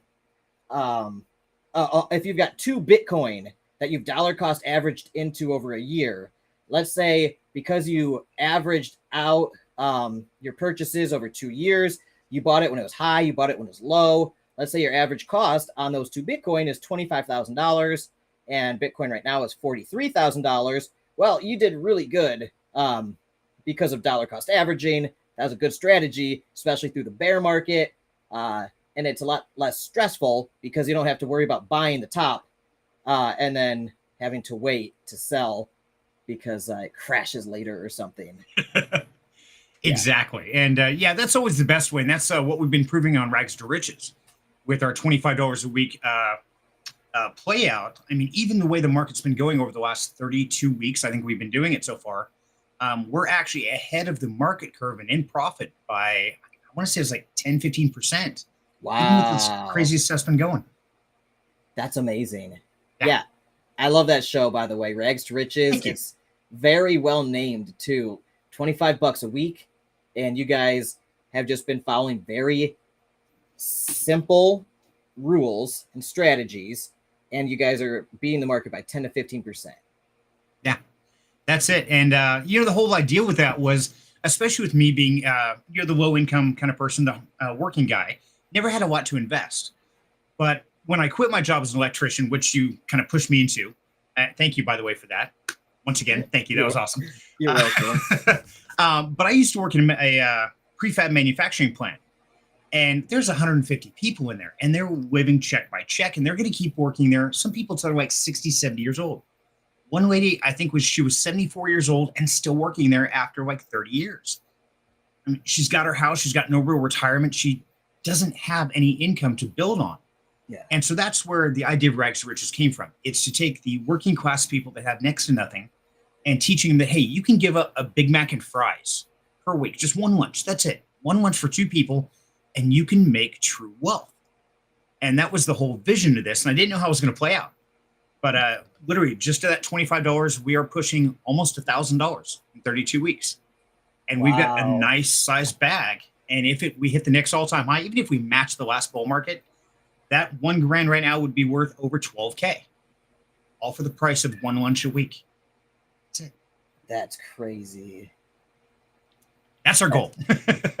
It's amazing. It's the beauty of compounding interest and dollar cost averaging and crypto. It's all just so beautiful. It is. It's an amazing opportunity that we have before us right now. Because like I've talked about before, I think the next bull market, not this one, but the one after that, is going to be very corporate ran. I think all the big government or businesses are going to have their hands in it. And unless you have some special classification, you're not going to be able to play. They're just not going to let you. Just like right now, if you want to go in and get into the early stocks before they hit the stock market, well, you have to be accredited investor. And so you got to have $2 million. And I think the same thing is going to happen in crypto in the next 5-6 years. We're going to see that same barrier of entry. So I think this is going to be the last bull market where everyday Joe like us who go out and work all day long, they can give up one lunch and start to build true wealth. I think you're absolutely right. Institutional money is going to move in, and that amount of capital is really going to suck up a lot of the supply and hold on to it. And I think it's going to decrease the volatility that we see. It's, so that means less volatility, less opportunity for big moves, good or bad. Like, those 10Xs from a bear to a bull market on Bitcoin 100x on a altcoin or something like that. Right. Even like the last 10x we've had on Solana over what, the last 90 days? That's just been insane. Insane. Crazy. Yep. I don't know what is going on there. It's just so weird, dude. But man, it makes me wish I had been DCAing in a Solana for the last year or two. Yep, exactly. And you know, one of my saving graces is where I'm a gamer, as you can tell from behind me. And you and I have talked about this, is that, you know, I got into like Star Atlas about 2 years ago. And I've got a couple ships, and they're just making a few Star Atlas coins, but the whole project is on the Solana blockchain. So I've collected, I don't know, about 70,000 Star Atlas tokens, and they're not worth a lot right now, but they're going up quickly. Every time Solana goes up, they go up with it. So, Man, I'll just keep them staked and get a few Star Atlas coins a day and call it good. That's awesome. Yeah, I'm really hoping the gaming industry is going to step in the next year or so. I mean, we're starting to see more and more with Illuvium, with Star Atlas. Shrapnel is another one on the Avalanche blockchain. Several of these game companies are really stepping forward with some top quality looking games. Now we just got to see if they deliver. Yeah, that's going to be huge. DeFi gaming is such an interesting concept. I know somebody who was an early mover on what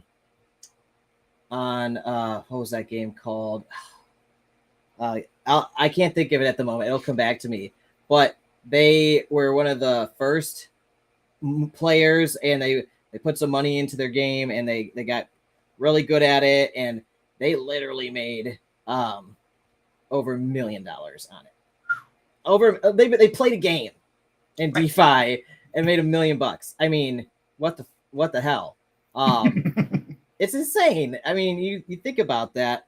Who, like, unless you're like a Fortnite competitive world champion, which is like 1 in a billion chances, but out here you could literally be anybody and join a game and just play strategically and methodically and like rack up a bunch of like these like potentially at the time worthless tokens. But then if that game becomes one of the most popular games in DeFi, all of a sudden, you know, you got a fortune and you're a whale. Exactly. And I mean, you take something like Pegaxi. When it first came out, I mean, the horses were fairly inexpensive. Nobody knew about it. And then people just started breeding them, and then they started renting them. Now they're making passive income on the rental. But then the price of the horses went stupid expensive. I mean, they were, I know, $2,000-$3,000 a horse. They started out at like $10 a piece. So you get somebody who bought, 10 of these horses, they rent them out, so they're making passive income. Then at the peak, just start selling them off one by one. It's like instant millionaire from a video game. It's crazy. That's so crazy to me. Man, I don't even game anymore. So like, to me, like thinking about games these days, like I used to be a big gamer, but now when I think about games, I'm thinking about it from like DeFi games. What's like the economic value for decentralized finance? Can some kid over in I don't know, like a destitute area of the world or something, play this game on his cell phone, on his old cell phone or whatever, and potentially make himself a really good amount of money, and especially with cost of living differences, maybe like be very well off where they are just playing a game. And to me, that's the beauty of decentralized finance gaming. It opens up opportunities like that where people will literally be able to make livings gaming with low barrier to entry. Exactly. And that's a great thing, is it breaks down the demographic barrier as well. I mean, it's not like, oh, well, you're an American or a Canadian or Mexican or Italian or whatever. Now you're just a gamer. It breaks down that barrier of entry. Doesn't matter if you're a boy or girl, you're young, you're old, doesn't matter what you are. You're in there with a passion, whether it's to earn or to play or to succeed, whatever. But everybody has that same opportunity. And I think that's huge. Yeah. And I just want to read some of these comments real quick. We got to get caught up because I see we got some ducked out, some rolled in. Raw Access said, it's been great. Off to sleep now. Merry Christmas and catch up soon. Merry Christmas, Raw Access. Thanks for hanging so long with us. I know you've been on here for 4+ hours with me. I know we've had some fascinating conversations, man. I really appreciate you. And I'll see you over on Instagram over the next few days. We got Jaystein in the house. Throwing some thumbs up. Hey, Merry Christmas, buddy. And Jaystein said, I know this has already been said, but I'm surprised you guys are on now, LOL. Hey, I told you I was going to do a Christmas live stream, and I started at 8:30, and I've just been drinking coffee the whole time, and it's been about 5 hours I've been going live, and I haven't taken a break yet. Talking like a mile a minute. Serenity just joined me, and I'm really glad he did, because this conversation is fascinating as well. We've got Noisy Mouse saying, where is Henri? Noisy Mouse is Smackaroony, I believe. Oh, okay. Hey, Hi, Smacky. Smackaroony. Merry Christmas. And Henri was here for the first 3 hours of the live stream. That was his table right there. There is his food and water. Yeah, so Henri had a whole setup. He was being very majestic. He even cock-a-doodle-dooed quite a few times, and everybody was very impressed with him. Henri put on quite the display. So Smacky, you got to go back later and watch the first half of the live stream, and you'll see Henri in all of his glory. He's famous now. Oh yeah, he's a rock star. Yeah, he made the whole show. I'm just riding in his wake right now. It's okay. We all got to be in somebody's shadow, and hey, that's okay, because eventually we'll rise up, and we do it together. There you go. And Noisy Mouse said, "Hi guys. I am very impressed." Yeah, you would be. You'd be so proud of the little guy. He really shined bright tonight. And Jaystein said, "I hope both of you guys had a great day today. I sure did, and sounds like Serenity did too." Yes, thank you. And Noisy Mouse said, "He is the best boy. He sure is." And I hope you guys all had a great Christmas as well. Jaystein, Smackaroony, how were your Christmases? Did you do anything fun or exciting? Did you see your families? Anything like that? How was it, you guys? Absolutely. Great. I got a great comment from Noisy Mouse asking, "Are you drinking coffee from a whiskey glass?" Yes, I am. Yes, I am. All right. This is my fancy glass. All right. I drink my fancy drinks out of a fancy glass, and I consider coffee a fancy drink.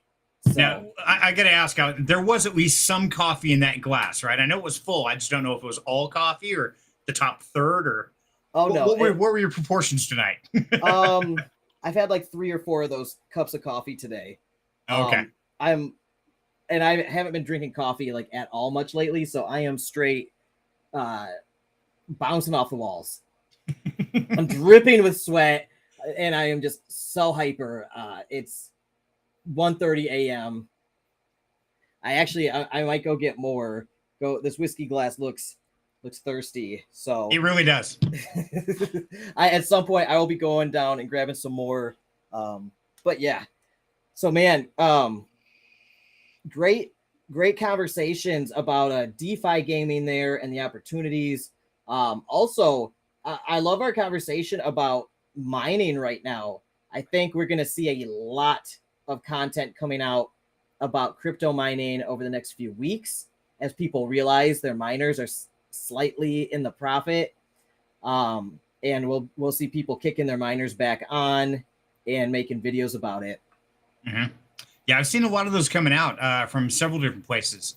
And yeah, they're talking about CPU mining, GPU mining, ASIC mining. I think we're seeing a new evolution of the ASIC miners coming out as well. Because now everybody has the next generations of chips and processors, and they're much more efficient. Just like the latest Litecoin Dogecoin dual miner, the little box mod is actually more efficient than my L3 Plus. Does the same hash or almost same hash, like 20% less power. And I'm like, oh my God, that's insane. That's crazy. Yeah. Noisy Mouse said she passed her exam with an A today. And then said, "No Crimbus for me." No, that's technically not true, Smackaroony. you are having a very Merry Christmas right now with us. So, Absolutely. Merry Christmas and welcome to the Christmas party. Yeah. Even got the Christmas hat. You got the Christmas hat. I got a Bitcoin hat for Christmas for my sister, and Nice. my whole family thought I was super weird for asking for a Bitcoin hat. And I'm like, you do know I'm a crypto YouTuber, right? And they're like, that's weird. We shouldn't ask for a whole Bitcoin. I mean, it's a lot cheaper. I should have asked and see if they followed through. That would be epic. That'd be one of those presents like, oh my God, there's no way. I can't even imagine getting a Bitcoin for Christmas, even at its low. No way, dude. That's like getting a new car. Right. That's crazy. Crazy. Jay Steen said, thank you. All is wonderful this way. That's so good to hear. Good to hear. And Noisy Mouse said, thank you guys. Absolutely. I'm so glad you guys joined us today. Did you guys see Dayfi at all today? I've been trying to get a hold of him. He really wanted to do this Christmas live stream with me. I cannot seem to get a hold of him. I know he's going through some stuff right now, but I was hoping to hear from him for this live stream. So I miss Dave. Yeah. Last I saw him was on Freaky Friday. Same. And he won a couple bit fighters. And I've been reaching out to him, trying to get his wallet out, send it to him, and have not heard from him yet. So I hope he's okay. Best wishes. And if there's anything you need, Day 5, if you're watching this in secretive, brother, you need anything at all, reach out to us. We're here for you, my man. For sure. Yeah. Dayfi is one of our core community members and one of our great friends. So absolutely. And definitely want to give a huge shout out to Jay Steen, brother. Thank you for everywhere I go, my man. You are always there. I don't know if you're stalking me, and if so, man, I'm honored. Thank you, brother. Or maybe it's just because all the cool kids hang out here. So either way, it's awesome. It's great to see you. And so thank you for joining us at this crazy hour of the night. Yes. Jay Steen's amazing. He's been one of the most supportive people out here since I started my channel.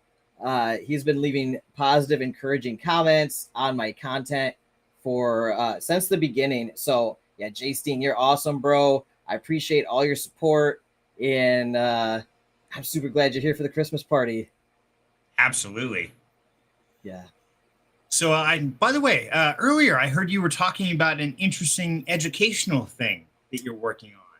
It's a big secret. Is it? You know, I kind of leaked some of that secret out on Freaky Friday.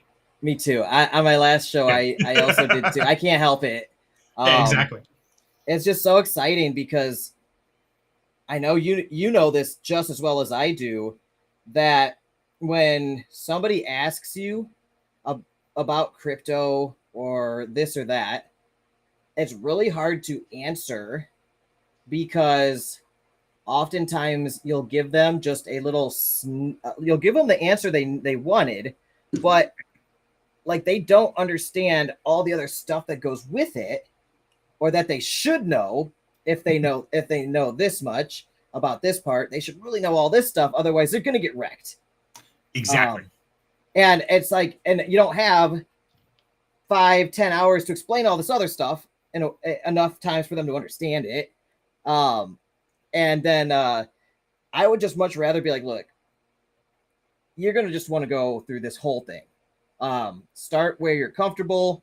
If you start from the absolute beginning, because I get so many people, especially with my huge Instagram following, they're like in fitness or like in animal rescue stuff, and they don't know anything about crypto, and they want to learn, and they'll ask me something, and I'm like, if I answer this one part, it could potentially be dangerous for them. Right. Because I would like really have to preface it with so much stuff and give them disclaimers and all this other info. And I'm like, man, I wish I just had one place to send them where they could literally go from A to Z, just start right at the beginning and go all the way through at their own pace. It'll answer that question they have, but they'll also get the entire education with it that has taken us however many years. I mean, there was over a dozen of us educators that have put this together. They'll get like 100 to 200 videos, all the way from beginner to an intermediate to advanced to super advanced DeFi user. And they'll know everything about it in a complete holistic way.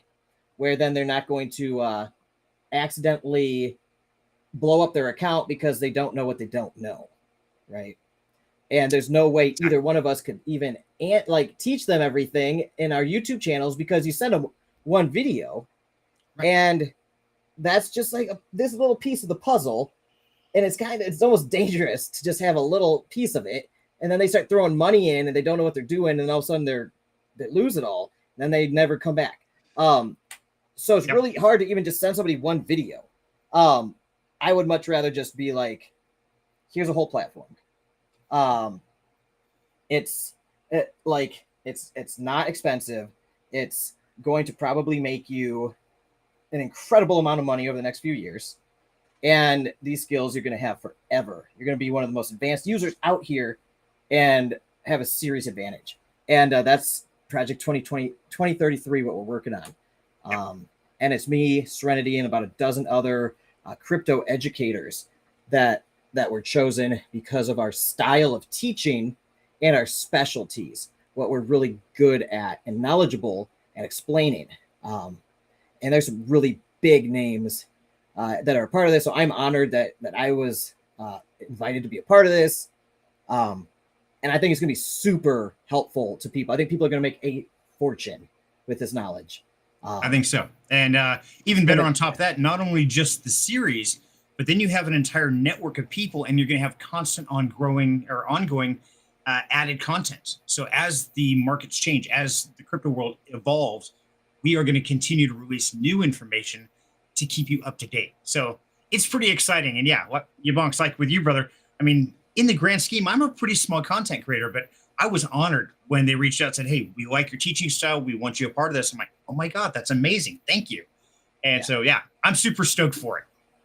Me too, man. And I think your teaching style is extremely good. You're very methodical and easy to understand, and you put things in a way that almost anybody would be able to understand and learn. Where a lot of people out here are really fast talkers. They gloss over things, and somebody who's coming out here to try to learn from A to Z, the basics to advanced, like if their head is spinning too early on, they might get disheartened and give up, right? Exactly.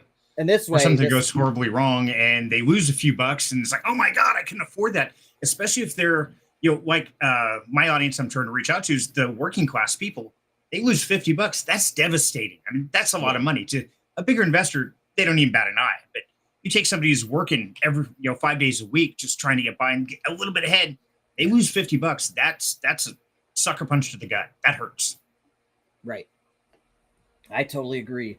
It's going to be so beneficial for everybody, and it's going to make our jobs a lot easier and a lot less risky, because I'm going to feel a lot more responsible being able to give somebody a whole package that covers everything that they really should know before I even delve into this one little thing that they heard about from a friend that they don't understand anything else. And I'm like, no, listen, start here. Go through all these videos at your own pace. If you want to just binge watch them in a few nights or something, if you can, amazing. If you want to watch 2 or 3 videos a night, do that, whatever. By the time you're done with this, come back to me and let me know if you still have that question. Probably not. You'll probably be in the community putting down what the plays you're making right now. And there's a community with it too. So it's going to be super cool. Ongoing support. We're all going to be in there. We're all going to be making a shit ton of money together. I'm so excited about it. Really, it's going to be so easy just to be like, look, I know we work out together on Instagram or whatever, and like we share workout tips. And now I know you want to know how to make a bunch of money in crypto, because I run a crypto channel. I could tell you some ways I'm making a bunch of money right now in crypto, but you're going to try to do that, and you're going to fuck it up. Like, yep, you're going to fuck it up, and then you're going to blame me. Right. And I don't want that. And then you're going to hate me or resent me. So instead, I'm going to do you a favor.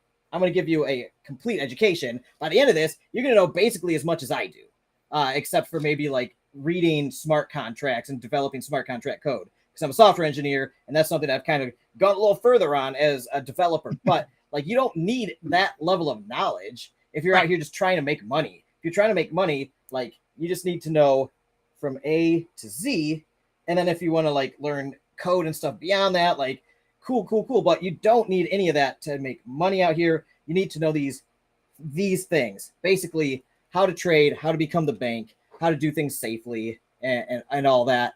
And we cover it in like 170 videos, dude. Oh my God. It's going to be, I think, the best thing that's going to happen to our communities, because everyone's going to level up huge. And in that community too, there's also opportunities for people to make additional money as well. I don't even want to get into that now, but that's something we're all working on too, where everybody in the community we can all make a whole bunch of money together on top of it, beyond just crypto and DeFi plays and advanced yield farming strategies and things like that. But I want to cover something real quick. Do you have? Sorry, I didn't mean to cut you off. Go for it. I just want to read Jasteen's comment.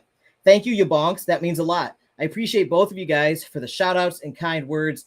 Absolutely, Jasteen. Thank you, man. This guy from Twitch, Big Doinks 213, said, "Hey guys, sorry to bother you. I hope that in this year to come you make mistakes, because if you are making mistakes, then you are making new things, trying new things, learning, living, pushing yourself, changing your world." I absolutely agree, Big Doinks. I think that's wonderful advice.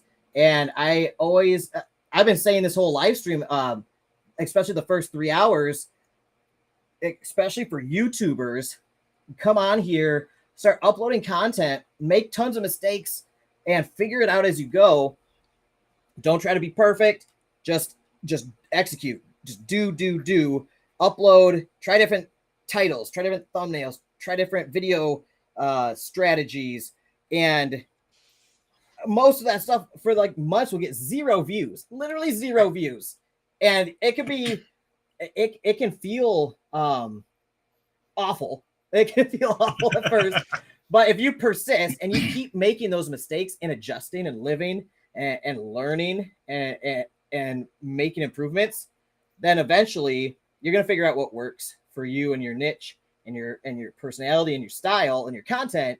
And then all of a sudden you're going to figure out how to grow that channel. And when you do, things start happening quick.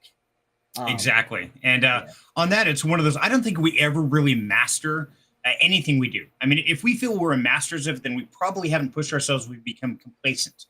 I know with me, I spend a quarter of my time just watching tutorial videos on how to get better, how to do better thumbnails, how to do better storytelling when I do my content. And as I've grown that, I've redone my studio, my lighting, everything, just to try to take my game to the next level. And I'm always trying to grow and advance. And every time I do, it's because I made a mistake. And I go back and I watch an earlier video from 6 months ago, and I'm like, oh God, that's horrible. But you know what? I'm proud of it, because I had the courage to take that step and make that mistake. But now I had the courage to learn from it, adapt it, and grow to the next level. And the great thing is there's always new mistakes to make. So I'll never run out. It's okay. Right. It's an ongoing process. And I think you're doing great. I do the same thing. I watch so many videos about how to better my YouTube channel, my content, my Instagram content, my everything. It's a never ending process. It is. I got one other thing. Nifty Jonas from Twitch said, "Merry Christmas to y'all. Hope y'all are having a good night." Thank you. Merry Christmas, Nifty Yona. I hope you had an awesome Christmas. Noisy Mouse said, "Would be helpful to that course written down too, like a blog or a wiki. I'm more of a reader than a watcher." Hey, that's a great suggestion. I'm gonna write that down. I'm gonna bring that to the team where we've put together, and I do think that's actually a brilliant idea. So I will push for us to get transcripts written of each course, so that way people who read and learn better that way will have all that information in a written course as well. It's a great idea. That's an awesome idea. The only problem I can see is there is going to be some parts that are going to be visual, especially with graphs, charting, things like that. And even some of my parts in the DeFi world, there's aspects where you really got to see the transaction. So there could be some challenges there, whether it's flashcards, things like that. I think a lot of it could absolutely be done with transcripts. Like that'd be wonderful. That's what I'm thinking too. Because a lot of the videos I'm working on too are tutorial style, where I'm walking people through some of these different DeFi platforms and tools and showing them the best strategies to use them and what they mean. And I think having transcripts over the video, or even having them available to download or read along with the video, or both, would probably make that even better of a learning experience for people that learn better that way. Great idea. I love it. Yeah. Thank you, Noise Mouse. Yeah. Super good feedback right there. See, I love this. This is another thing. Big doinks. When we're out here doing this stuff, like I'm winging it half the time, just trying my best with what I know and what I've improved on so far. And then I get feedback like this from Noisy Mouse that because I'm out here executing, I'm trying stuff. If I hadn't done this Christmas live stream and just YOLO'd and winged it for the last 5 hours and 10 minutes on a ton of coffee at 2 a.m. on Christmas night, I never would have gotten this feedback from Noisy Mouse that could potentially make this a much better learning experience for probably 20 or 30% of the people we are trying to help educate on this topic. So super valuable feedback.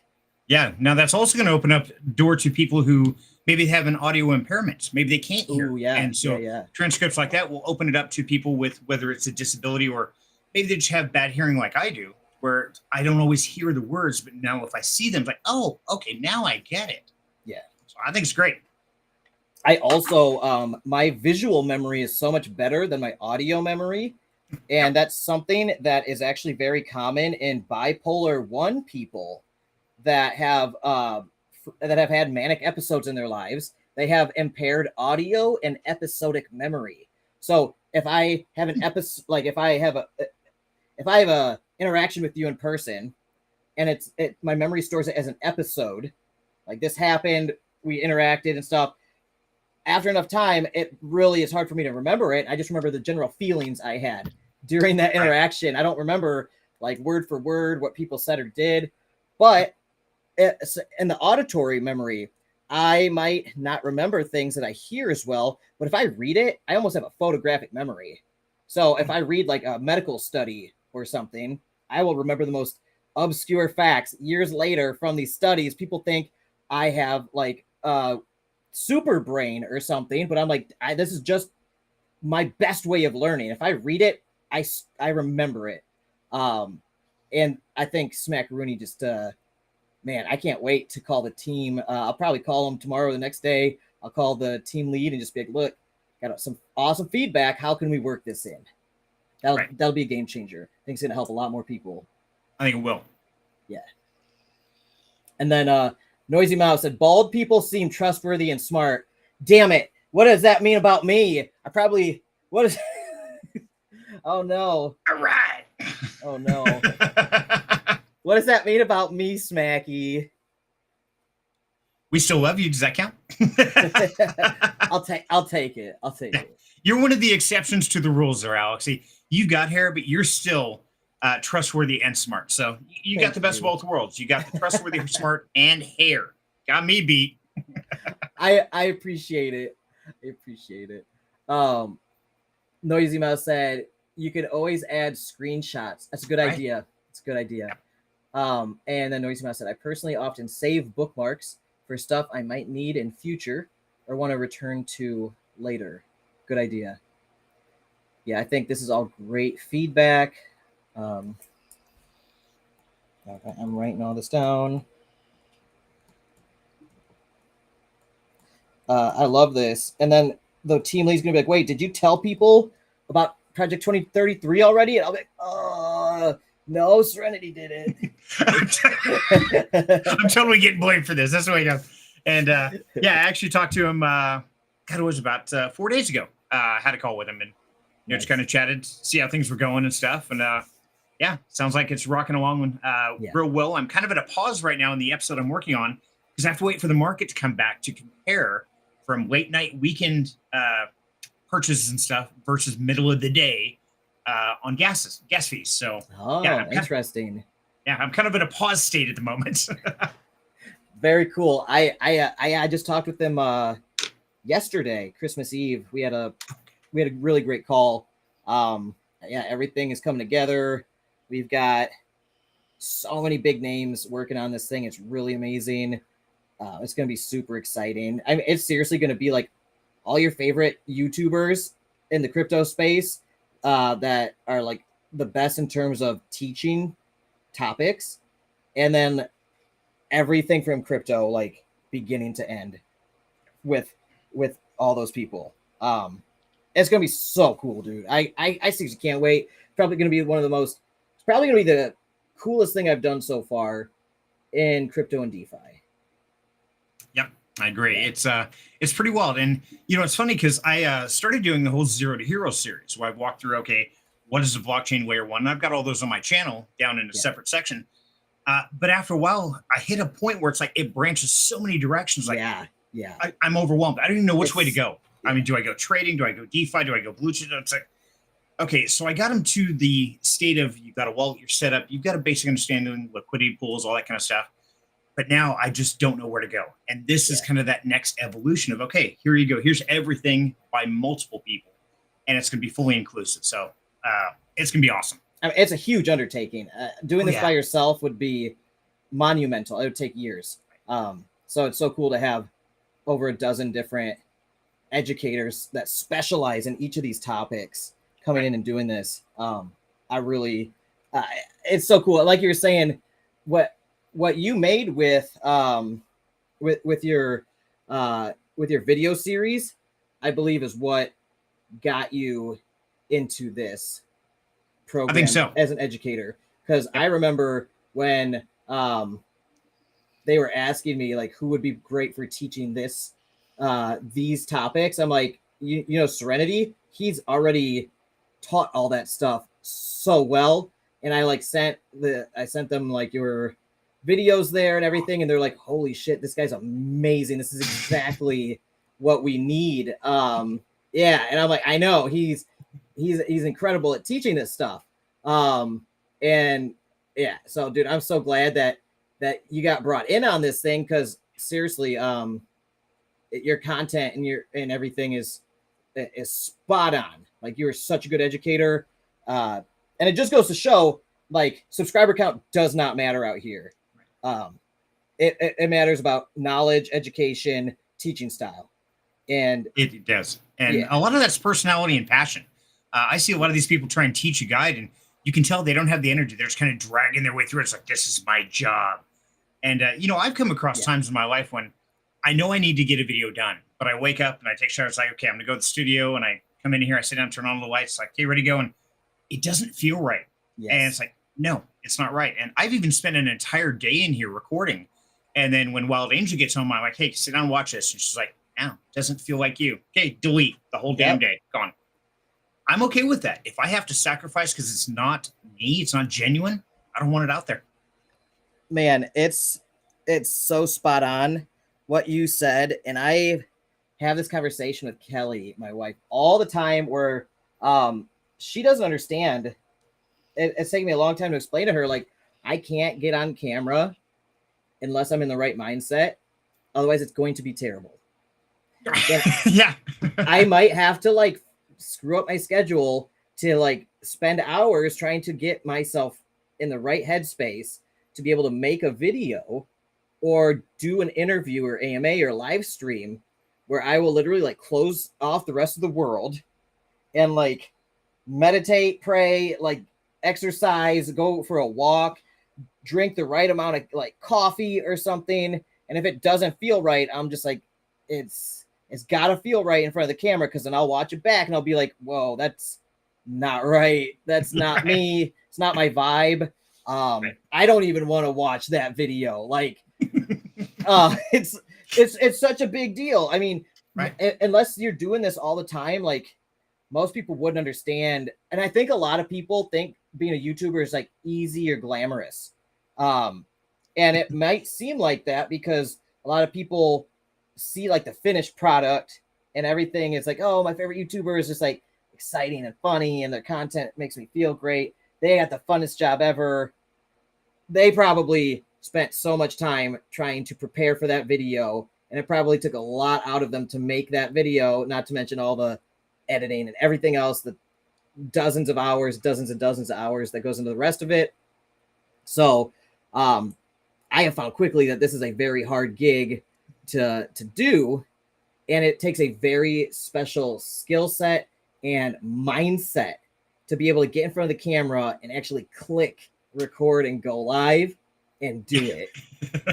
Yeah, it does. And it's really funny because one of the inspirations when I started this was from Brent Smith from Shinedown, one of my favorite bands. Yeah. And in an interview, he says before every show, he is terrified.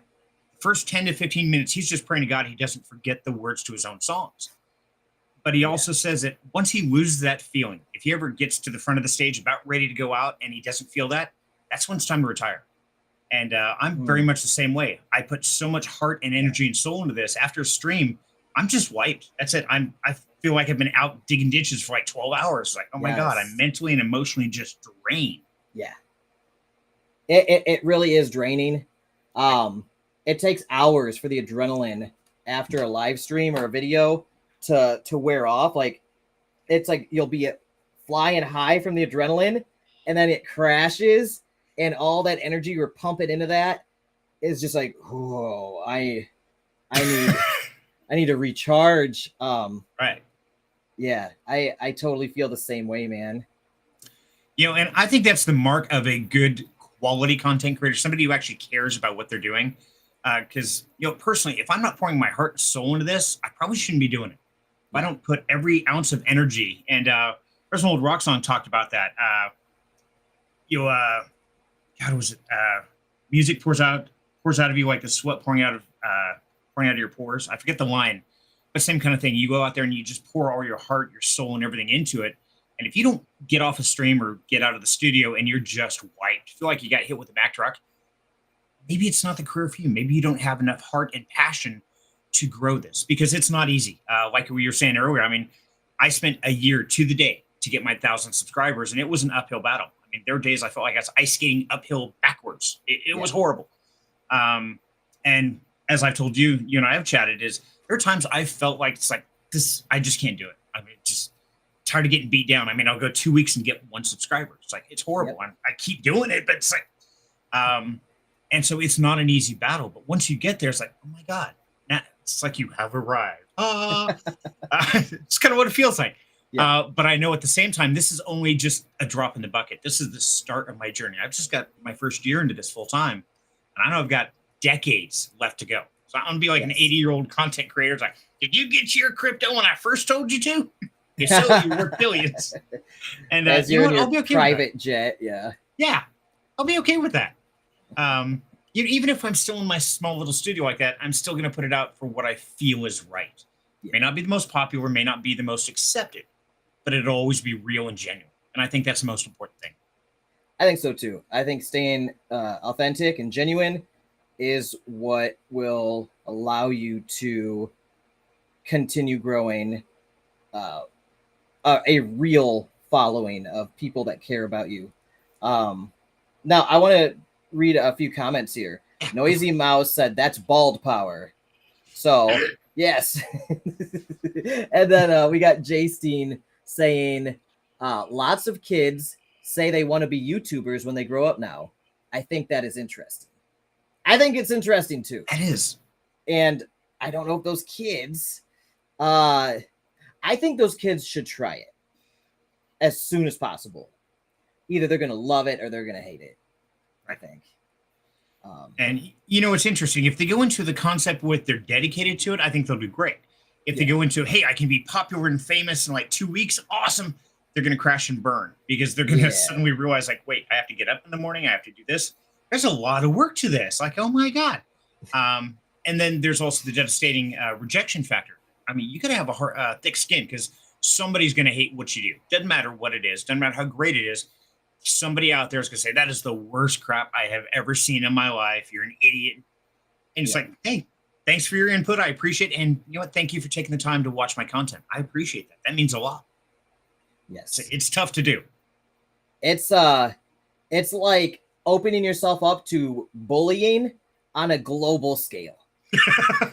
So if you're scared of bullies at school, like going on and being a YouTuber or content creator is just like saying, hey, all the bullies in the world, come at me. Right. Yeah. And you're putting a target on your back. It's like, go for it. And they might just do that. So some kids aren't ready for it. I've heard horror stories about online cyber bullying and stuff from kids posting content and whatever. So I think they definitely need to be ready for that and be like, hey, look, some people are going to talk mad shit about your content, bro. Like, yep.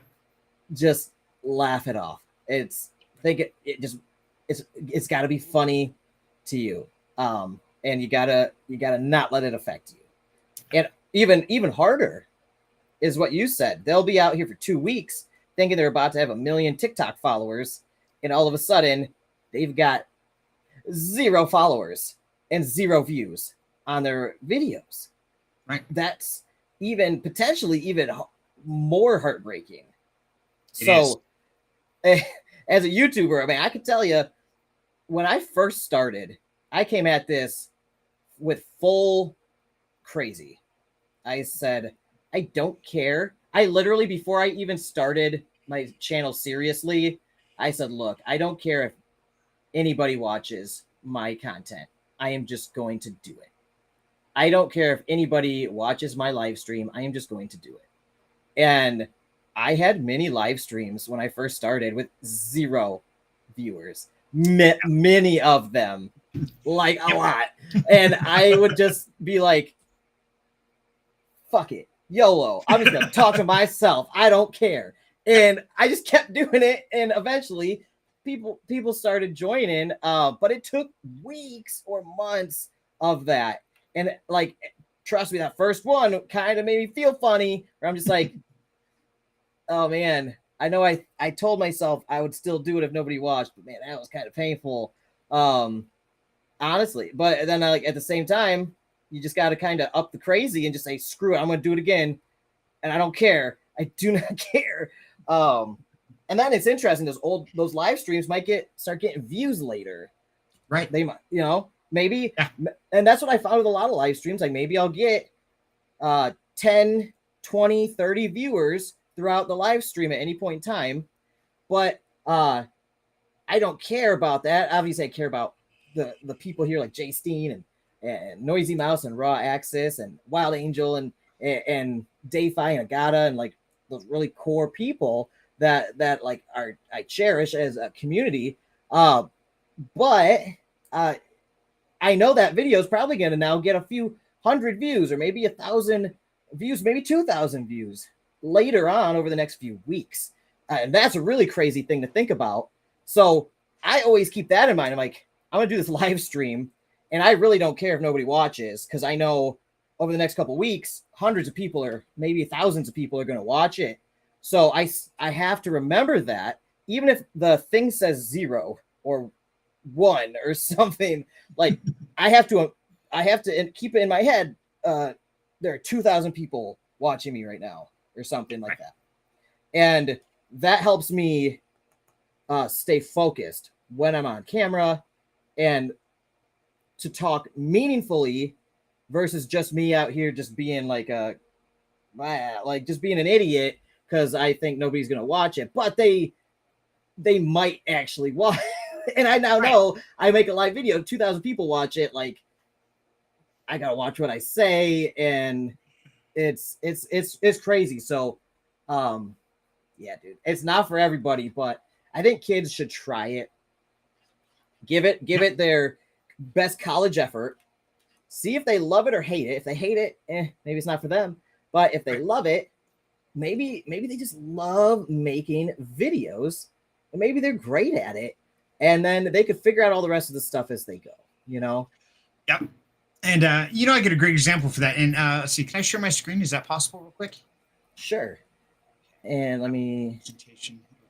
And Noisy Mouse said, my 7-year-old nephew has like 500 subscribers because he screen records games on his phone.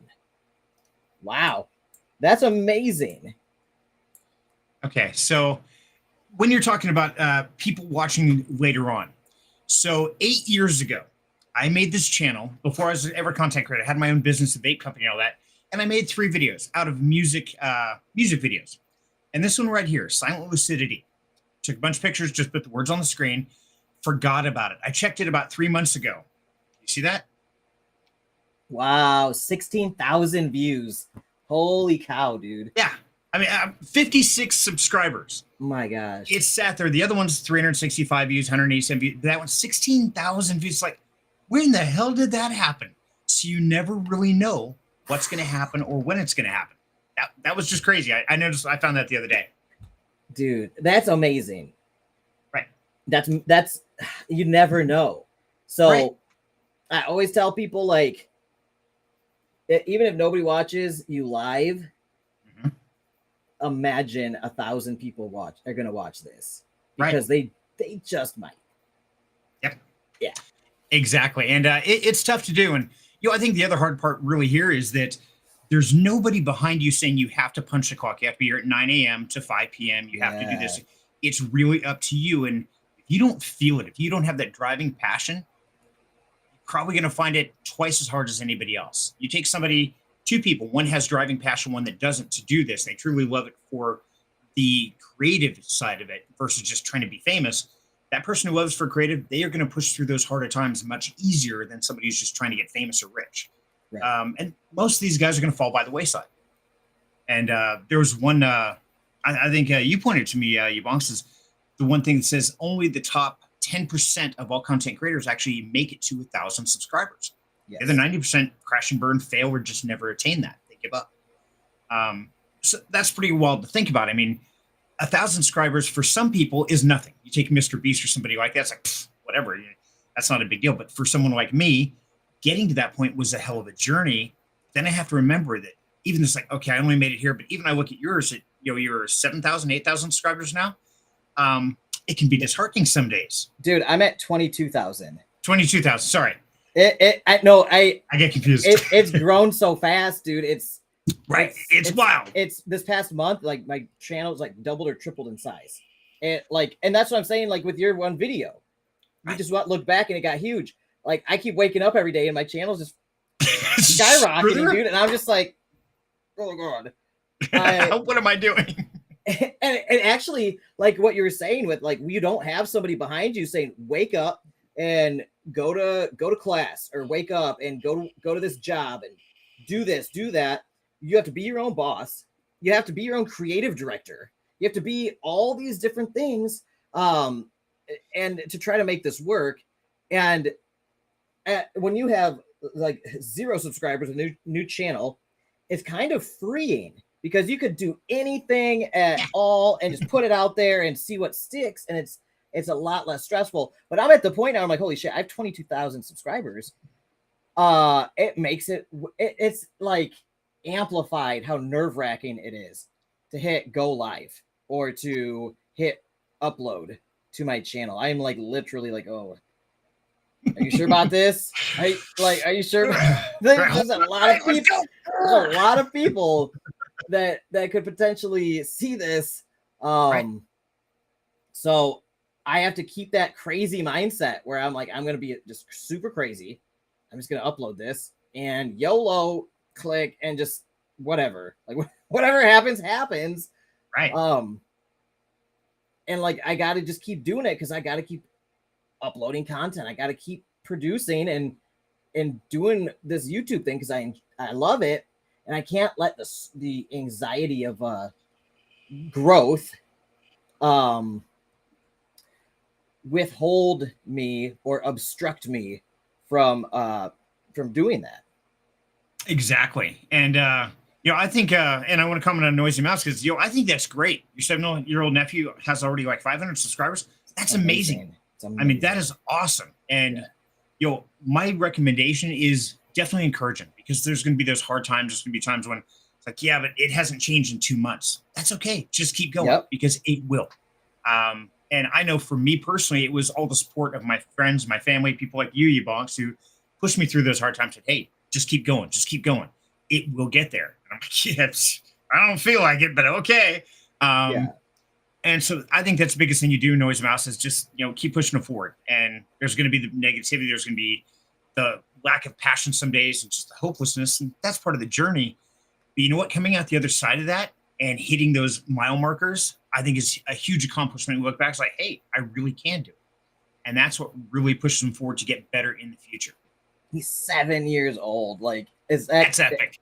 Like, yeah, is that even sentient? Like, has he come online yet where he's like a functional person? That's crazy. He's got a YouTube channel, 500 subscribers. He's uploading recorded games that he screen recorded. What the heck? 7-year-olds are crazy these days. What are they feeding them over there? Right. We got me beat. We got Jason saying congrats on 22K. Thank you so much, man. You remember Jason when I had 300 subscribers? What a crazy time, man. Man, my next goal is 30 and then 50, and then like 100. Dude, if I hit 100,000 subscribers, I'm gonna freak out. Like, it's funny because I remember back when I first started and you were down in the single digits. I mean, I want to say you were between 3 and 6K. When I started out, I'm like, man, if I ever get to 1,000, that'd be epic. But if I could match YaBonks at 3K, it's like, oh my God. Now I look at you 22,000, like, that is amazing.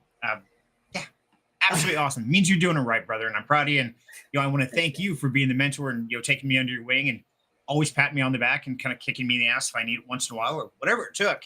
Thank you for always driving me forward. Hey, my pleasure, man. I'm so proud of you, dude. 1,000 subscribers is an insane amount. If you think about 1,000 people lined up, like when I got to 1,000 subscribers, I'm like, I made it. Like, this is so many people. And it is. And I never forget that. And then like 22,000 just doesn't even make sense in my head. It's like, I can't even picture it. Even. Right. I can't. That's like a sports arena filled with people, man. I mean, you're like a rock star now. You've got like an entire sports arena filled with people to watch you. That's pretty damn awesome. Oh God. The pressure's on. Oh my gosh. I need more coffee for that one. Oh man. Yeah, I gotta get a refill here in a second too. Noisy Mouse said, I hate that little brat. He beats me up. Oh, smackaroony. And then she said, I'm the main negativity provider.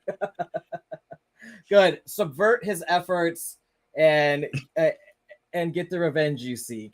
Yes. How dare he grow faster than you? Shame on him. How dare he beat you up? Kids these days. Exactly. And, it's kind of funny, Alex. I was thinking about this a second ago when you were talking about when people ask you a specific area about crypto. And the same thing happens with content creation. Anytime somebody comes up and says, hey, I'm working on this, but I want to know this one little piece about crypto or this one little piece about being a content creator or whatever it is. And for me, it's always kind of like somebody's asking me how to land a plane, yet they haven't learned how to take off yet. Yeah. It's like, you haven't even gotten off the runway yet, and you're asking me how to land? How about you figure out how to get up and not crash? Then we'll talk about landing. Let's do that first. And I think a lot of us, we don't want to go through that growth process, those trials and errors, and the fear of looking like an idiot. But I do that all the time. That's just natural for me. I think it's part of my charm, is because it's like I say the wrong things at the wrong time. Is like I sound like an idiot half the time.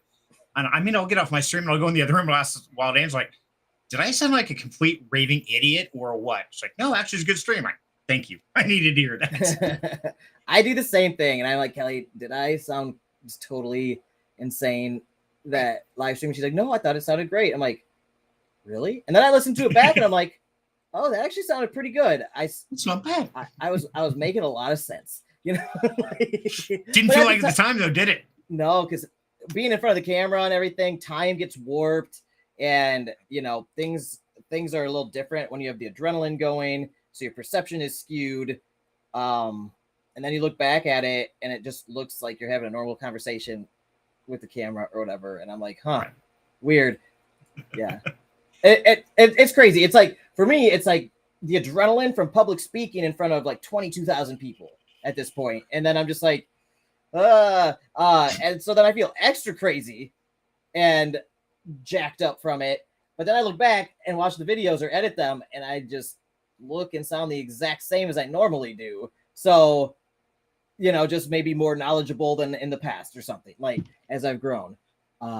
Yeah, Exactly. It's crazy. Now, I do want to plug something real quick. Karma Farm Sanctuary is my 501c3 nonprofit charity animal sanctuary that my wife and I, Kelly, run in Florida in the United States.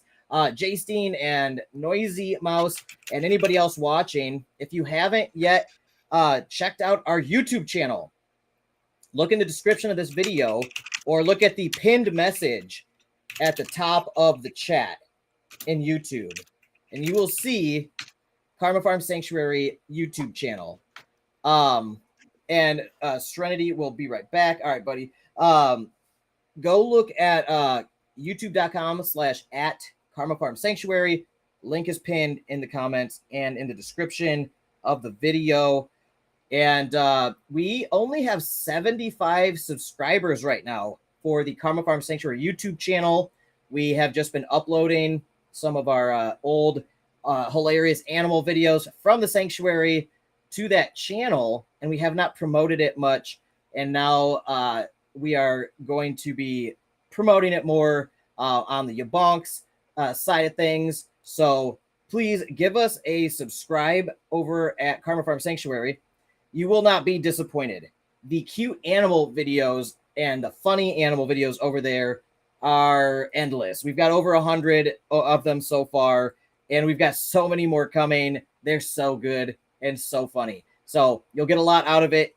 You'll love those videos. And yeah, make sure to subscribe to that channel, because the faster we can grow that channel and get it monetized and start getting ad revenue on there, the more it's going to benefit the animal sanctuary. So it's going to help us a ton. You'll get a ton out of it as well. So check out Karma Farm Sanctuary's YouTube channel. Links are pinned all over the place.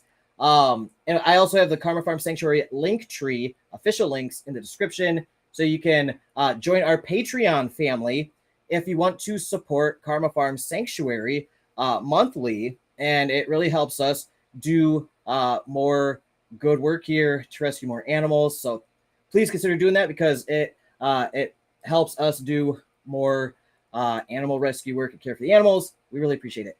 And we've also got an Instagram and Facebook link on there. Those are two of our bigger platforms with Karma Farm Sanctuary, where we have the most followers right now, and we get the most support.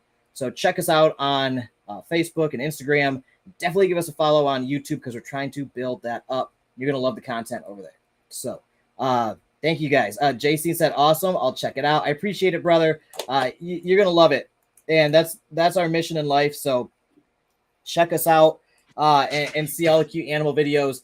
Now, Serenity, I'm actually going to go grab a coffee myself. So do you want to hold down the fort? I will be right back.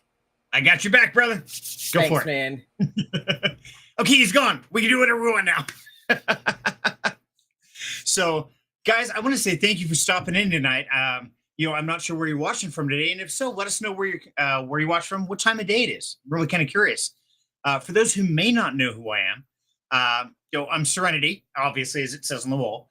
From Down Home Crypto is my YouTube channel, as well as my Discord community.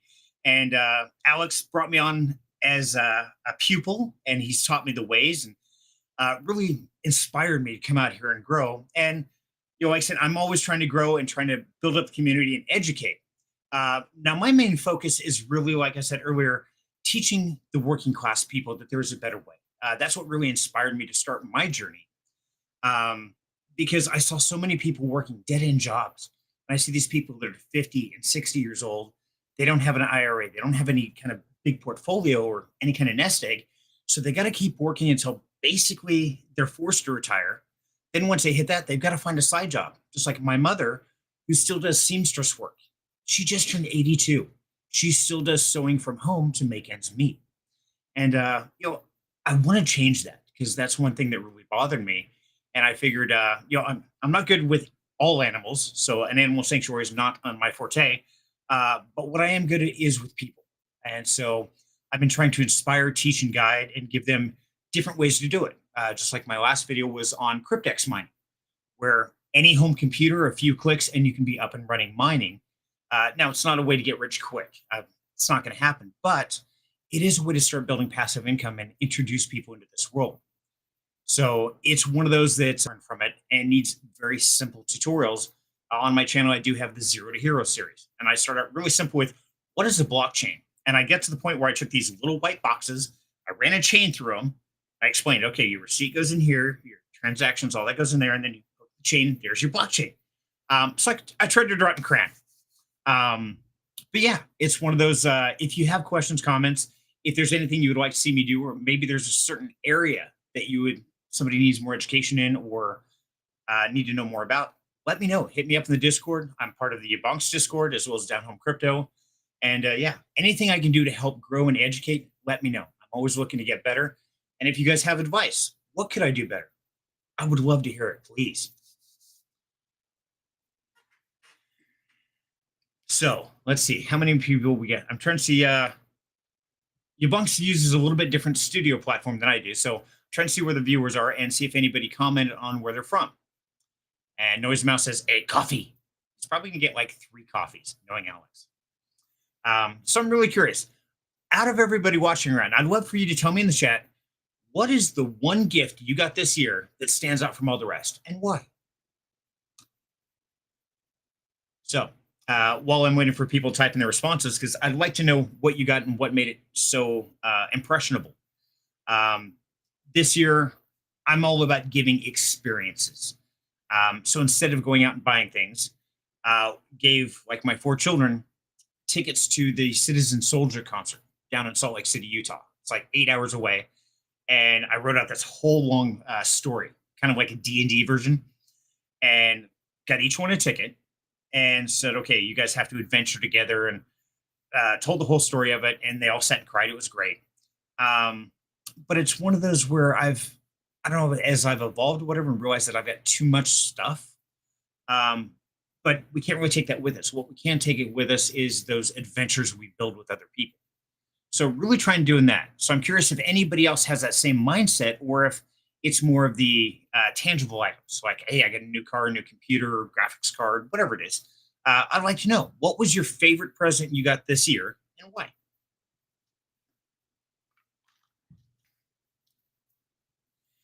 And I'm trying to, okay, watching the YouTube chat. Let's see. Here we go. Okay, so I'm trying to figure out if it's if there's a time delay. I'm not used to this platform, so bear with me. I apologize. Jason says, spending time with the family is always my favorite gift I receive every year. You know, Jason, you're absolutely right. And that goes to the concept that I believe of wealth. You know, a lot of people ask me, hey, sir, are you wealthy? And I say, you know, personally, I think I'm one of the wealthiest people on the planet. I'm like, wait, what? You record from a 7x6 studio in a little tiny house, and you guys are packed in luxury. And it's like, yeah, we are. And we're not rich by any means. But what we do have is a lot of love. We have a lot of respect for each other. And I have a community of family as well as friends, both in Discord and YouTube, and all of you guys, like you, Jason. I mean, you guys are literally what I consider to be wealth. And I believe that people who love and respect you and try to support you and help grow you as a better person, that's true wealth. Because so many people in this world are trying to knock you down and take what you got to make themselves better. It takes a special type of person to really put themselves out to lift you up. And it's an amazing process when you start talking about positive energies, things like that. And I've seen it happen. If one person does something nice to one person, it lifts them up a little bit, right? But then that personality that's lifted up does something nice for the other person. Well, that lifts them up a little bit. And so literally you just keep raising each other up until you're both just having an amazing time. Now, it didn't cost anything. It took a little bit of genuine heart and compassion and just love for your fellow man or woman. And that's it. That doesn't cost a dime. You can give it to the homeless people, you can give it to the rich people. And so I agree, brother. That is the best, is spending time with friends and family. And that's what I did tonight. I kind of ducked out and I went and played games, and we just had a quiet, relaxing, fun time of screaming at the TV while we played Jackbox games. That was kind of cool. Thinking about doing that on the stream. So you might be seeing that, Jason. I want to get some kind of thing where we can all game together on the live events, like on Freaky Friday. Dude, I want to start playing some games and having some fun, because I know you don't always want to hear me babble. So Noisy Mouse, I'm curious. I see you're still in here. So what was your favorite present this Christmas? Let me know in the chat. I'm sure we're going to see Alex in like 10, 15 minutes. Last time he did this on last year's stream, because I don't know if you guys remember, but was New Year's or was it Christmas when we went like 12 and a half hours. And I was there for most of that. He took off and ate dinner, left us unsupervised. It was great. I'm back. He's back. He I'm didn't back. go eat dinner this time. I'm back, man. No, you're good. I brought candy and Nice. I chugged coffee and then I finished the coffee. Now I have sweet tea and yeah, so the coffee's gonna kick in I'm feeling it already. I'm just 2:30 a.m. coffee. Terrible idea. Very bad life decision, but YOLO, it's the Christmas party. Let's have some fun. Exactly. So let me finish my thought here real quick, YaBonks. Yes. Noise Mouse says, please let's do Jackbox when I'm awake someday. And Noise Mouse, I will, because that's one thing I want to start doing is, the wheel spins are great and the grub fish and the dance offs are great. Those are always awesome. But I want to get something interactive. So I've been looking at different platforms, and Jackbox is one of those where literally you can play on your phone while I'm streaming the game, and you can be a player in that game. And that's what I want to do. I want to have some fun with that. So I'm working that out. And as soon as I get it figured out, Noisy Mouse, I will let you know. Yes, he finally got his coffee. And JC said, that sounds fun to play games on stream with everyone. It does. That's what I want to do. I want to make it truly interactive. I want to take my streams, my events to the next level, where it's not just watching the grubfish go around or the wheel spin. It's where literally you guys are competing, sitting there watching it. Yeah, die. It's going to be so much fun. I just got to figure out the technical aspects of it. And once I do, I'm going to pass that information straight over to YaBonks so he can do the same on his streams. And then I want to have like stream battles, YaBonks versus Serenity Gang. Like, That would be awesome. That sounds so fun. And exactly. Noisy Mouse said, I always said Alex is the worst role model for children. I always say that too. As a good disclaimer. Kids, you don't want to be like old YaBonks here, all right? Yeah, get your shit together, or else you'll end up like old YaBonks, all right? Exactly. JC said, sorry, that sounds so fun to play games on stream with everyone. Yeah, that's a cool idea, man. Thank you. Yeah. Have you played any of the Jackboxes or I've Air never Console or any of this? I've never heard of Jackbox until now. Okay. I was turned on to it a couple weeks ago during our Freaky Friday. And I think Crow brought it up while he was over here for Christmas today. And so we put it in and started playing it. And there's some fun games on there. It's like, oh, this is addicting. We did that for like 3 hours. And people would rotate in and out. It's just a blast. But I got to find something that can handle hundreds, if not thousands of people on live, because I need to plan for a future growth. But it's a lot of fun because you get to sit there with your phone and it'll ask a question on the screen. And then depending on what you answer, and it'll compare different people's answers and it rates you. And there's several ones. You definitely got to check it out. I will. That sounds super interesting. So, Alex, I asked the audience this question, but I besides Jason didn't get an answer. I'm curious for you. So what is the number one gift you got this year that really stands out above the rest, and why? Interesting question.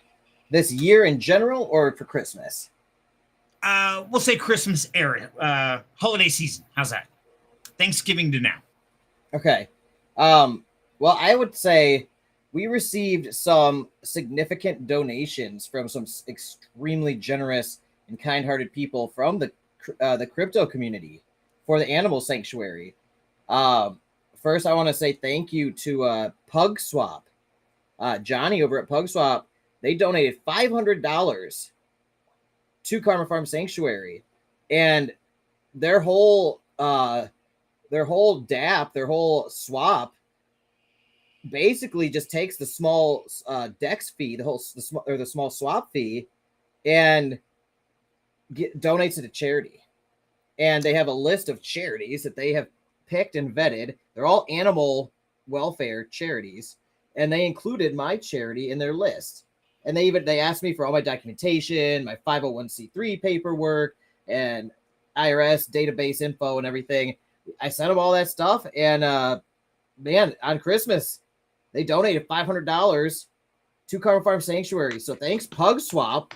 That's incredible. And then they just have like a rotation, a list that like, all right, the next animal charity in the list gets the next batch of swap fees that get saved up, and then the next one. So if you guys want a swap to use to exchange your crypto tokens for other tokens, check out PugSwap. And I think it's pugswap.io. If I'm remembering correctly. Yeah, pugswap.io. Super nice, generous folks over there. $500 donation to Karma Farm Sanctuary from PugSwap. And some community members we know in the YaBonks community actually work over there. Yerej, you guys know Yerej, right? She works over there, and she loves PugSwap and what they're doing, and it's just a cool thing they got going on. And they're also working with like the Crypto Link, like Wally and those guys. So just a whole cool group of people over there making a swap that does something good with the funds. It gives it to charities that have been vetted and everything, including Karma Farm Sanctuary, which I'm super grateful for. And I was just so surprised by this when I got the message about it and the transaction receipt. I was like, whoa, thank you so much. Like, I didn't, like, I thought, I believe that they would follow through on what they told me months ago building this thing, but I hear that all the time from crypto projects. A lot of crypto projects are like, we're going to donate to your sanctuary because, we love what you're doing or whatever. But they always say that to kind of string me along and lead me on so that way I'll work with them when maybe I shouldn't work with them. And I just assumed this was like going to be another one of these things. But the fact that the guy cared so much about our 501c3 paperwork and everything was like, oh, okay. And the fact that they're working with other animal rescues, I'm like, okay. And then the fact that they actually donated today a significant amount, I was just like, wow. So PugSwap, the real deal, out here doing good shit with the swap fees, man. So I'm probably going to start using PugSwap now because I know every time I swap tokens, that tiny little fee that would otherwise go in the pockets of the developers is actually going to go to animal rescues, including Karma Farm Sanctuary. So I just want to say thanks, awesome. PugSwap, man. Super, super generous of them to include me in their charity list. So that I'm super thankful for that one. And then also I had two other donations from the crypto community to Karma Farm Sanctuary. Zara from Ace Miners NFTs. Ace Miners donated a good amount as well to Karma Farm Sanctuary on Christmas. And so did Cyril here from Parrotly Finance and OnlyFans and Rags to Riches and Freaky Friday. Our beloved Cyril from our community, he also donated a significant amount yesterday to Karma Farm Sanctuary. So thank you guys. Thank you, Zara. Thank you, Cyril. Thank you, PugSwap. It blows my mind, seriously, how generous the crypto community is. Like, our crypto community is just the most generous, kind-hearted people that, I mean, I don't know people this generous anywhere else. It's crazy. And I'm in animal rescue like day in and day out. I know I'm in these networks, all these animal sanctuaries, all these animal rescues, all these animal rights volunteers and activists and welfare proponents and everything. And I am even in all those networks, the YaBonks crypto community is still the most generous of them all in terms of actually putting their money where their mouth is for the causes that they believe in. So I just want to say thank you guys for being so amazing and generous. You guys are just like the best people supporting like the tireless work we do here day in and day out. That like those 3 donations alone right there like help us significantly. Like that will probably cover the hay bill for all of winter, which is huge for us. And that will allow us to then free up more funds to go towards the vet bills that are always stacking up and the food and the infrastructure. And it's just like, it's amazing. That's going to go all to the animals. Thank you guys. I'm so thankful for that, Serenity. Absolutely. And you might actually get that fence done that I keep seeing you a few poles at a time going down the road. A few poles at a time, man. Yep. That's how we do it. I think that's great. And yeah, I mean, we really do have the most amazing community, and those who can give, they do. And those who can't give, money because they can't afford it, you guys give us your time, and Yes. that is huge. And that is probably the most valuable thing, in my opinion, is if somebody gives you their time, their attention, their love. That's amazing. You don't have to have money to give that. You just have to simply care. And the fact that you guys do care that much to take time out of your days, your nights, whenever it is, and stop in and hang out with us. And I can tell you that personally, that is the most valuable thing you could possibly give me. So I want to say thank you to everyone who does give us their time, their attention, even the trolls that come in and hang out with us. You know what? They're still doing it. So thank you. I agree. The time that you guys spend with us here and enjoying our content, liking the videos, leaving the comments, like Jacene always leaving the thumbs up on my videos, dude. Jacene, I love you for that. Seriously. If everybody just went and left a thumbs up on my video for the algorithm, essentially, it would make a world of difference for small content creators. And like, I appreciate it so much. And every view, you guys being here right now, chatting with us, is really amazing. I know a lot of people will be watching, but only a fraction will even comment in the live stream chats. So I appreciate you guys being here, interacting with us. It really does wonders for the growth of our channels, which, as you know, is what supports us, helps feed us and our families, and my whole sanctuary here. Like this, I fund my entire sanctuaries with this YouTube business and everything that's related to it. So you guys seriously are the best. And like Serenity says, you don't need to have all the money in the world to be able to donate or whatever. Like your time and support and everything. There's so many ways to support us. And I just want to say thank you guys for that. Seriously. Absolutely. And yeah, Jason, I definitely got to double that. Thank you for always leaving comments, and everyone, thank you for stopping into Down Home Crypto when you do. And if you haven't heard of me, go check it out. You just might enjoy some of the craziness. I learned from the master over here. He's on that side. To be crazy, to be just out there and everywhere. I tend to do that a lot. Some people say too much, but I'm really proud and honored that Alex has taken the time to show me this and realize that I can be real. I don't have to be this stuffy, serious individual saying, "Welcome to the world of crypto." No, that doesn't work. It's not my style. So Alex, thank you, brother, for always taking the time out of your busy day and your schedule to help people like me and other content creators that I know you're always sacrificing giving to. So thank you, brother. My pleasure, man. I am happy to do it. I love supporting other content creators, especially ones with hearts of gold like you, Serenity. You've been a genuine, authentic person since the moment I met you, and I hope you always stay that way, especially as you grow and get more and more successful.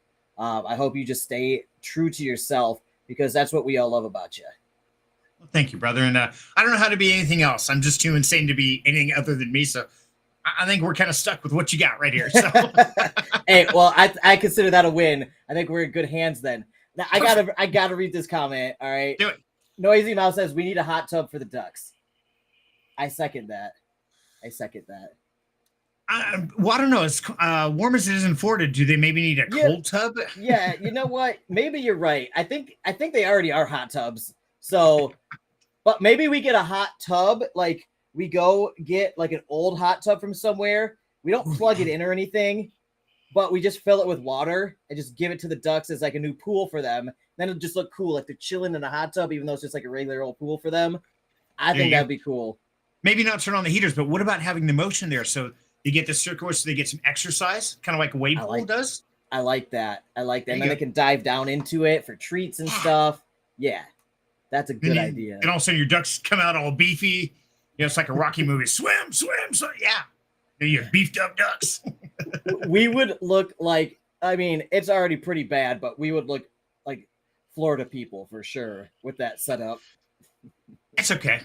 Just like a random, just like hot tub, just like set in the middle of the duck run with the ducks climbing in and out of it. Yeah. Well, you know, if you really cared what other people thought, that might matter, but I know you and you're real, you're genuine. And hey, if it's for the animals, who cares what people think? I agree, dude. We do whatever it takes for the animals here. We don't care how ugly it looks. My wife tries to fight me on some stuff, but I'm like, aesthetics do not matter. We are here to protect, like, this is to protect the animals or to make them more comfortable. And I don't care that it's not pretty. I'm not going to spend twice as much money on something to make it look pretty when we could help twice as many animals if we just go the zip tie and tarp route on this one. Like, you know what I mean? Yep. Yeah, you know how it is. Yeah. Oh yeah, and I actually put a roll of duct tape in my son's stocking because he's one of those. He'll duct tape everything. It's like, yeah, man, duct tape, zip ties, and WD-40. I can make anything work. Doesn't matter. How many times have I fixed my car with duct tape? It's insane. Oh yeah. Yeah. Cyril and his family might be visiting Karma Farm Sanctuary in the next couple days. Nice. I asked him if he was going to come down and see you. And he's like, I haven't talked to him yet. I was like, well, you better call him up, man. You're going to be in Florida. Come on. There's no excuse. Yep. I gave him my address and everything. And he's got my cell phone number already. And I'm like, come on down, bring the family. You guys got to see this place. He could see how podunk it is. It's quaint. All right. It's quaint, but like, this is, it's an animal sanctuary, right? So we got like metal fencing, T-posts, welded wire fencing everywhere, cinder blocks strategically used. And I think it looks wonderful, but my wife's self-conscious about it. I'm like, Kelly, this is an animal sanctuary, right? This is not a botanical garden. Like this is function over anything. Like this is utilitarian. This stuff has a purpose, and I don't care what it looks like as long as it gets the job done as best and most effectively as possible. Yep. And that's it. It's not how nice it is or anything else. Is it home? And if the answer is yes, then it's perfect. Yeah. Yeah, like we're not going to use wooden boards for fencing out here when we're in Florida, and boards will rot away in 1 to 3 years and have to be painted every single year. Otherwise, they just disintegrate. I'm going to use T-posts and welded wire fence because that stuff is galvanized and painted, and the metal, regardless, is going to last for 20 to 40 years, maybe longer, and even in the Florida humidity and weather. So I'm going to spend, and it's cheaper too, and more effective. It's stronger, and I'm just going to do that, save a ton of money and an infinite amount of labor, and it's going to be better for everybody. And that was like a big argument we had in the beginning when she was like, we need it picturesque and stuff. Like, we're not an equestrian horse breeding farm here selling horses for $500,000 or something. Like, we don't have people that will come out here and paint all these every single year. That would take us literally all year painting one board a day. Like you're gonna hate that, trust me. And when I put it in that picture, like, I'm like, Kelly, if we get this, you have to do fence maintenance forever.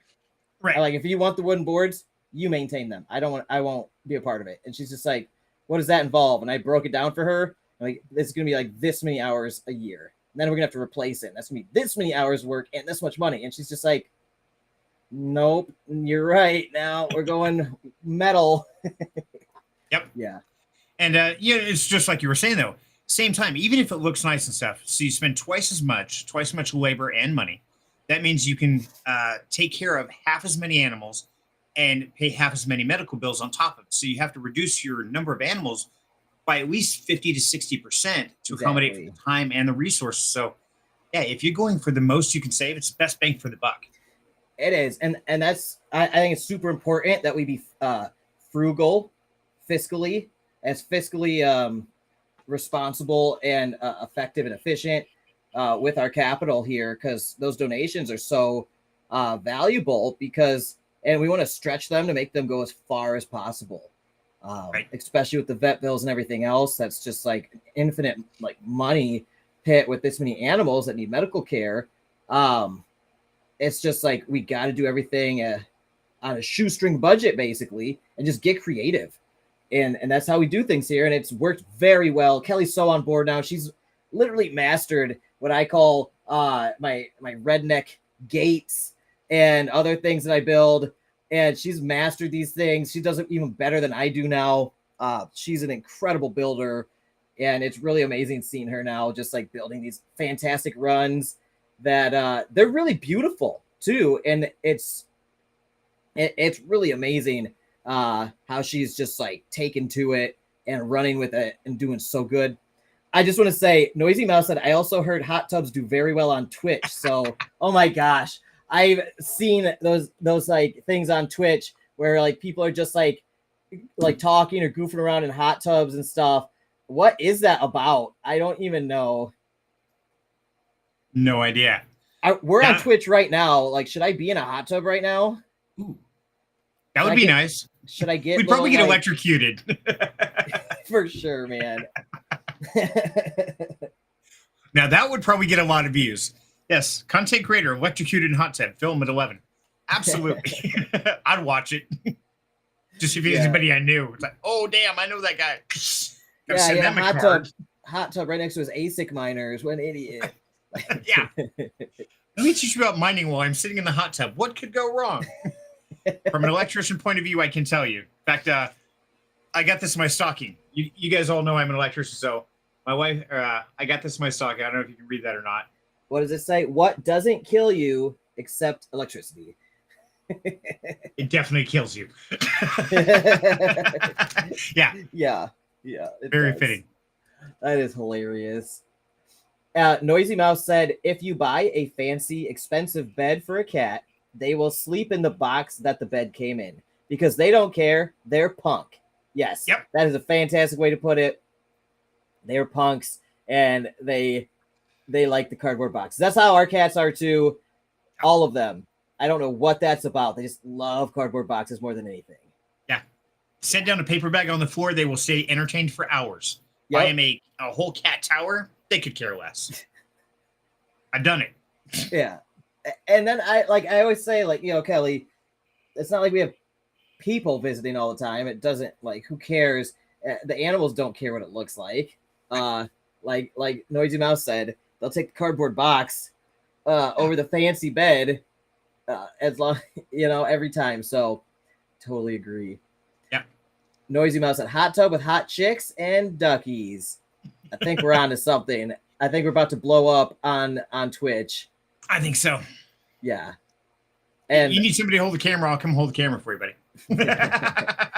Serenity, we just need to get some fancy artificial intelligent filters for our screens that turn us into hot chicks there you go. And then we just like get in the hot tub with the ducks around us, and then people just throw money at us. There we go. Well, we should be able to do some AI generated where they're like standing behind us. You soak the tub, look all cool, and it's like, okay, we have ducks float in front, chicks in back, when really we're sitting in like a bathtub. It's like, I'm okay, it looks good. but we probably wouldn't get the super chats though, because they want the super chats to go to the girls that they've fallen in love with. So unfortunately, we're gonna have to become the AI girls. Now we could just act normal, let AI do the rest. And then the guys are just going to have to eventually realize when the computer processor glitches out for a second and the filter falls off, and then they see just like us, like, and they're like, oh no, what have I done? Oh, I was just thinking that. It's like, oh man, when that glitches out, there's going to be some major trauma events. These guys are going to go to counseling for years. It's going to be horrible. No refunds. I'm sorry. No refunds on the super chats, you guys. Y'all are weird. Y'all are weird anyway. Why are you doing this? Oh my gosh. I love it. I think we've come up with an excellent business plan. Thank you, Noisy Mouse, for this brilliant scheme. Serenity and I are going to become hot AI generated babes in hot tubs with the ducks, and we're going to completely take over Twitch. Absolutely. Let's do it. And then one day when we get exposed, a lot of dudes are going to be real confused about themselves. Yeah. I just can't wait till one of them has to explain when the wife comes home and says, I see you gave $300 in super chats. And I went and I looked at the channel and I saw this crazy bald guy playing Galaga bent over in a mini skirt. What is with you? And the husband's like, oh God, please no. Can you imagine having to explain that to somebody? It's like, oh damn, I screwed up. It's bad enough that somebody be super chatting somebody on Twitch when they're married, like in a provocative way or something. Right. And like, And then it's like, wait, but then you got duped by a dude dressed as or AI generated as a girl. Like that wife would be seriously concerned. Like, I don't know about you anymore. That's it. What? I signed us up for counseling. What happened? What happened to us? Like, we used to be such a normal family. Now what happened? Yeah, because of the succubi, of our ethotness, we'd be corrupting the world doing that. So I don't know if it's worth it. It might be worth it for the laughs at first, but the destruction it could cause on society, the moral degradation, would it be worth it? Depends on how many super chats we get, I think. Truth be told, you could probably put on a wig, dress as a woman just as you are, and just not turn around. And you're going to get plenty of super chats. And you know what? People are going to watch that just for the comic relief.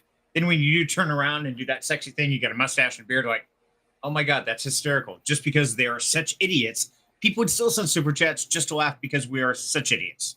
I'm okay with that. I feel like somebody would get so mad they would come shank somebody or something. I don't know, man.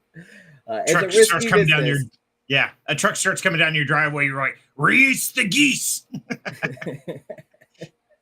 Oh Get him, my Godric. gosh. Attack goose on duty. Well, Smackaroony, I'm going to need you to start looking into AI filters for us and see if this is possible. There you go.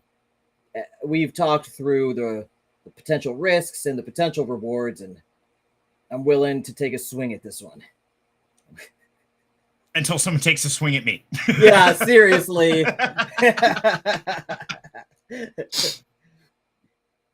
Oh my gosh. Yeah. That's kind of the funny thing, though. Think about it, is part of our job, what we do for a living, is we're always trying to push the envelope. We're trying to take it to the next level. And we've done some crazy stuff doing that. I mean, some things I look back and I even cringe things I've done. Like, oh, damn, did I really do that? Yeah, well. You kind of have to. You kind of got to take those blind leaps. Like, I wonder if this is going to work. Like, nope, that didn't work. Or why in the world did that work? I mean, the one with you making out with Martin, that was awesome. You guys are having your quality time. You're chatting. He's kissing on your ears. And it's like, okay, so a man makes out with Goose. 20 million views. What? How does that even work? Dude, I don't even know, because I was just doing what I normally do with Martin, which is he comes over and like screams in my face, and I scream excitedly back at him, and he nibbles my ear, and like when he screams, because of his deformity, his tongue shoots out of his mouth. So he's like, bleh, bleh. He's so excited, and his tongue like hits my eyeball, and like I like laugh manically because it's so funny and it tickles. He's like licking my eye and biting my ear and like getting up in my neck, and I'm just like, Martin, what are you doing? Then he gets more excited and does it more. Right. And it's just like, it's like tickle torture. Like if you're a kid, you have siblings, they hold you down and they tickle you until you like essentially like implode as a human.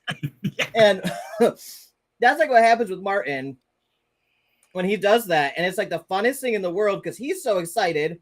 I'm laughing so hard. And this happens every single day. And then Godric gets excited and starts like, I don't know, like nibbling on like my legs and stuff. And just too much. It's too much for me to handle. I just lose my mind. And it's the best. And Kelly decided to record it when I didn't realize she was recording, and made for a very embarrassing video that I don't know if I've uploaded it to. I don't think I've uploaded it to YouTube yet. I don't know. I know I've seen it. I think I have a mental block. It was in Discord and on Instagram. Right. So I think it's great because it shows real fun, real genuine, shows who you are. And I think that's the most important thing is being authentic and real. And it's okay to be crazy. And it lets people know that, hey, you can be real out here, even if you're being silly. I mean, I slide down the hallway in my socks, do the whole risky business thing where he comes sliding in. Yeah.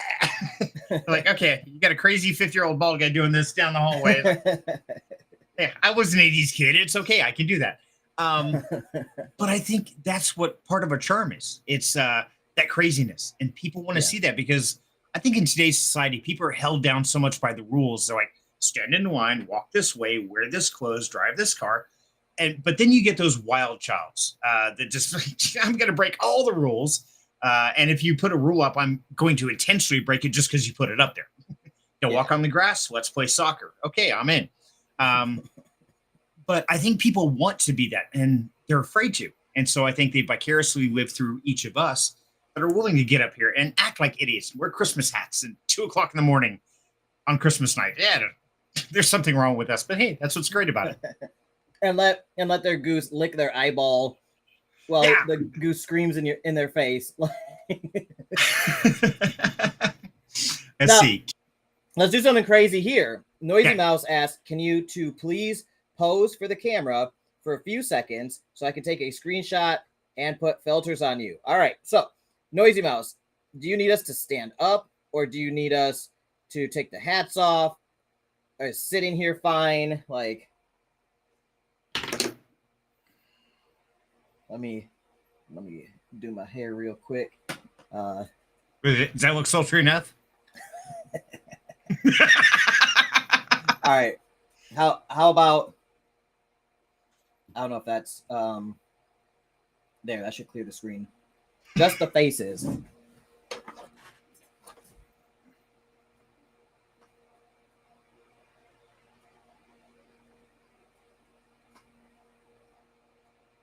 And that should be good, right?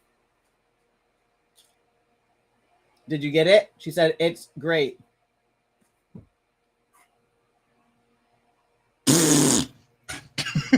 Just because I could. Yeah. She said very hot. Ooh. we still got it, man. We still got it. Yeah. Baby, would you like to dance? Could I buy you a drink? She said perfect, thank you. She just stole our identities. Oh yeah, totally. That's what she just got our retina scans and she's going to take our biometrics. Yeah. She had the world coin orb up to the camera, like, okay. Yeah, got that one. Okay. Now, yep, gotcha. We're good. Hey, look, empty wallet. Perfect. Thank you. Oh man, I can only imagine what she's gonna come up with. I think it's gonna be great. Either way. Yeah. You know what? It doesn't matter. We're having fun, and that's all that matters. And the great thing is everybody's welcome here because not everybody has a place to go or whatever time of day, wherever you're watching at. Some people are alone in the holiday season, and it doesn't have to be sad. It doesn't have to be depressing. I think it's all about what good a company you are and what kind of friends you surround yourself with. And in today's society, we can surround ourselves with friends from all over the world. I think that's absolutely amazing. I think so too, man. And our friend from the other side of the world just asked, now can I have your security numbers, please? Yeah, give me 1 sec. Let me type it out here for you. Yeah. 666-69-666-69.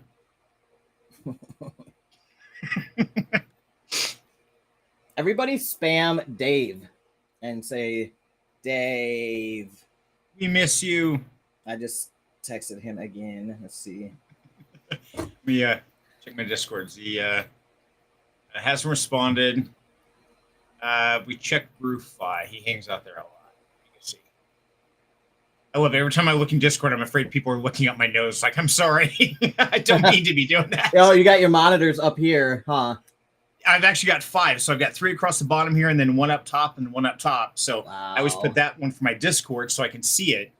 And most of that's for the editing stuff because I'll have like a Canva or one of the visual images I'm going to put into it on one, my editing program on another, the video clips on another screen, and Discord opens simultaneously. As I sit here, I'm trying to discombobulate all this stuff together. It's like, okay, does that look right? It just gets crazy. That's awesome. I gotta set my monitors back up here, but my laptop's been overheating while I've been doing streaming, so I'm gonna get my tower that has better cooling set up here with all my monitors on it, I think, and see how it works with my camera. Noisy Mouse said, come on, he's probably just asleep. People sleep sometimes. Dayfi does not have a normal sleep schedule. This man will be up all night till like 10 a.m. and then go to sleep. All right. So you never know. It's worth a shot to send him a message now because he's probably awake, playing guitar or doing something like that. Right. So now, if he's not awake, he probably will be after everybody pings him. Yep. And he'll never find the evidence buried in the 6.5 hour live stream. So he'll never know it was us that coordinated exactly. this. We're totally okay. Actually, he probably has some special AI search and destroy thing. The man is very connected on tech. Yes. Speaking of which, when we were talking about the AI filters for our Twitch hot tub scheme, I wanted to reiterate the importance of learning AI tools right now. Everybody should be playing with these and learning how to add them into their workflows to increase their productivity, because if they don't, they will fall behind. Everybody is going to be using these soon. And right now, people have the people who are using them already have a significant advantage in everything. And I know people think, oh, it's not fair, it's not genuine. It's just a tool. Use it if you can, especially as a content producer or business owner. It's really an effective way to help speed up things, and especially at the rate that these tools are being developed and advancing every week. Like, you never know. 1 week something might come out that could save you 10 hours a week of work. That's a game changer, like big time. It is. So I'm curious, what's the number one AI tool you utilize on a regular basis? ChatGPT for sure. Yep. It's just so, like, you can just ask it you can ask it anything and it'll give you such detailed answers that are like well thought out, that allows you to see things from multiple perspectives or in a way you didn't see before. It's like having like a business advisor always. That has access to like all information basically. Now, I don't take everything it says as complete fact either. No. But so I take everything it says with a grain of salt, but what it tells me is usually extremely valuable, that is just like, wow, I can't believe got this information from this thing. And then when you build into your workflow, like it really changes like the level of the level and speed and effectiveness of your decision-making abilities. So Agreed. Yeah, for that, it's incredibly effective. Also for like data parsing and formatting, like it's wild. I can send it like a CSV, copy and paste, and ask it to like do this and that to it. And it'll send it back, and like maybe after 1 or 2 tries, it'll get it right and like save me like an hour of work or something of like data editing and formatting and stuff. So super crazy what you could do with ChatGPT. Hell, I ask it veterinary questions after we consulted like every vet in the area, and especially the large animal vet hospital that deals with farm animals and goats and things like that. We were trying to figure out a question about our goat and the forage that they're eating. Nobody really knew the answer. There wasn't good information out there on it. And I asked ChatGPT to assume the role, pretend you are the most educated and prestigious veterinary doctor in the Florida area with the PhD level knowledge of all of the flora in the area and nutrition of these of the native plants, and use this to determine if the saw palmetto plants that predominantly occupy the goat pasture could be causing this certain type of urinary calculi stones in a male goat. And it gave us a very advanced, thought out, well informed answer that we spent hours researching, like digging through everything we could find, asking the vets and the specialists. Nobody knew. And ChatGPT figured it out and gave us like a good solution of how to treat it that was even better than the vet. And the vet even agreed, like, this is really, really good. This is spot on. And we're just like, holy shit. All right. And they're like, how'd you figure this out? We're like, oh, just a ton of research. Like, we didn't want to say ChatGPT. Right. Just did your job really well. Mhm. So I don't know. And other people have used it to help with like diagnosing medical conditions, doing, pathology, giving it a list of symptoms or whatever, and asking like, what could this be? It's great at stuff like that. Now, obviously, don't take it to medical advice. It's not a doctor. Like, consult your doctor. Right. But it's another tool to use to get information to go to a doctor prepared with. And it might help. It might help your doctor come to a more accurate decision faster if they have that information. Yep. And I use the same thing. It's just like if I'm writing a description for a video or something, I'll put in a basic synopsis, and it spits out ideas and titles that I never thought of. I'm like, that's a great way to phrase that, but I want to tweak it a little bit here or there. And it's almost like having a friend next to you saying, hey, what do you think about this? And they pop off some weird idea like, dude, that's pretty cool. Nice job. And it's almost like having a friend on the journey with you. So I've been utilizing it a lot. I totally agree. It's so good for titles and creative names of things. It's so good. It gives you so many so fast, and then you can just pick your favorite one. It's brilliant.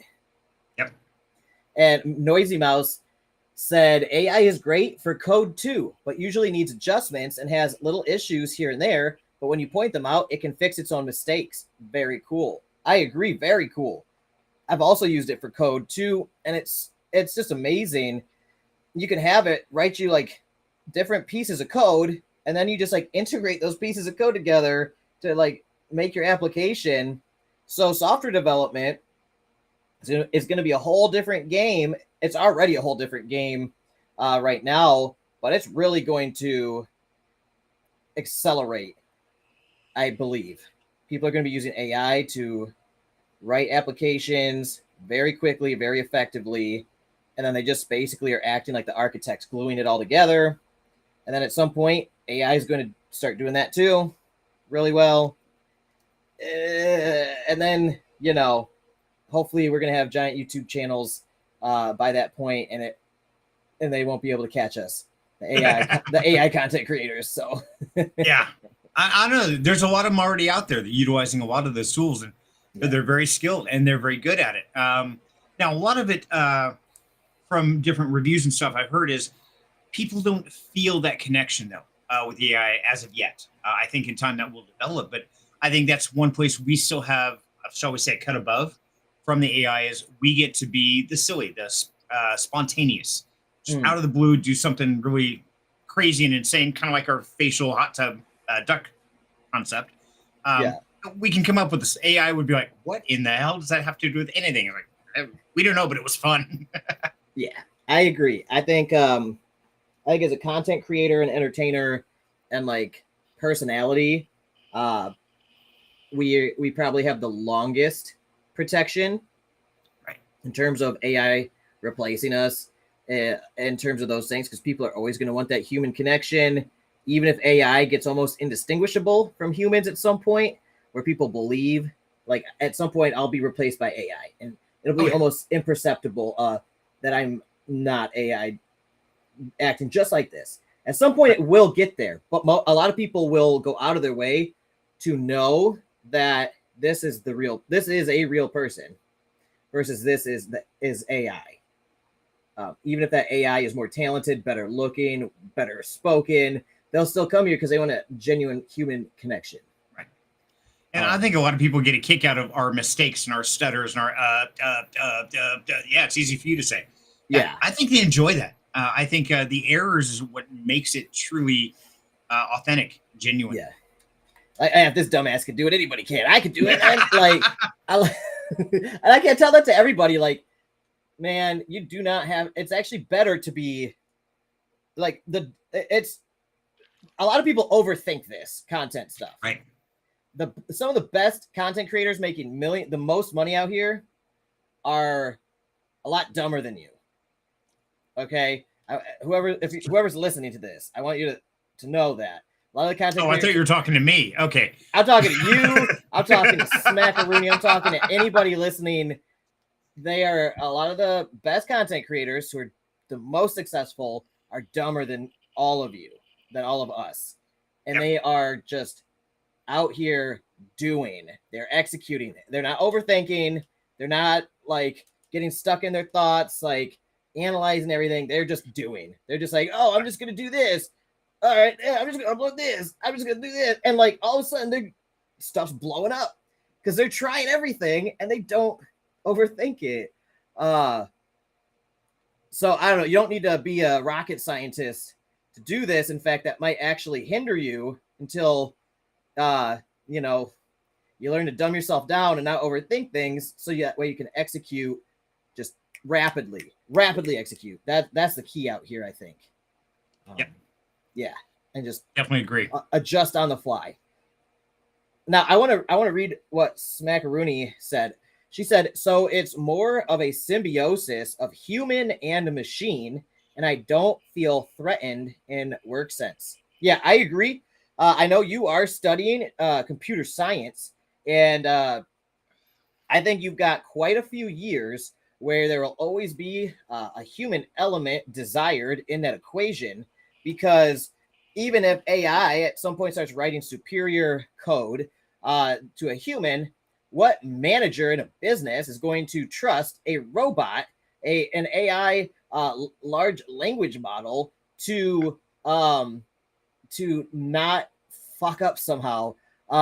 You're always going to want some human oversight in there from somebody experienced in writing code in software development, and just to kind of guide the processes. So maybe it might make some teams leaner, as in maybe they'll have less developers on the team, but maybe 1, 2, or 3 really great developers that utilize the tools in a symbiotic way, like you said, and guide them, craft them together, review them, make sure everything's working correctly to spec with the overall business and the managers, the clients, the salespeople, the customers, the end user, all that stuff. Like you want a person to kind of do all that. Even if the AI could like cobble it together somehow and spit it out, like maybe it's just like totally off spec, doesn't even fundamentally make sense for the business. And then the managers,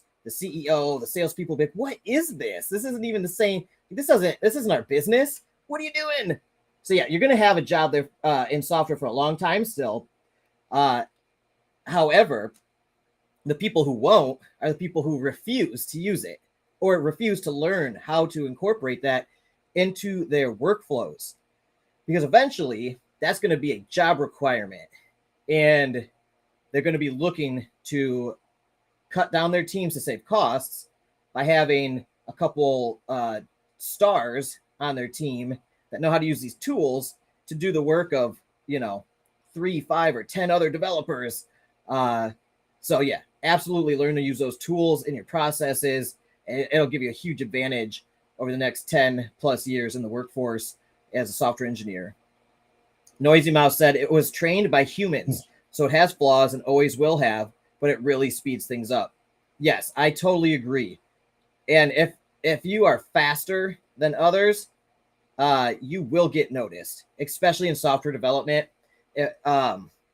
Like if you can turn out, if you're doing like agile development, and you're like finishing stories super fast and just like on to the next task, like your managers are going to be like, holy shit, this is a star we got here. Promote them quick to senior engineer. All of a sudden you're making stupid money.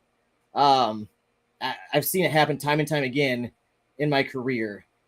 Speed is so important.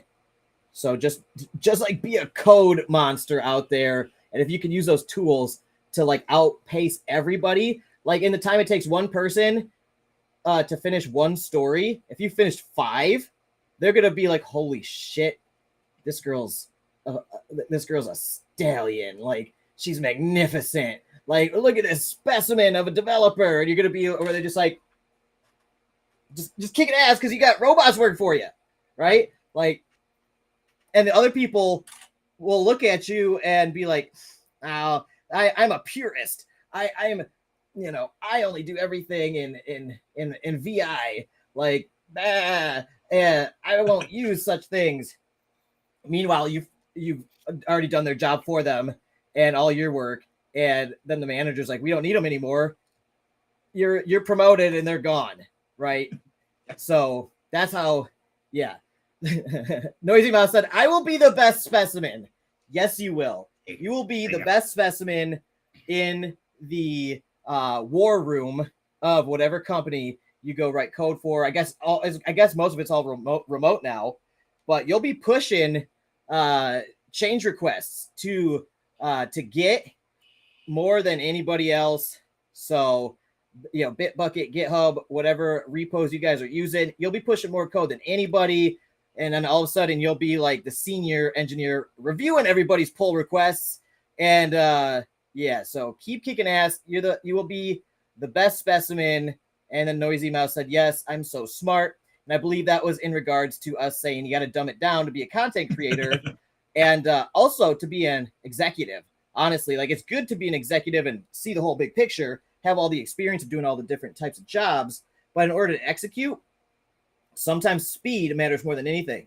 So you might have to make a hard decision, and it might not be the best decision. It might be the wrong decision in the long term. But the fact that you executed quickly and efficiently, and then you led ahead strongly with it, might mean that was the right thing to do, though, and make you the better executive than somebody else who might sit there on their hands for a long time. Well, an opportunity passes and they never took a shot or something like that, or a competitor wipes them out. So, you know, yeah. And it, really, if you think about it, at the same time, you know, utilizing tools like AI, things like that, it's almost like passive income for knowledge. I mean, that's all it is. It's utilizing other machines, just like mining, and you're actually making passive knowledge income versus dollar income. So why wouldn't you? Interesting. Say that again.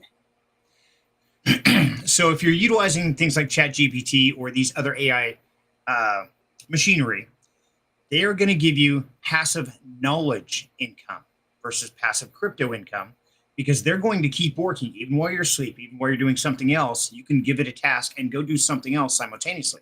So now you're working two places at once, getting tasks completed without putting in the labor to accomplish that task. So it's like a passive knowledge income. It is. It saves you so much time, because you could ask it to do something or to think through something for you that might have taken you hours to sit there and Google stuff and research and think about. And you could ask ChatGPT and it gives you it in 2 seconds. And it's better than you could have found in 2 hours. You just, that's invaluable. It compounds your time. It's like you have two brains essentially, and one brain that's connected to the internet and is instant. Yeah, it's amazing. It really is. And also, to what you're saying, there are tools now where you can have your AI, you can have AI trained task automation playbooks, or whatever you want to call them. Like, you can train a task automator to basically do what you do daily on your computer, and the AI will learn what you do and will do it when you're not there. So, like, now hear me out. All right, this is my plan. I shouldn't even give this, because this is alpha right here. This is me giving away the secret sauce that somebody else is going to take and run with and just be an absolute monster with it. Like Smack Rooney, who is the best specimen. So what my idea is to use one of these task automators that is AI based. They learn your mouse clicks and everything. Like, doesn't matter what operating system you're using, if you're using Windows or whatever, like, it'll learn where to click on things to do what you do, whether that's log into social media, go and like all of your supporters' posts in a human-like way. Like, don't just like click it and then like wiggle the mouse around, like look at stuff, and then like click the next one, scroll down. And leave a comment here and there, like every third post or something, leave 3 thumbs up like J-Stein.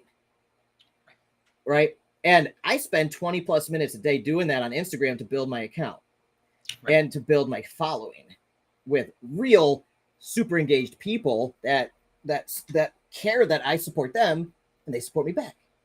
Now, I wish there was a way I could automate that in a way that's like me without hiring somebody and giving them the keys to my account.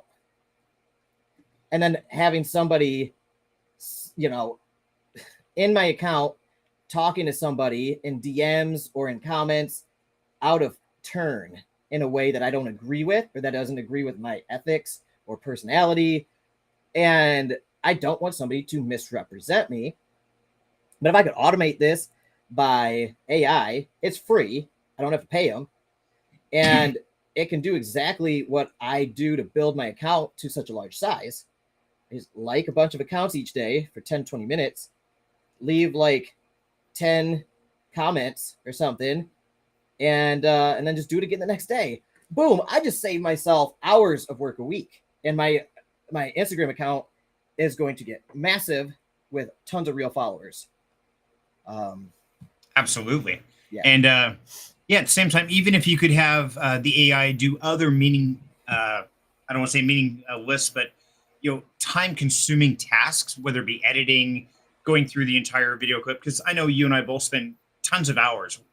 You and I have talked about this. For every 1 minute of playtime, there's an hour of recorded edit time, and so a 10-minute video can take you 10 hours to accomplish, or more. For sure. So if you had AI that could do that while you're going out and making those connections and talking to those people, that would be a huge savings right there. Yes. And those are tools that I am periodically diving into every few months, seeing where they're at and seeing if they're at the point where they will do what I want them to do, the AI video editing tools, and they're not there yet. Yep. It's still to the point where the results kind of suck. and I have wasted hours and hours learning them and trying them out. And I spent a bunch of money on a few of them, and the results are terrible. I'm like, I can't use this. I cannot upload this to my channel. I just need to edit this myself. If I would have just taken the time to edit this myself, I would have had this done 5 days ago. But I've been trying to learn all these tools to automate it for me.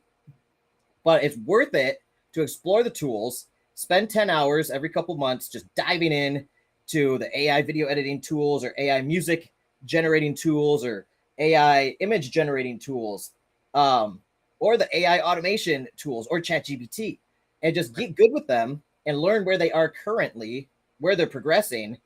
And at some point with the AI video editing, they will get to a point where I can drag and drop a raw video of me just talking to the camera like this. I could drop it in there. It can take the best parts, cut it down to a 10 or 20 minute video with good edits, transitions, maybe B-roll footage, transcriptions all along the bottom, captions, and all that stuff. And then boom, just like upload that, and it would save us both like 50 hours of work. Easy, yeah. And I've tried a few just making shorts. Opus Clips is one, and I've tried several of them.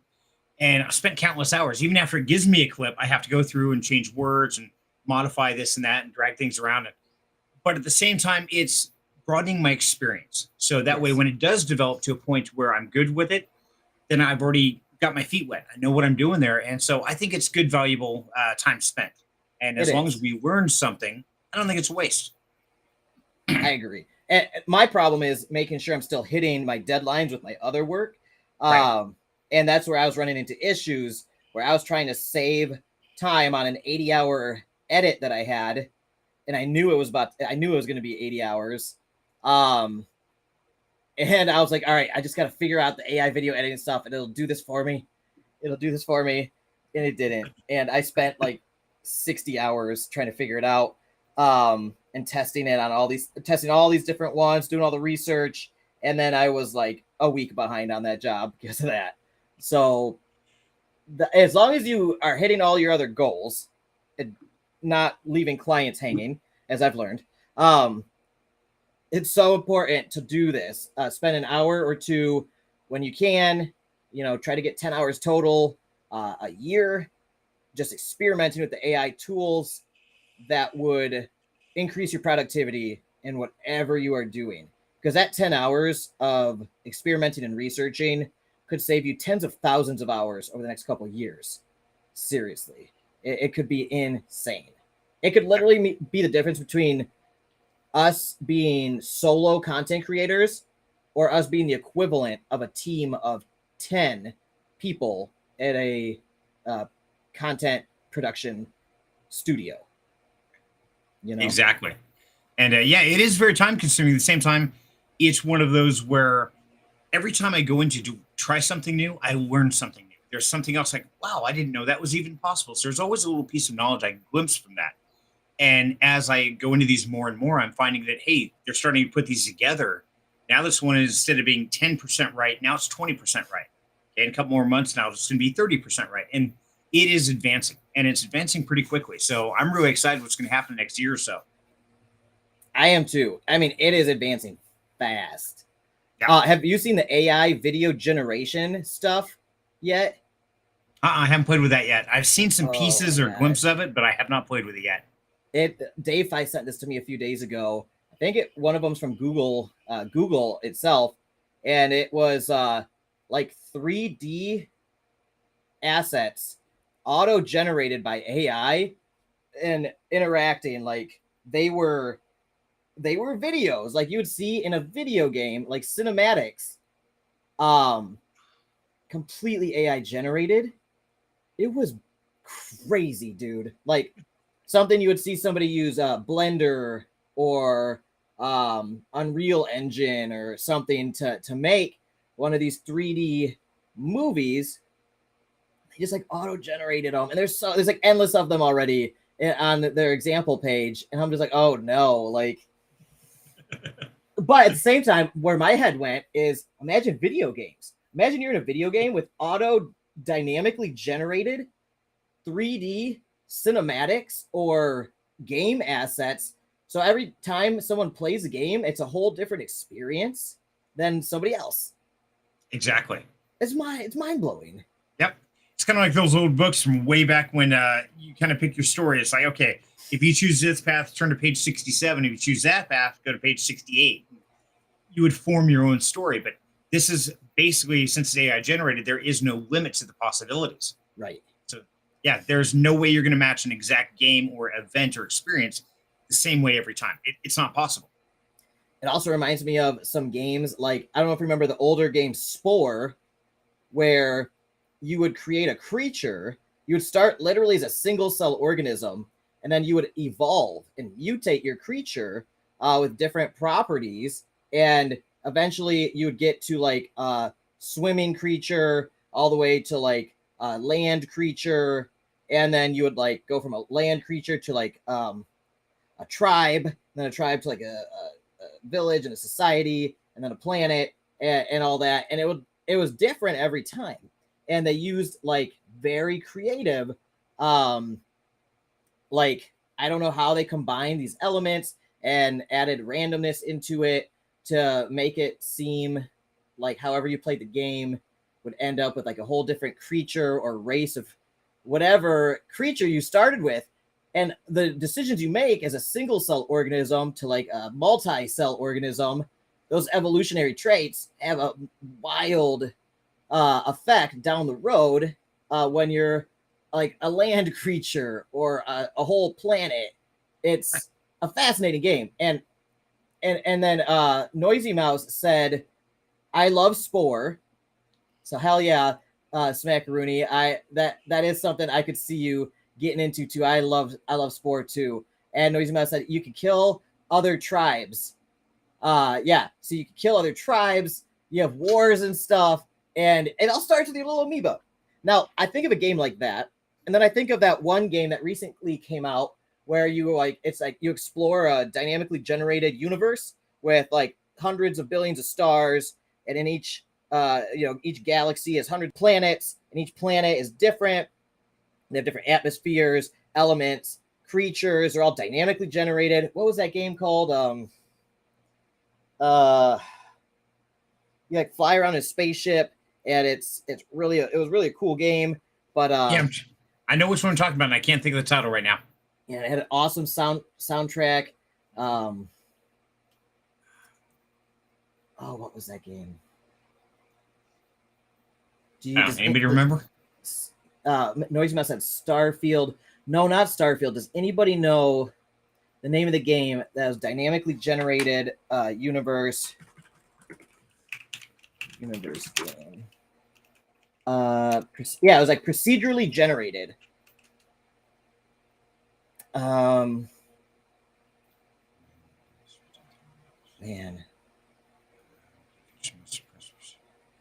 No Man's Sky. No Man's Sky. Yeah. Yes. It was No Man's Sky. And this game was really hyped up, and I think it didn't perform as well as they thought at first. But they kept working on it and making it better and stuff. It was a fun game. It was a very fun game, and you could just go around planet to planet, mining, all that. Yep, and Noisy Mouse said, I don't know, that reminded me of No Man's Sky. Yep, exactly. That's the one. Yep. So No Man's Sky was really cool. It was procedurally generated, which is kind of like, like Spore almost, or like a fractal. You start with a procedure that extrapolates outwards, but you can alter little variables within the original data points to then have a completely different result, depending on how it gets generated. And this can work for creatures, planets, solar systems, everything like that. Now, with this new AI technology, it is on a whole nother level where they're dynamically generating like the creature or like the characters in these like simulations, these 3D animations. It's all dynamically generated with AI. And I can't imagine a No Man's Sky and or Spore type game being made with that level of artificially intelligent video generation and game asset generation that's all dynamic. And that's going to be really wild. And then you couple that with VR technology on top of it. And then, it's a whole new universe. The world is changing so quickly. It's going to be wild. I agree. And Noisy Mouse said, I played it, I lived it. And then she said, but it's kind of old. You said it came out recently. Smackaroonie. That's what happens when you get old like me. No Man's Sky is new to me. And that game probably came out like 8 years ago. Yeah, it's been a while. Yeah, because I played that one, but it's been probably 3-4 years since I played it. So I was like, then you said, I was like, oh, I remember that. I'm in a time warp, dude. That's how long it's been since I've been gaming. Actually, you know what, Serenity? This channel, YaBonks, I started it in 2020, and it was a gaming channel. Really? Yeah. I started this as a gaming channel. I've taken down all my old gaming videos.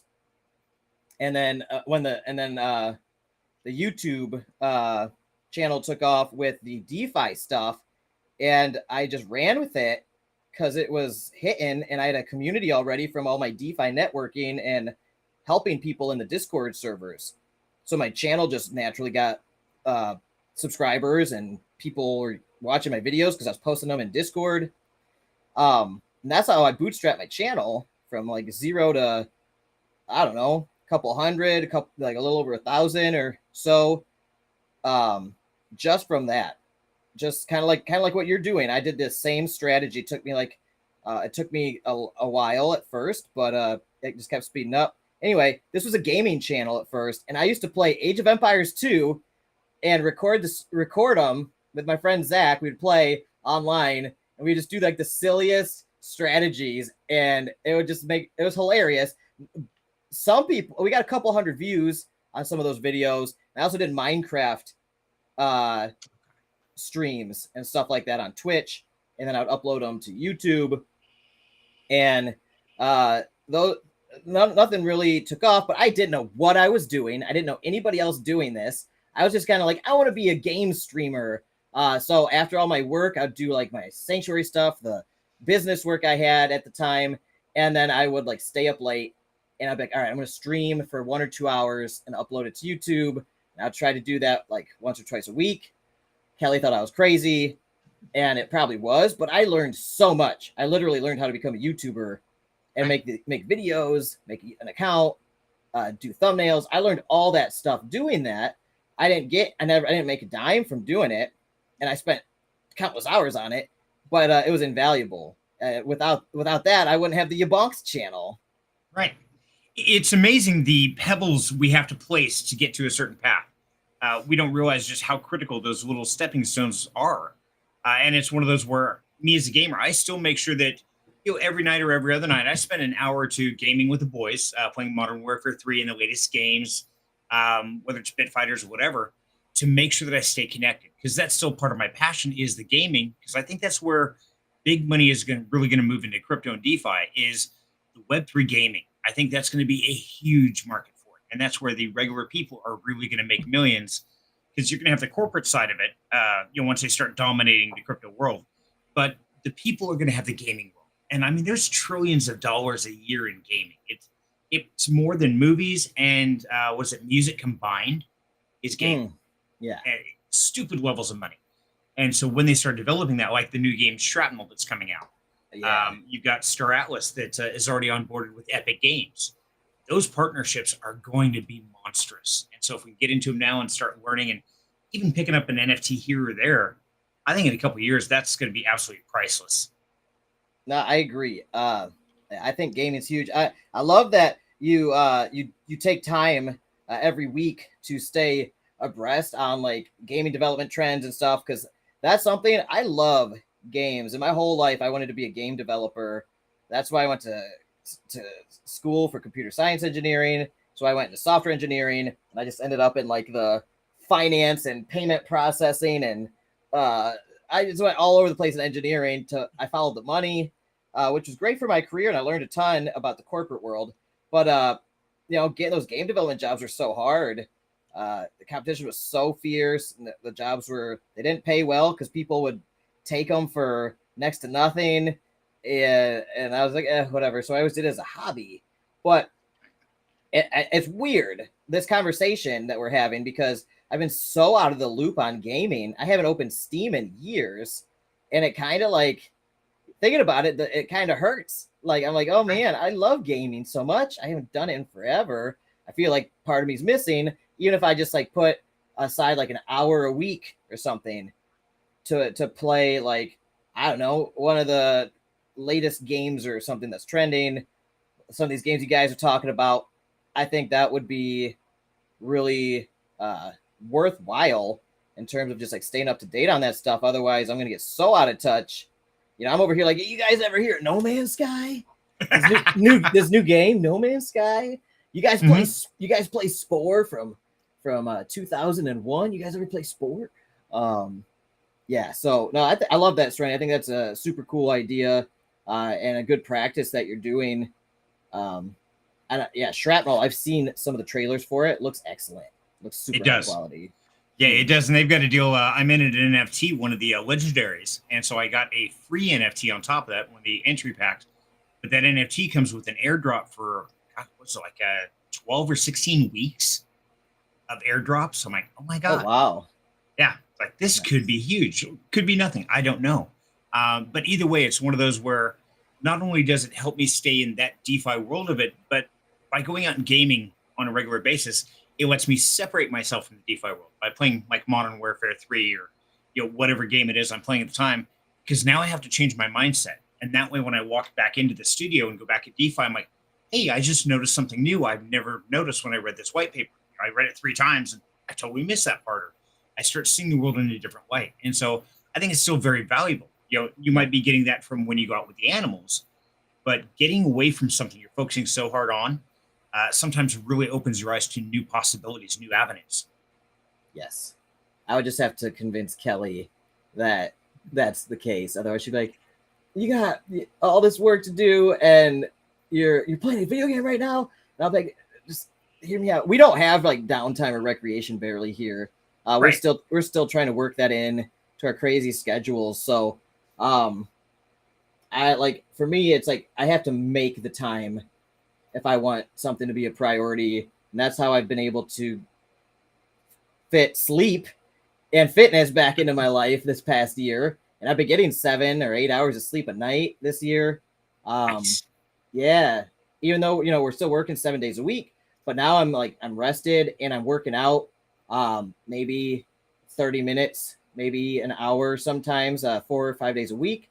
And I'm making progress. So I've made that time. I've carved that time out for sleep and fitness. Yeah, and setting aside an hour for gaming research, I think would be great. I think it would. I think it would help because I think there's definitely going to be a shift, and I think we're going to see a split in the crypto world. Like I said, I think we're going to see a corporate and an entertainment side, and I think the two are going to kind of touch a little bit, but you're going to see a very diverse crypto world. I think so too. And eventually I think like NFTs are going to be very important in terms of like ownership of game assets in all games, like big budget games and stuff. They're going to start utilizing NFT technology to show like asset ownership or even ownership of the game itself to a certain individual, and have a safe way for people to trade the games and things like that, versus using like license keys and stuff like that, which can be hacked or gamified or abused or exploited in different ways. Whereas like an NFT system, non-fungible token for like the ownership of a video game, cannot. Right. And you could buy that off somebody else for whatever price they want, and it's brilliant. Yep. And I think it's going to take the next level because right now the biggest thing we're having, like in Modern Warfare 3, things like that, is wall hacks, cheats, things like that. Well, if you just bought the game and if you get banned for a week, it's like, okay, or even if you get banned indefinitely, no problem, just change your email address, go again. Now, if you own the asset and your player gets banned, your $5,000 NFT that's leveled up and super massive. Now, if that NFT gets banned, that's a huge way to try to dissuade cheaters or things like that. Like, I'm not going to risk it. It's not worth it. Great point. Yeah. Yeah. Like that account tied to that NFT could be worth thousands of dollars or something, Right. And thousands of hours of work. You don't want to get that banned. Yeah. Right. And it's like, okay, you know what? We're not going to ban your account. We're going to ban that NFT. You now got automatically burnt. So your NFT that had all this gear, all this stuff, poof, gone. Oh no, that would be brutal. But you know what? That would stop the cheaters. Yeah. Yeah. I want to read Noisy Mouse's comment here. She asked, have you seen detective games with AI NPCs? I have heard of that. I've seen an ad for one of those, and it sounds awesome. Yeah, it does. There was one that came out just recently about a bartender. Came up, asked a question, bartender. I forget the name of the game. And they were saying that, yeah, that's the closest to a real conversation they've gotten. It sounded very scripted, lack of influx in the voice, things like that. But it's a whole new level of, yes, interactive NPCs that can actually respond to the questions you ask as if they're another player. And I think that's amazing. It's crazy. Games have hit a new level with that. I thought it was amazing when like Skyrim, or even originally like Morrowind, Elder Scrolls 3 or whatever, had their NPCs and their chat dialogues were so detailed. I would spend hours reading through all their stuff that they would say. I'd learn so much about the lore of the game, and I loved it. And then, it just kept getting better in Oblivion and then in Skyrim. And the next level beyond that, it's going to be crazy with the AI generated stuff. Really, I gotta look up some of these games with the AI NPCs plugged into them. It sounds fascinating, really. Noisy Mouse asked, have you ever heard of a new game named Minecraft? It's kind of niche. I've heard the youths speaking of such a game. I would love to try it. It sounds pretty rad. Sounds pretty cool. Hey, you know, YaBonks used to be a big time Minecraft streamer. I think I had like 10 subscribers, maybe. I didn't go far. But on Twitch, I had some streams. I would get half a dozen, maybe even 10 people watching at the same time. People were talking to me and stuff. So that was really cool. That was like my first taste of this, this kind of thing. So yeah, I have heard of Minecraft, in fact. Yeah, I think she was being sarcastic on that one. It's like that new game Minecraft. It's like, oh wow, that's good. I know. Have you heard of that new game, Doom? You know, I think I have heard something of that. I think it was 1998, 99. Man, those are the days. Yeah, it's fascinating because back then I was playing Asheron's Call. Oh, bro, are you serious? That was my favorite game ever. Yeah, that was epic when it came out. Oh, yeah. Dude, I played that game so much. I was obsessed with that game. Yep, same here. And yeah. At that point in time, you had the two factions. You had either Asheron's Call or I think it was EVE Online, I think is the other one that was out at that point in time. And you either had people who were playing AC. Huh? Oh, you're back. All right. Okay. You froze for a sec. I think you froze. I don't know. Probably me. So, okay. All right. So, what were you saying about Asheron's Call? Well, when Asheron's Call came out, I was the same way. Before it came out in beta, I was in there for the beta test, all that. And I mean, yeah, it encompassed my life. I mean, literally, I was single at the time. I would go to work. I was working on cars then, turning wrenches. And on the way home, I would get like a 12-pack of soda, a couple pizzas, pile of cigarettes, and go home. And I wouldn't leave the house for 2 days. Wouldn't talk Bro, to that sounds like the being. best. That sounds like the best time ever. I mean, it was great. And there for like 6 months. But at that point in time, you had the two factions. You had one group playing Asheron's Call, and I think the other group were playing EVE Online. I think is what was out at that point in time. Yeah. And they hated each other. It's like, oh, which one do you play? I play AC. What do you play? EVE Online. Oh, fights on. But it's wild how it changed the social structure depending on which game you were playing. For sure. I love Asheron's. What's that? Sorry, go ahead. I was saying the sad part is neither one of us were collecting Bitcoin at that era. We were busy playing video games. Why did we do that? Dude, Asheron's Call was way before Bitcoin. Right. Asheron's Call was like late 90s. Right, 99. Yeah, 99, man. Yep. I was in junior high school. I was in 6th or 7th grade, and my friend Mark Lenhart, who played the tuba in band, and I played the trumpet, he told me, he's like, I got this game Asheron's Call, you gotta come check it out. So after school, before wrestling practice, I would walk over to his house, and he showed me Asheron's Call. Dude, I was hooked. I was like, holy shit, this is the best game I've ever played in my life. And I'd do anything to get over there to play that game. And then eventually I got it myself. And me and my brother got obsessed with it. Dude, the fact that the more that you ran, the faster your character got. Like, the more you ran, the more experience you got in the running skill. Mm-hmm. And the more you jumped, the more experience you got in the jumping skill, which then Elder Scrolls later implemented a similar thing, which I thought. And so my technique was run and jump all the time. I'm just always running and jumping, always running and jumping. I would be able to jump onto buildings and then cast spells or shoot my bow and arrow at, God, what were those things called? The little green, the tall bandits, the green bandit things. Murlocs? Is that right? Something like that. It's been too long. Man, that game was so good. And that was I would just like do that. I would just get so good at jumping and running that most things couldn't even hit me because I'd be so up high. And it was just like, I was like, this game's the best. Man. And I had a patron, and I had vassals, and it was like a pyramid scheme of experience points in the game. My vassals would give me a percent of their experience points for being, I was their patron or whatever. And that would just like level me up super fast. And then my patron would get a percentage of my experience points, and he would level up even faster. And he would just give me like sweet gear for being his vassal. And I'd do the same for my vassals. Dude, what a good game. It was pretty epic. When it came out, it was cutting edge technology and stuff. And Yeah, it's funny because we were into gaming, we're into computers and all that.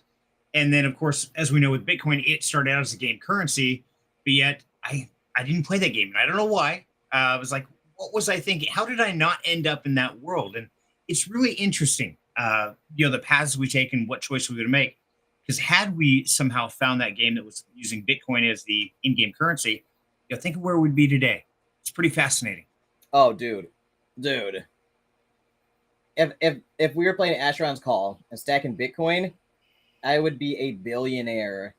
Like, Right. I played that game for thousands of hours, thousands and thousands.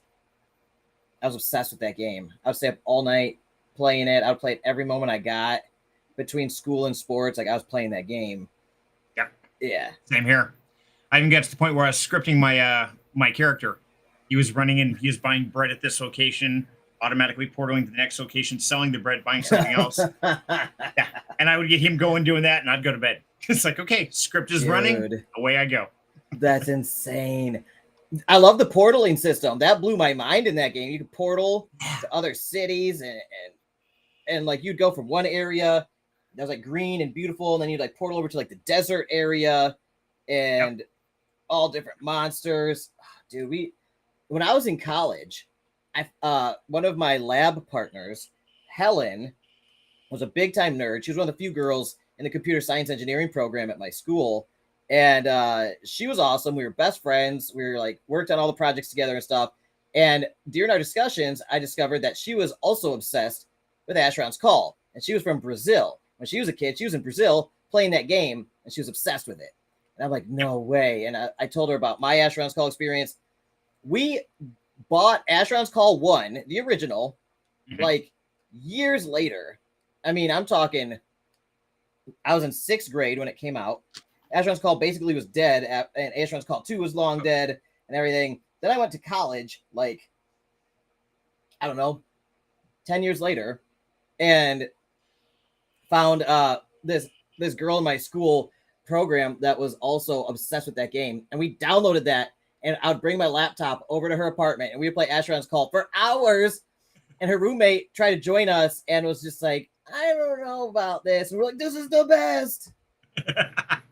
It was so good, dude. The nostalgia was so good. Yep, it was. And it was really fun. I was playing, was it Fortnite Legos the other night with the boys. And I made the funniest comment because I'm running along and I died. And so I ran past the village, forgot to reattune myself to that village, and went off into nowhere land, died again. I went all the way back to the initial spawn, and I popped off on voice chat and Discord. I'm like, oh man, forgot to tune to the life stone. And one guy on the chat started laughing his ass off. He's like, oh my God, I know what you're talking about. Like, yeah, that's an Asheron's Call reference. Yes. Everybody else like, what are you talking about? It's like, yeah, I forgot to hit the life stone. My bad.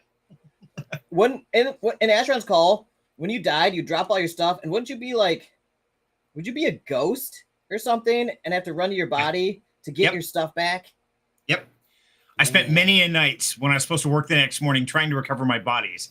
Me too. And I would run back, and you drop like a percentage of your stuff, and then you would try to run back, and it was always your best gear. So now you're getting mangled by other critters trying to get your body, and then you die again. So then you have like a trail of 4 bodies. Then every time you died, you had bitey. You would drop like 10% of your stats. Okay, your health is down by 10, your speed, everything. And it had a max of like negative, you could lose max of 40% of your stats. And so by the time you're done, you're scrambled, your gear's gone. You're naked, you're like half health. Yeah. Your dude sucks.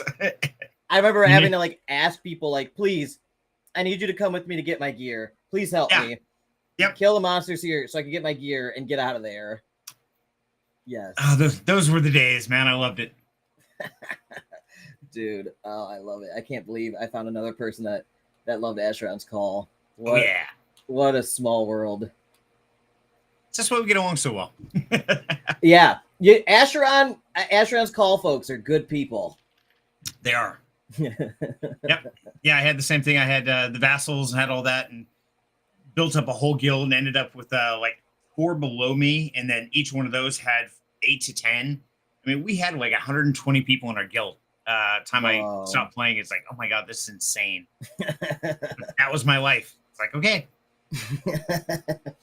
That's awesome, dude. I bet you we ran into each other in that game and interacted at some point. Oh, I'm sure we probably did. We had to have at some point in time, depending what server you were running on. Yeah. I'd have to go back and look at the list to see, even remember what servers I was playing on. Same here. Winterfell. Does that sound familiar? Is Winterfell Winterfell, yeah. Oh shit. Wait, is that Astronaut's Call? Is that World of Warcraft? Oh, good question. Now we gotta go look. Oh god, we're geeking out. Look out, guys. Here we come. The geeks are loose. Oh my god.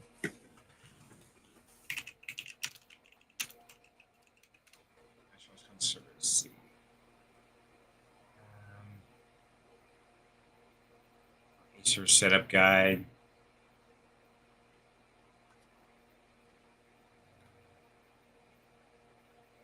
Wow, it says you can still download it. Really? I think you can. Oh man. Oh my gosh. Yep, I know what we're gonna be doing sometime in the future. We're gonna have an Astronaut's Call stream. My life will just be obliterated. Kelly will just be like, "What have you become?" And I'll be like, "You wouldn't understand." You don't get it. We must play. I lost my body, man. I gotta get my shit back. I've tried so hard to get Kelly to play video games during our marriage, and she just never has been able to get into them. So that would be something that would be cool if I could ever get her to play a video game. I don't care what it is, just to see her like enjoy a game and trying to play it and figuring it out. I think that'd be a rewarding experience for all of us. And I think they're going to evolve to that. I mean, you got things like Candy Crush stuff where they're very simple. You got very complex like Astronaut's Call or World of Warcraft, things like that. I think they're merging all this together. Where now, I mean, even in the first-person shooters, you got female characters. You've got characters that women can relate to, as well as activities and actions that go with it. I mean, I think we're going to have mining and farming. We're going to have things of actually building and creating versus just shoot and kill. And I think you get a ecosystem with all these pieces together. You're going to have an amazing setup. And we got Smackaroonie saying she should play Animal Crossing. Yeah, that's a good idea. I guess when she was younger, she played like Harvest Moon and The Sims. I think The Sims was her biggest one. And I keep trying to get her to play those again. Like, come on, they're still super good. Just sit down. But she has like anxiety about all the amount of responsibility on our shoulders right now with the animal sanctuary. So she cannot click it off. Even she cannot physically take downtime. It's and I kind of feel the same way right now. She cannot, even if I say, look, 1 hour, let's do something fun and different. And then we can never do it because we're always like, well, we got to do this and this needs built or this needs repaired or this needs done or blah, blah, blah. And it's never ending. But I think we need to like force block out time for stuff like that. Even just an hour a week, I think would be probably psychologically beneficial to us because we're just like in the thick of it still. Yeah. And I think you and I have talked about it before, my concept of working backwards. We talked about that before. Oh, you need slaves. We need slaves. Well, that's why I'm trying to set up AI, right? That's like the AI automation would free up me up time. But I think we call those volunteers around here, Smackaroonie.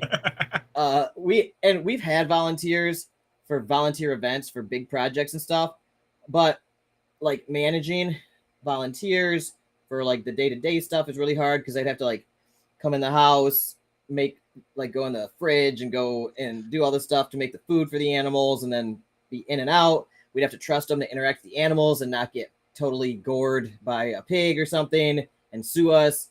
So there's just like a lot of stress and liability with that, and finding someone we trust who's competent enough to be able to do it and be kind to the animals because, you know, they're rescued animals. They have trauma. They have social issues. They have behavioral issues. And like most people don't have the patience for that or react they react I don't know, inappropriately, like lash out or or something like that towards the animal. So it's a tricky situation. It's a really patient thing. You have to be a very patient person to let a goose bite the shit out of you and it really hurts, and just be like, and not like throw it, right? Like it's oh man. And so I don't know, it's kind of hard, I think, finding the right volunteers, and then also working that into our workflow and lives in a way that wouldn't just add more stress to us and more work for us, just like having to micromanage them. But eventually we would love to get there. It would literally be just such a weight off our shoulders. I think you will. I think the way you're developing, the way you're growing, it's going to evolve to that point. Yeah, I think so too. Noisy Mouse said, get Cyril to do all the work. I will absolutely try to rope him in to doing all the animal work while he's here visiting on vacation. I'll be like, all right, I hope you guys brought your work boots. Saddle on up. We're going to go shovel duck shit for the next 4 hours. Perfect. Yeah. We'll see how him and his wife and kids take to that. And then Noisy Mouse said, volunteers, never heard of those. Yeah, they're an interesting folk. And, you know, when you run a nonprofit charity, a lot of times they are, I mean, like the most valuable thing at times. So, yeah, it's tricky though, because you got to manage them and teach them how to do everything, and that can sometimes add more work. But that exactly. I'm really thinking that AI automation, that's where it's at, with at least a lot of my workflow stuff. If I can save myself an extra hour every 2 or 3 days, maybe an hour a day, doing automating some of that stuff, that's huge for us. Then I could put that time towards making more money, which then we could potentially hire somebody to work at the sanctuary. Because if you have somebody full time there versus like having to rely on somebody to volunteer, and then they do it for like a week and then they stop volunteering, or they do it for a month and then they stop, and then you have to find somebody else, and versus just like having somebody who's like a full-time employee there at the sanctuary, and then they would just be like, they would know everything and know how to do everything right, be under a liability waiver all the time, and like oh yeah, don't let the pig push you into the rusty spikes on the fence, like it's like out of Frozen. Oh look, I've been impaled. Yeah, this is bad. Yeah, that worst nightmare right there. Exactly. Well, Alex, buddy, I hate to say it, but it's about time for me to call it a night, my man. Cool, man. I really appreciate you coming on the live stream. I think you've spent the last 3.5+ hours with me here in the middle of the night. You're awesome, dude. Thank you so much. Thank you, brother. And no, I want to say thank you for inviting me. As always, it's a pleasure, and we got to chat more. We definitely got to get together, get some more time together, and yeah, once the new year starts, things are going to get crazy. So we're going to have to find a way to make it happen. But either way, I want to say, Alex, thank you, brother, for allowing me to come in here, hang out, and everybody who's watching this, whether you're in the chat tonight or watching this later on, thank you so much. And yeah, definitely stop over, check out some of the other events that I've got going on, and remember that this man right here taught me everything I know, and he's my mentor, friend, and absolutely an inspiration. So thank you, everybody. Have a great night, and Merry Christmas. Thanks, brother. Merry Christmas. Thanks, brother. Bye, guys. See you, Serenity. And then there was one. Noisy Mouse here said, very cool, guys. I love you. I love you too, Noisy Mouse. And then Noisy Mouse said, I made some edits of you in the public chat on Discord. Oh, no. Should I look? Oh, dear. I'm concerned about this. What have you done? What have you done? Oh, no. Oh, my God. Oh, my God. Smackaroonie. Smackaroonie, what have you done? What have you done? I'm going to try to pull this up. I'm going to try to pull this up, okay? I want to try to share this on my screen. Let me open Discord on the computer. Dear God, what have you done? Oh, she said it's horrible. It's an abomination. That's what it is. Holy shit, we're gonna be rich. Smackaroonie, we're gonna make so much money. Plop that in a hot tub, and we're millionaires. All right, that's what I'm talking about. Let me see if I can show you guys Smackaroonie's genius here. Oh God, the progression. It's so weird. Dear God, what is this? Smackaroonie. This is when I knew AI might be an abomination. So, oh my God. All right. Smackaroonie said, it's horrible. I'm sorry. Let me show you what she's done. Oh no. Oh no. Oh, God. All right, here we go. Let me see if I can make this bigger.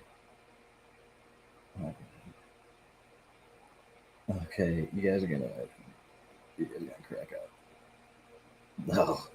All right, it starts out normal enough. Okay. So here we go. And then it gets weird quick. And it turns to this. Okay. Who's that handsome gentleman? All right. And then it goes to this.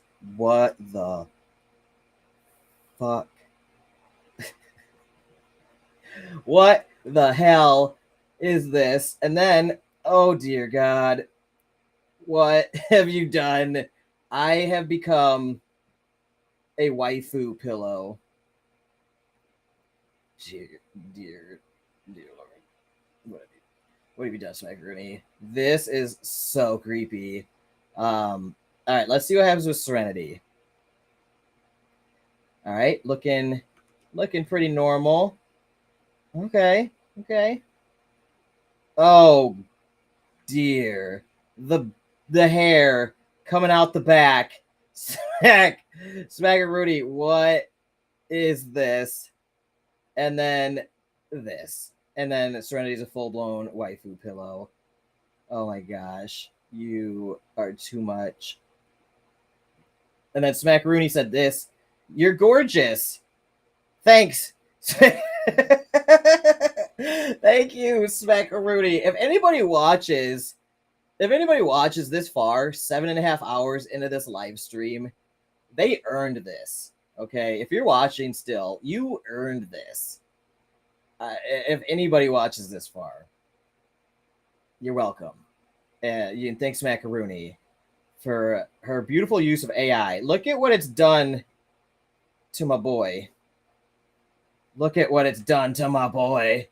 No. Oh God. That girl is buff. Jeez. Smackaroonie said it wasn't me at all. What is this? Why are all my books in Japanese? What have you done to me?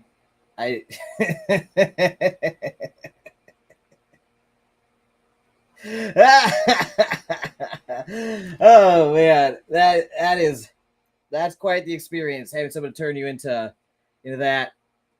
AI technology is crazy these days. I've just been deep faked as a woman.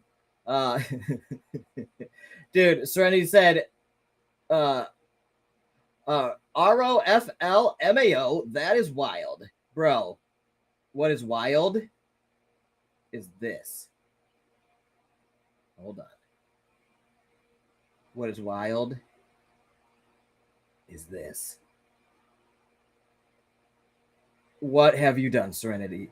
Or what have you done, Smackaroonie? What have you done to my boy? Serenity, no! The hair coming around the back, it kills me. And around the ear. Oh, Lord. And then Specruity said, "You're gonna be so rich."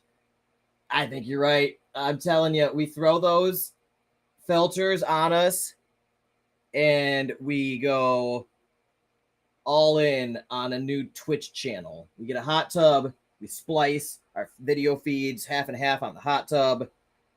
We got both of us in our beautified states, and we just watch the super chats roll in. It's brilliant, really. And then Specruity said, "I did nothing. I'm innocent." Serenity said, "Merry Christmas, everyone. Have a great night." Merry Christmas, Serenity. I hope you have a great night too. And yes, Smackaroonie, you're not innocent in this. You guided and commanded the AI to make those abominations of us. Noisy Mouse, aka Smackaroonie, said, "The superior states, as I call it, yes, our beautified superior states." Oh my gosh, that's when we wield the power to make it rain on command on the internet. Oh my gosh, I need to close these pictures. They're looking at me right now. They're looking at me. It's making me uncomfortable. Whew. Yeah, I couldn't look at those anymore. I almost caught feelings. I almost fell in love. Oh, those are beautiful. So, great work, Smackaroonie. As usual, you never cease to surprise and amaze me with your work. You're very talented, and I think you should keep working on that one and let me know. Hey, have you seen those videos called "I made an AI influencer and tried to make money on Instagram" or something? Those are fascinating to me. I actually really, really want to try that. There's a good video I bookmarked that has like it broken down in 10 minutes with each tool that they use and exactly how they do it. The result is spectacular. Honestly, it's mind-boggling how realistic they are able to make these an AI generated character and then use that same character throughout all their different photos and things that they're doing in a way that legit looks like basically a real Instagram account of like a supermodel. And there are accounts doing this that have got millions of followers and make, I forget how much money, but it's tens of thousands of dollars a month. And it's all AI generated. So watch those videos. And you are like the one person that I believe in that I could see taking that information, internalizing it, and then actually doing it and like replicating it and succeeding. And it's crazy because you'd think everybody would be like, "Oh, I'm going to do that." $30,000 a month with an AI generated Instagram influencer. Brilliant. I want to do that. This whole 10-minute video shows me how to do it and like take me no time at all. But the thing is, even if 5,000 people watch that video, I bet you like 5 of them try it and like 1 of them succeed. And that person's going to be you, Smackaroonie. And Smackaroonie said, "I love exploiting men for money." That's the spirit. Hey, I mean, if they're willing to pay for that kind of stuff, I mean, who even knows? Now, the interesting thing is the Instagram influencer strategy doesn't even really prey on men and their wallets. They actually just garner attention from a large audience of followers. Many of them are men who say, "Oh, you're so beautiful," but that's, par for the course with Instagram. And then these sponsors, these companies say, "Hey, you have huge reach. and a massive audience, will you make sponsored posts, and we'll give you X amount of dollars per month for X amount of stories or posts where you talk about our product. And that's how they make these. So really, you just be making like an Instagram model that then talks about a purse or like shoes or whatever, and the sponsors would just be paying you for it just because of the reach of that account. So men's wallets are safe in that case. They, might be confused one day when they learn that they've fallen in love with an artificially generated character and images that aren't real. Oh, wow. Noisy Mouse said, yes, I'm the most talented Googler. I've seen similar stuff. Yes, it's crazy. And she said, I love exploiting that for money. It's, I think you could actually pull it off. Because I keep telling us, and I bookmarked I watched a couple videos on it while I was working, and I bookmarked one of them. I was like really focused and to the point, showed exactly how they did it. And I keep telling myself, all right, go do that and see if you could set up like just an experiment, just a proof of concept to see if it works at all. And see if you can actually bootstrap an Instagram account like that and have another Instagram account with a big following. Just for fun, just as an experiment. I think you could actually do it, smack Rooney, and you could probably make crazy money doing it. So, yeah. And then with the AI videos coming, I mean, the sky's the limit. You get your little AI influencer, and all of a sudden they're in videos and doing like video stories. People won't know the difference anymore. It's super, super nuts, really. Noisy Mouse said, I also sent you a video on Discord, so you can send me that one too. Let me see. Oh man, this is just crazy. I can't believe we're at this point in society and technology. It's crazy how fast it's evolving too. Here we go. No, it's not this one. Dang it, did I save it? I don't think I saved it. No, I thought I saved it. Shoot.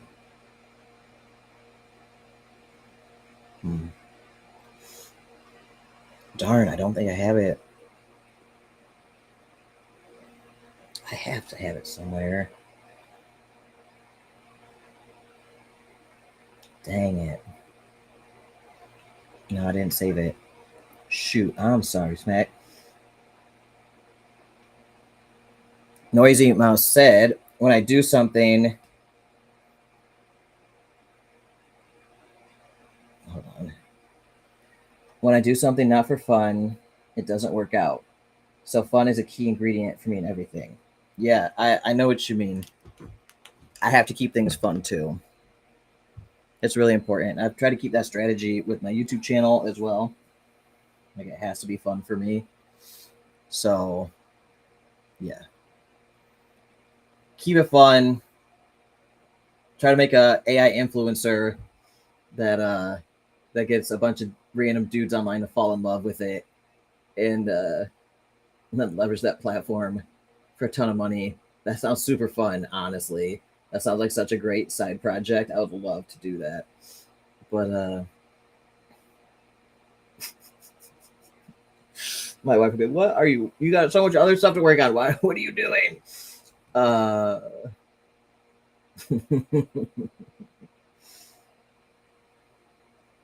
It's just crazy. All these AI generated channels on YouTube.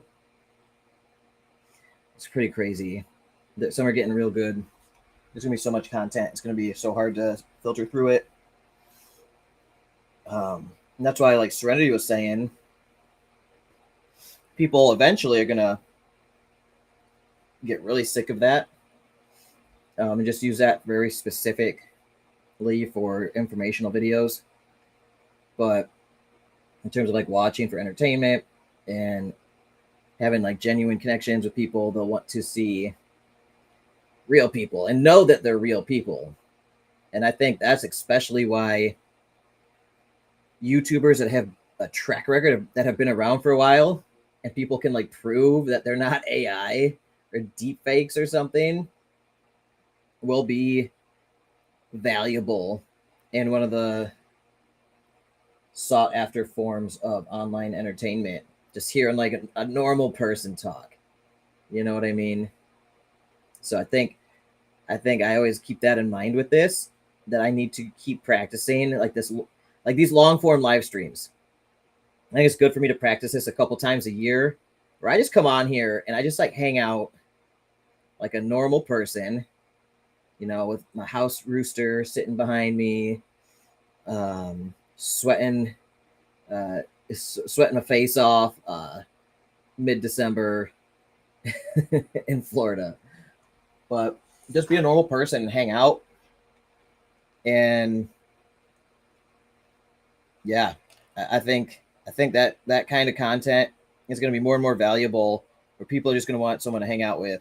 And I think that's why Twitch is so popular, you know, especially with like that, what you were saying earlier with like the hot tub stuff on Twitch. Yeah, it's bizarre. And I think a lot of those dudes, I think a lot of the people that watch that are dudes, maybe lonely dudes or whatever. And that's cool. I mean, I'm not here to judge. Whatever. It's, you know, whatever you like, go for it. But I think a lot of those guys are enjoying female company in that way. And, you know, it has value. It has its place. Now, we're going to have to get a hot tub and get those AI generated images and get some ducks, you know, the rest. Man, this I keep coming back to this business plan, the scheme you've created, Smacky. It's brilliant. Let me see. Noisy Mouse said, I love AI SpongeBob. I don't even know if I've seen that. You should post that in the Discord server. I want to see it. Noisy Mouse said, did you notice how hard CAPTCHAs have become? Sometimes I myself can't do the CAPTCHA. Me too. Actually, there's some like apps that I use and like sites that I have to log into and do stuff with. And they've like upgraded their CAPTCHA system to this like crazy complicated system. And I fail it. I fail it half the times. I can't believe they've done this. Yeah, so soon the bots are going to be out CAPTCHAing us. And then what? And then we've lost, right? Like at that point, it's over. As soon as the robots are better at CAPTCHAs than us, that, my friends, is the beginning of the end. Because I don't even know. Think about it. We won't have any way to determine who's a person, who's a bot. In fact, humans will be basically penalized and locked out of things, and bots will be able to get into things and do stuff that we can't. So they're going to get so good at these super complicated CAPTCHAs. I don't even know where we go from there. And then they're going to be like, oh, we're going to have to chip you. We're going to have to chip you guys. Put a chip in you with a unique identifier or something. I don't know about that. Let me see. Noisy Mouse said, it's like the choose all pictures of tigers holding the traffic cone.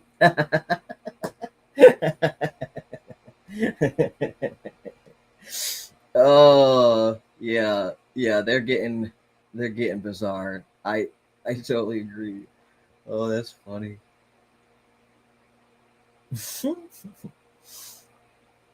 What in the world is this SpongeBob AI? It's live. It's a live stream. What is this, dude? What have you sent me? I don't know if I can show this on the screen because of copyright issues, but what in the world am I watching? It's like a 3D world, like a video game, and there's the SpongeBob characters, and they're talking to each other. Is this just like an AI generated SpongeBob episode in 3D? I am tripping out.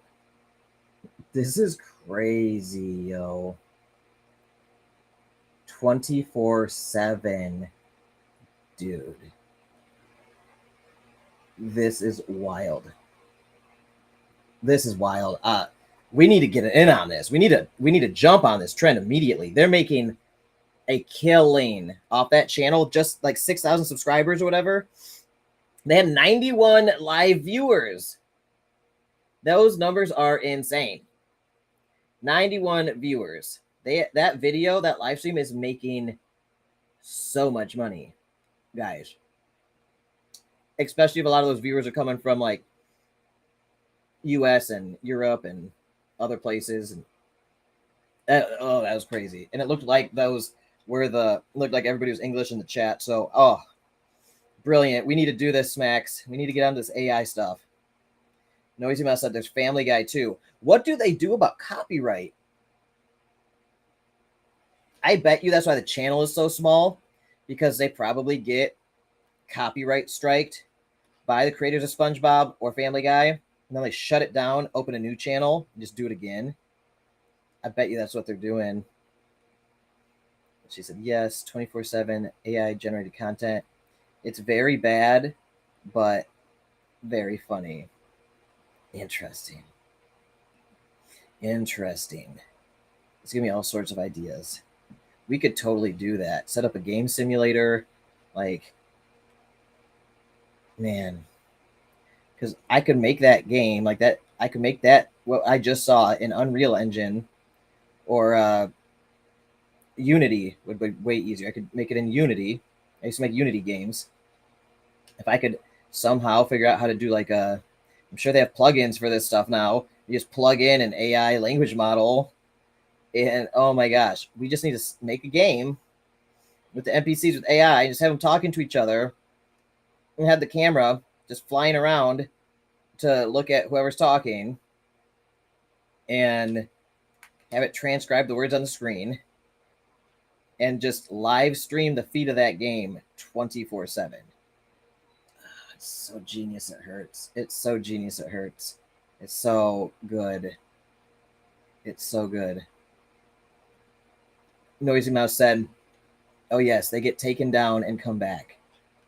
Yeah, I bet. And we would just do it with we just wouldn't use those characters. We just make up our own characters. Right? Like, it's real risky. I mean, I get why they do it, because saying, oh my gosh, AI generated SpongeBob, that's easy to remember, and people will be like, oh, they'll spread by word of mouth and get shared and stuff. So I get why they do it, but it's really risky. Versus if they had unique characters that weren't copyrighted, they could probably leave it up and running, and that channel might get massive. Like, I'm talking like hundreds of thousands and maybe 1 million subscribers. Noise Mouse said 24/7 YaBonks stream. Oh my gosh. I've thought about it. I have thought about it, especially for like charity. I oftentimes think the next time there's like a big need for an animal sanctuary that has like a giant expense or bill, and they're like going through a really hard time, I'm like, man, next time that happens, I should do a fundraiser charity live stream where I literally don't stop live streaming until we've raised all the money to cover that cost. And I'm like, I don't care if it takes 5 days. I'll just sit here, I'll just chug coffee the whole time and just force myself to stay up for 5 days straight on camera until we raise all that money for the charity. And I think that's a crazy idea, but it might just work. It might just work. I don't know. Yeah, 24/7 YaBonks live stream. You know, for the longest time, we've wanted to put cameras. I mean, we have cameras here on the farm for security reasons, and keep an eye on the animals if we leave. I would like to put different cameras out there to watch the animals and live stream it, like a 24/7 animal sanctuary live stream. I think that'd be really cool. Have like a pig cam, goose cam, duck cam, chicken cam, goat cam, and just have them like cycle somehow. I think that'd be really cool. And then people would see me acting totally crazy with the animals here, like when Martin's kissing my face or something, and I'm just cackling like a maniac. Yeah. Oh man, it is almost. I've almost been streaming for 8 hours. What in the world is going on right now? I cannot believe it. And still no Dave-Fi. Dave-Fi, what are you doing? Dave-Fi. Panda 24/7 HD live at Chengdu Panda Base. Interesting. See, yeah, that's a winner right there. I bet you that's getting a ton. Yeah, 2.7 million subscribers. Are you kidding me? And there's 32 watching right now. 24 hours. Oh my gosh, they're wrestling. The pandas are wrestling. This content is great. It's genius. Yeah. Oh my gosh, pandas are amazing. We really do need to set up a 24/7 hour live stream. Why not, right? It's a good idea. You know, YouTube's kind of weird with the 24/7 live streams, because last time I tried a live stream over 12 hours, it broke YouTube, and YouTube just did not record anything after 12 hours. Like that video is 12 hours max, and then it just stops. So at some point, these get just cut off. Now, if you're doing a 24-hour live stream, I guess you don't even care. You're not here to save the videos later. It's just for the now viewing experience, not later. So that's super interesting. I got to think about that more. Just like throw up a 24/7 live stream, something or other, while I'm like doing other work and working on stuff, and just like have something going 24/7. And then, come here, do my other show that's live every Friday, upload videos that I make and stuff like that, and just throw back up the 24/7 live stream, whatever it is, and somehow put AI in the mix to make it dynamic and interesting, or pandas or other animals. So I need to brainstorm on that. No, he's about to say, go to sleep, you dork. I can't. I must never. No, he's about to say, they're so cute. I love to watch them. Me too. No, he's about to say, oh my God, you broke the YouTube. I did last year. I forget. I think it was the New Year live stream. We broke YouTube for sure that day. We went like 13 or 14 hours. In the last 2 hours, YouTube did not save. Just hard cut off at 12 hours. So if you want to watch the end of that one, you have to go on Twitter and find it. Yeah. Oh, what a crazy night this has been. What a great Christmas. We had so many people come through here over the last 8 hours. I'm really amazed. I didn't tell really anybody. I didn't schedule this live stream until like 30 minutes before I went live. And I just made an announcement like right before I went live. So like for this turnout, I'm really surprised. It was really cool, you guys. Noisy Mouse said, let me see. They pulled the plug over at YouTube headquarters. Yeah, like I said, this YaBonks guy, he's streaming too much. He's taking all our bandwidth. Him and all his guests and his whole community. Our servers can't handle it. Nope. Gosh, you know what? We need to figure out a way to get an AI generated character next to me on the screen. Just like a 3D AI controlled character. I'm sure there's a way we can do it. And it just has like, and it's just next to me and it talks and I have conversations with it and just see where it goes. I think it'd be awesome content. Just chat to a AI character. You know, don't they have apps like that where it's like an AI girlfriend or something or companion?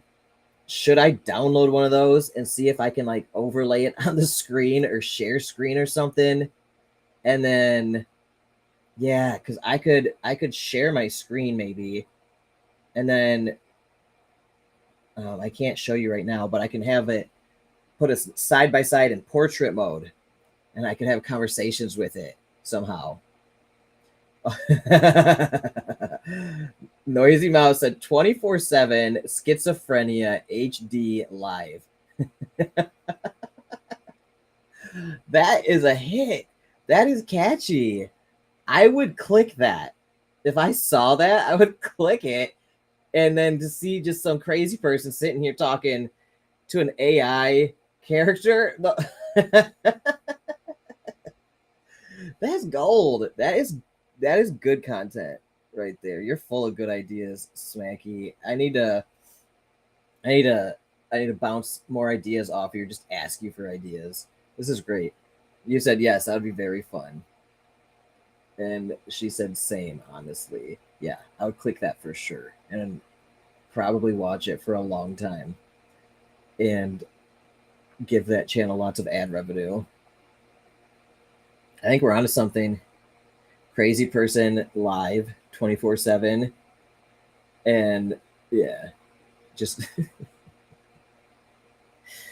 yeah, I would have to sleep for that one. I don't know if we could do a 24/7 one, but yeah, like evening fireside talks with AI companion. I don't know. Noisy Mouse said, hire me. I get paid in animal pictures. I think we can work something out. We are rich in animal pictures. So you're going to love it here. You'll get paid handsomely. Yeah.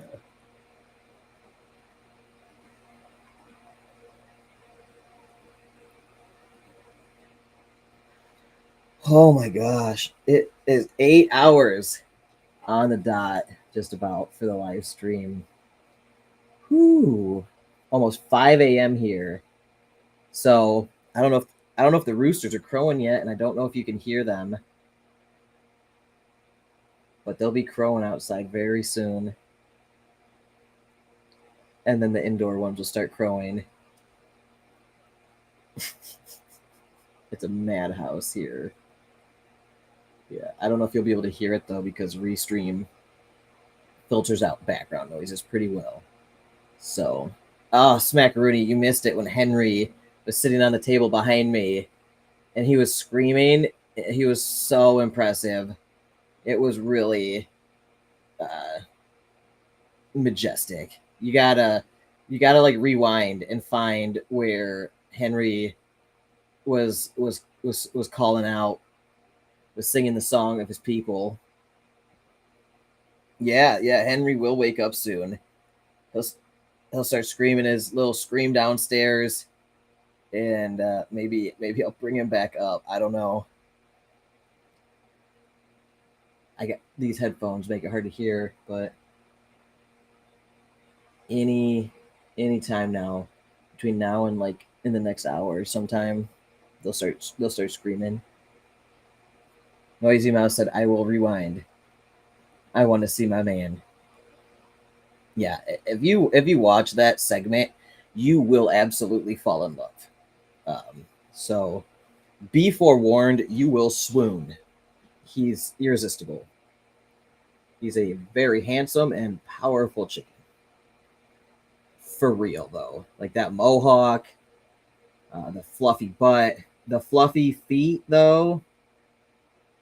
Incredible. He is the best specimen.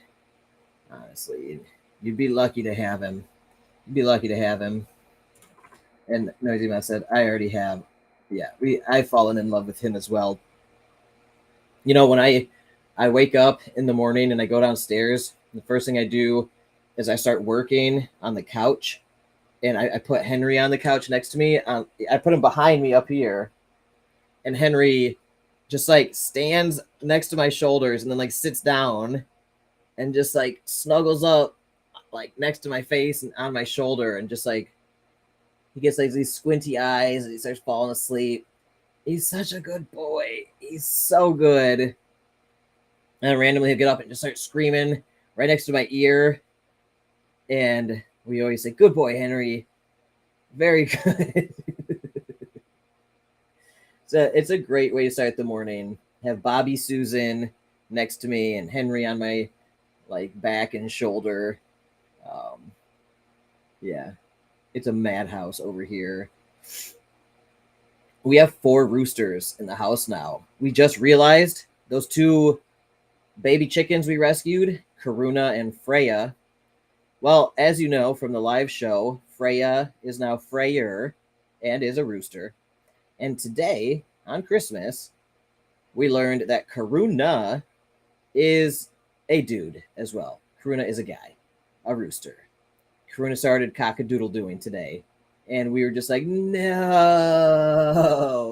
So right now we have 4 house roosters because we're bringing Bieber inside at night because he loves it and he doesn't handle the cold well at all because of his, he's got some genetic issues. So we bring him inside to sleep in our bedroom. There's 4 roosters, 1 in the bedroom, 1 in the living room, 2 in the kitchen. And when they all start crowing, like the whole house is just, it's so loud. It is so loud. It's madness over here. It's madness. Noisy Mouse said he is the best boy. Yeah, he really is. And she said, wow, that's a lot of roosters. It's a lot of roosters. Oh, yawn. Don't worry about that yawn. And then we've got 5 roosters outdoors. We have a total of 9 roosters, I think. 1, 2, 3, 4, 5. Yeah, 9 roosters right now. Oh my gosh, what? How has this happened? The roosters are like so much work too. But there's such a need for them to be rescued, so you know, when we have to, we step in to save them. Yeah. And then we rescue the 2 chicks that we were told and thought were females, but no, they're roosters. They hit puberty and they're roosters. Noisy Mouse said, I hope they will all get along. I don't know if you remember or if you ever saw this, but Henri and Bieber are mortal enemies. They want nothing more than to fight to the death. For whatever reason, Henri hates Bieber. Hates it. He hates him. And Kelly has the funniest video ever. I can't play it on here for copyright reasons, but maybe I can find it real quick on maybe I can find it real quick and send it to you. But Henri and Bieber want to murder each other so bad. Let me see if I can find it. It's seriously like one of the best videos I've ever seen in my life. I think it's on TikTok. I'm a farm sanctuary. Let's see.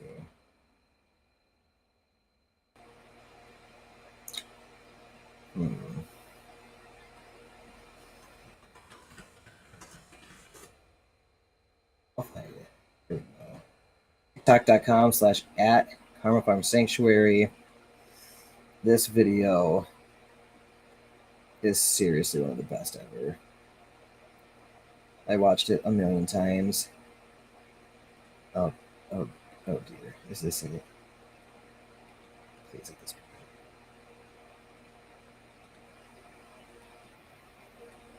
point. Oh my god. All right. This is too funny, yo.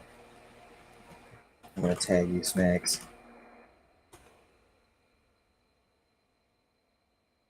All right, check that out.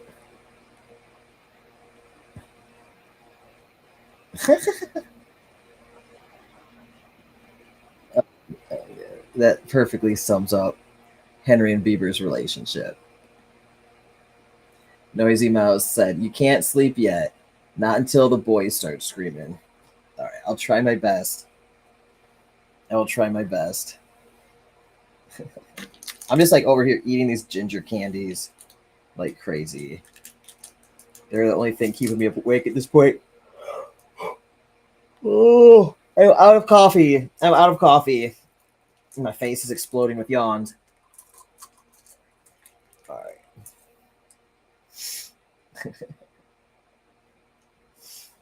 Let's see.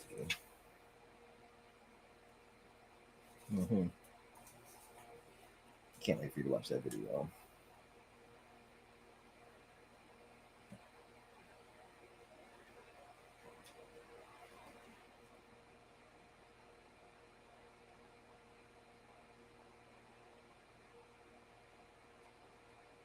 You saw it. Good.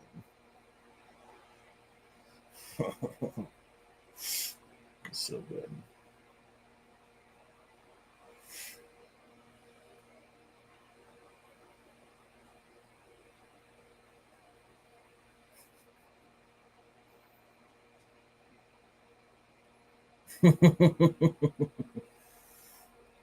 Smackaroonie said, "OMG, why they hate each other so much? It's just an ancient rivalry between Bieber and Henri. For whatever reason, Henri like hates Bieber with it doesn't even make sense. The level of hatred that Henri has for Bieber. Henri will like get all like and and he will jump his ass with his fluffy little feet and flying leap attack him. He can't help himself. He cannot control himself around Bieber for whatever reason. He's super nice around like everybody else, but Bieber is his sworn enemy for some reason. I don't know what's up with those two. They're so funny.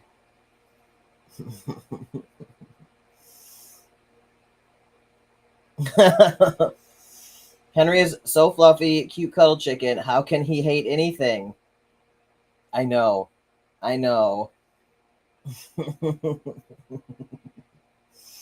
Yeah, Henri's just so sweet and fluffy. And he's so like docile and tame and just sweet. Like that boy, you can just come up and like kiss him on the face and he just like lets it happen. He wouldn't hurt a fly. Except Bieber. I don't know what is up with that, but Henri hates Bieber so much. It's truly absurd. It really is. Let me see. Are you screaming yet? Not yet. If I wake one of them, they'll start. It'll set off the whole sequence.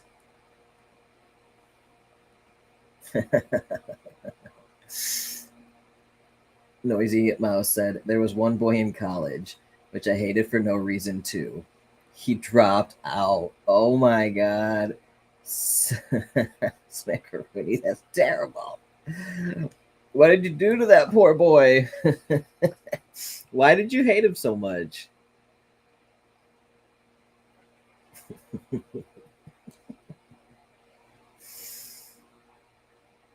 You know, maybe it's just like a deeply ingrained biological thing. Like Henri and Bieber, they were just born. They're just born to be enemies.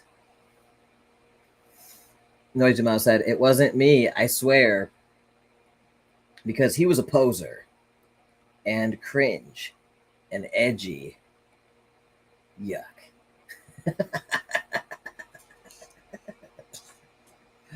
Oh, yeah, posers are no fun.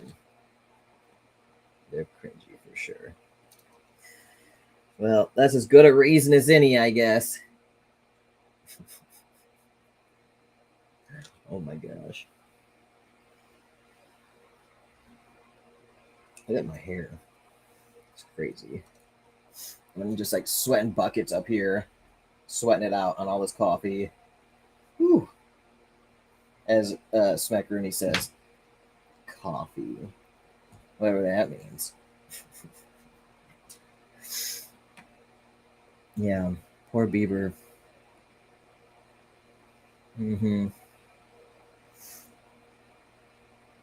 I don't hear him yet.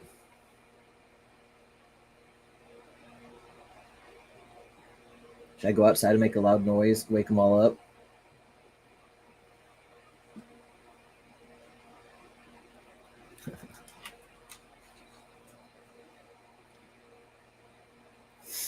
Noisy Mouse said, "Yummy coffee full of sweat."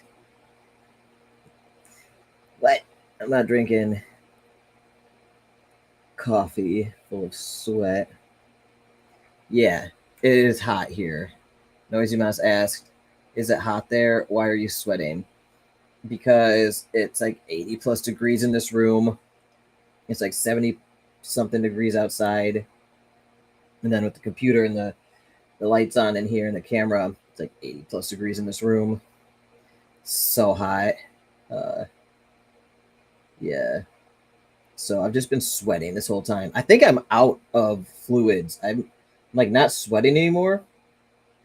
Maybe I should be concerned about this. I think that's like the last sign of dehydration.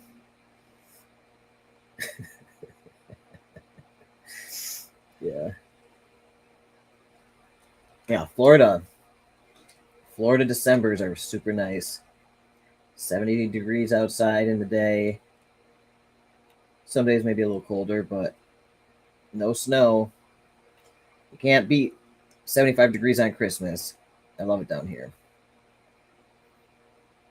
Noisy Mouse said, "No, don't wake them." Smack Rennie said, "They need their beauty sleep." Noisy Mouse said, "Uh-oh, death on a stream."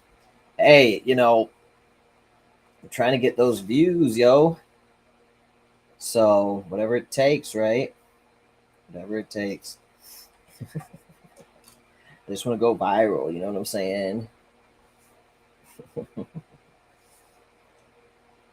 That's happened, I think.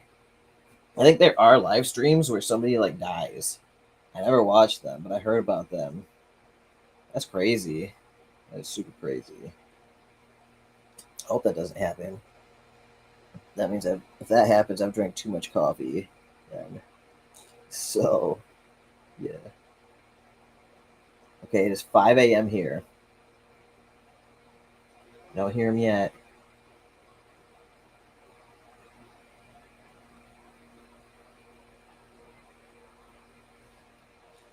I'll turn off this fan real quick.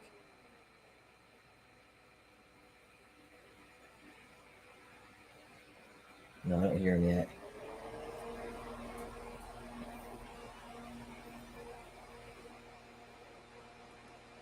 Noise when I said for sure. I heard two. Really? Maybe it's happening. And Noisy when I said, "Do it for the Vine." Oh God. Oh no. Yeah. It's like Vine all over again with all these short videos, and TikTok and stuff. Yeah. Short form. Man, Vine was awesome though.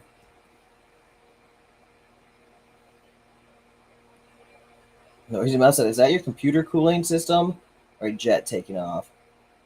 That's my computer cooling system. I have literally a giant fan pointed directly at my computer because it's so hot in here, and my computer starts overheating when I'm recording or live streaming. And it's this hot. Yeah, it's not good. Can you hear it right now? Like, if you give it a second to balance out the audio, can you hear the fan still?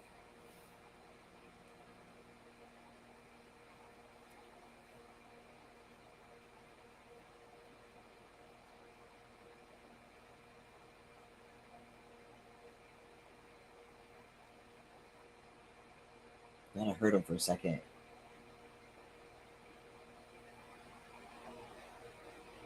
Smack when he said, I hear something. Yes. Shoot.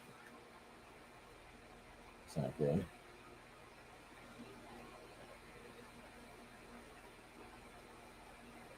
Like a humming noise.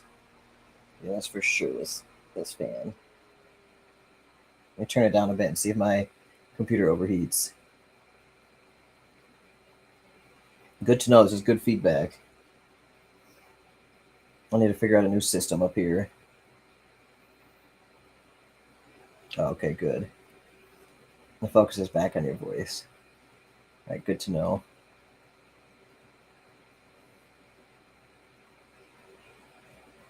Yeah. When you start yapping continuously, I'll keep that in mind. I'll just keep the yapping going as long as I can.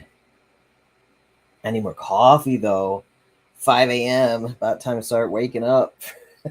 Get the day started. What have I done? What have I done? Why have I done this? I told people on Instagram I would live stream on YouTube until I dropped. And I have followed through with my words. So a bunch of them were in here earlier too. So I'm sure some are watching right now. So that's mission successful. I said I'd do a marathon live stream. Well, we're at 8 hours and 20 minutes. Mission accomplished. Oh, shit.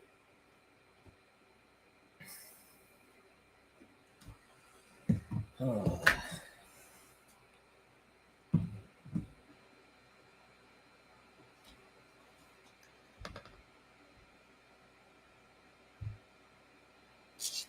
Yeah, it is early. Got this fancy new Bitcoin hat though. Coolest birthday present ever. Everyone and my family thought I was a weirdo for wanting a Bitcoin hat. But I am a crypto YouTuber. So I think it's perfect. My throat is sore from talking so much.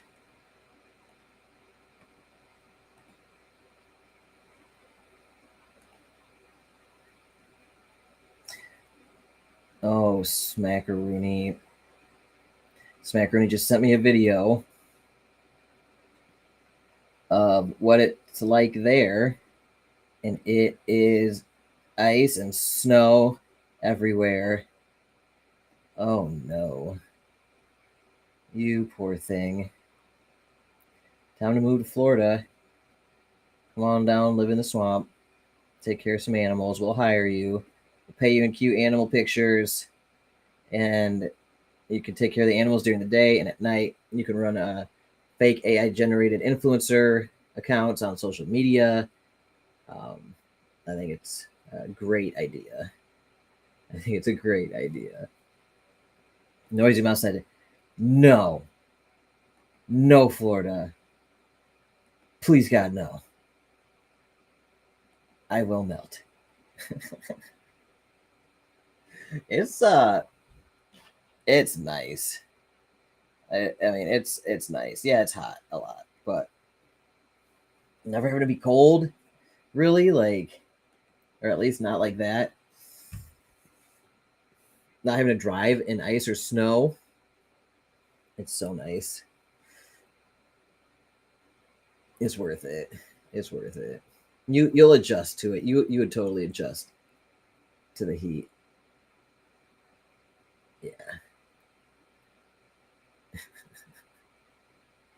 Noisy Mouse said, okay, the animals are worth it. See, there you go. That's called a compromise. Yes, you might be a little hotter and sweatier, but you'll get to care for all the rescued animals at Karma Farm Sanctuary. And you'll never have to deal with snow again. So, win, win, win. Yep.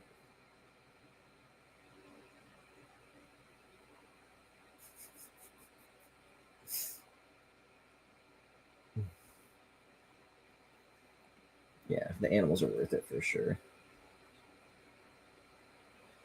I'm still waiting to hear them. Any minute now. Noisy Mouse said, okay, I'm coming. You sold me. Awesome. Good. Come on down. We got a little guest house you can live in, and we'll pay you in animal pictures. You'll play with the animals all you want. They'll need mini belly rubs every day. They'll need plenty of treats and good food. And yeah, those will be your main responsibilities. And then AI generated influencer schemes at night. So yeah, I think we got a deal. And Kelly would be so on board because she's just like, we need the help. We would trust you. We would trust you with the animals. Noisy Mouse said, I want to live with Scarlett. She is my baby. She's a daddy's girl through and through. She's just a snuggle bug. She will flop over for belly rubs and just sit there smiling in the sun, and you can just like rub her all over, and she just sits all smiles. And you can snuggle with her and spoon her. She's the best. And I just give her so many hugs. She is a bit ornery though, and unpredictable at times. So she gets in moods, and you have to kind of read her mood to see if she's feeling sassy, if she's gonna just like randomly like snap at you or chase you, or if she's feeling like playful and snuggly and loving. So you'll learn real quick, because Scarlett's a big girl, and she can be scary at times, but you just gotta know how to juke her and then smother her with love. So that's what I do. And we snuggle her every night before bed. She gets ample snuggles and belly rubs. We got special sticks for scratching her belly. Every night before bed, she gets put to bed like a human child, basically, in her little house. And we rub her to sleep. Then she just like moseys in her little house and goes to bed. It's the cutest thing ever. Yeah, she's perfect. I think we got ourselves a deal.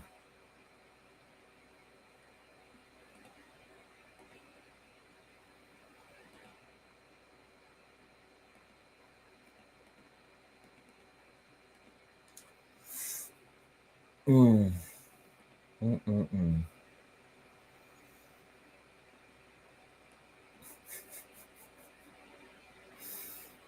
Oh my gosh, I can't believe it's been 8.5 hours on live stream. They're still not crowing. I know, I gotta go to sleep. I should wrap this up. I know as soon as I do, they're gonna start crowing. Oh well. You can always rewind the video and find Henri when he is standing there and screaming majestically directly at me. It that should satisfy the need to hear the roosters crowing. Noisy Mouse said, you can keep the stream running, LOL. Just in case. Oh my gosh, would that be totally crazy? Oh my goodness. I've never done such a thing. Should I just leave the stream running and go sleep in the other room?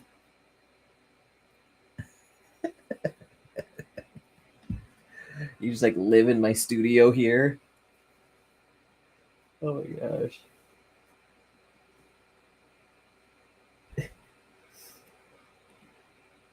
No, he's mouse. Imagine people come see bookshelves. No, YaBonks. It's a mystery. The chat will explode with curiosity. It's a brilliant idea. They'll just see a strange table in the studio covered in mushroom prints and chicken poop with a bowl of water and chicken food on it. What could have happened here? They'll think. It's a mystery. Change stream name to Going Invisible on Stream. Oh shit, that's creative.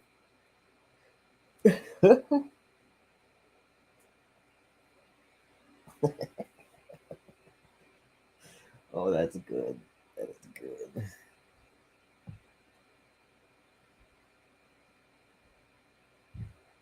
Oh my gosh.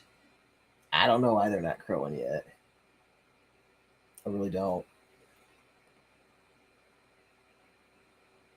Would it be irresponsible of me to just leave the stream going?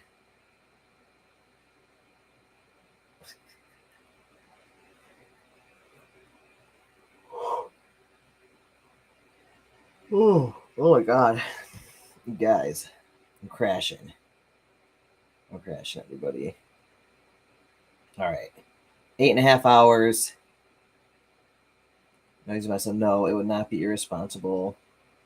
Just tell Kelly about it. Yeah, because if she comes in here and starts cleaning up the like Henri setup we had, then she like looks over and sees like the camera on and the live stream feed. She'll be like, "What the hell?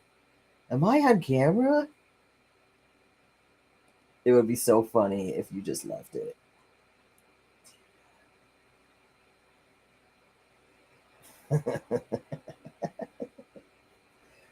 All right, I might do that. Oh, I am crashing hard. I'm crashing so hard right now. What time is it? 5:15. Ooh. I sure done it this time, guys. Then she starts screaming, taking over my husband's channel, HD Live. No, she would scream in terror and run away because she's afraid of being on camera. Then she would immediately find me and murder me. That's how that would go. Yep.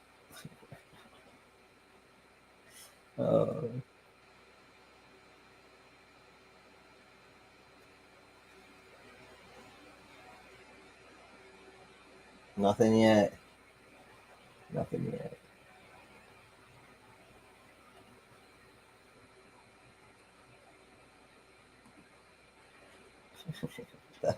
What a crazy live stream.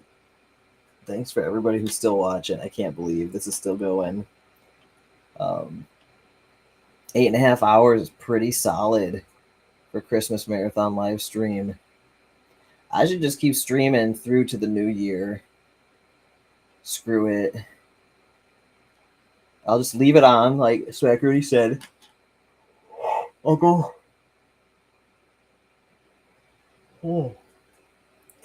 sleep for a little bit. Come back in a few hours. Keep live streaming. And repeat. And during the day, I can invite myself to the stream on my cell phone. And I can have two feeds going, my computer and my cell phone. And you can see both screens. I could take you guys on a tour of the animal sanctuary and go hang out with the animals and rub their bellies and stuff.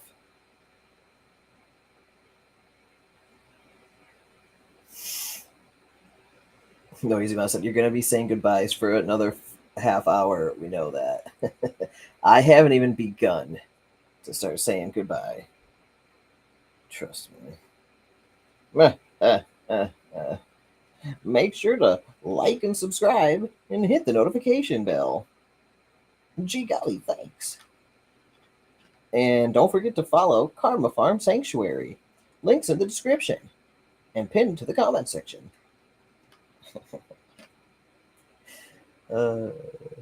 Noisy Mouse said, well, you better start. Oh, there you go. I got going a little bit. Yawning on camera. Not good. That is not good. That is not good. Yep. Another one of those days, huh? Where you stay up all night talking to a camera and the people on the internet. It's a living. It's a living. Well, you better start. Noisy Mouse said, I'm calling YouTube so that they pull the plug on you again. Don't do it. Don't do it. I'll just start another channel. And then another one. And then another one. They can't stop me. They can't stop all of them. Noisy Mouse said, go away. No. Because you want me to go away, I will stay longer now. Your reverse psychology worked. Now I'm here to stay. So I'm gonna just make myself an instant coffee. Yep. I'm gonna double down now. And so you won't even be able to tell how tired I am. Well, good as new. Who's this guy? He must have just woke up. He's full of life. And he's partying. 5 a.m. The day after Christmas. Mm-hmm. All right. They're going to start crowing any minute. I know as soon as I stop streaming, they're going to start crowing. And I'm going to be so mad that you missed it. Bayonks. That's... Noisy Mouse said, that's YaBonks' evil twin. Bayonks. That's good. This is good stuff. Keep it coming. You're on fire today. Bayonks. YaBonks' evil twin Bayonks. I like that. The plot thickens. That's good stuff. Yeah. That Bayonks guy, you never know what he's up to. You can't see his eyes. I don't know about him. That Bayonks guy. Uh-huh.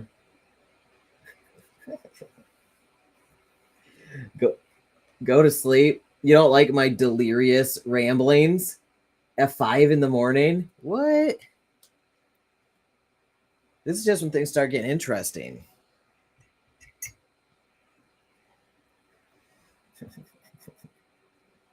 All right.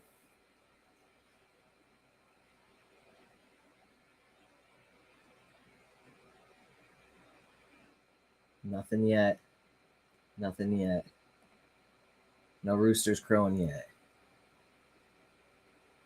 If I unplug my headphones and I play a video of the roosters crowing, it'll start all the roosters crowing. But that seems unnatural. Wait a sec.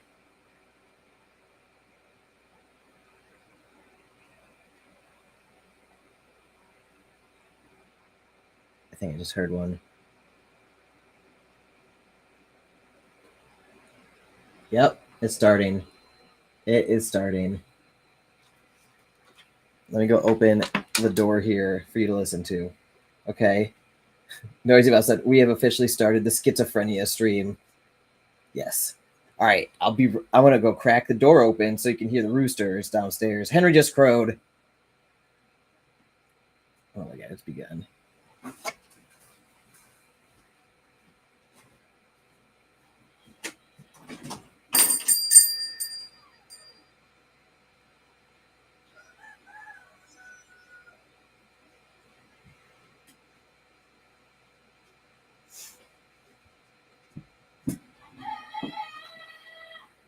Can you hear it?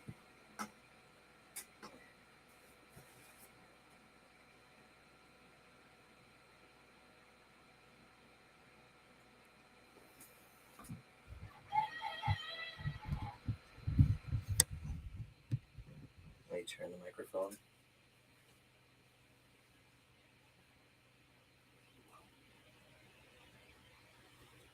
Good. Yes, you could hear it.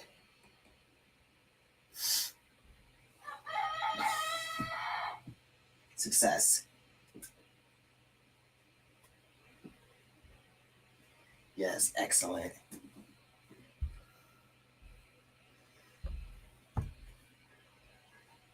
Yes.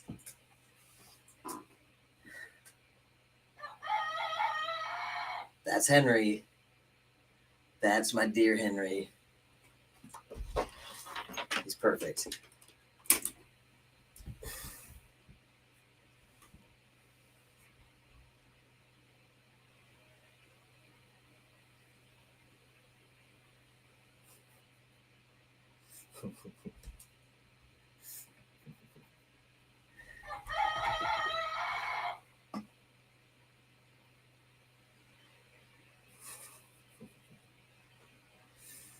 Listen to the sweet, sweet songs.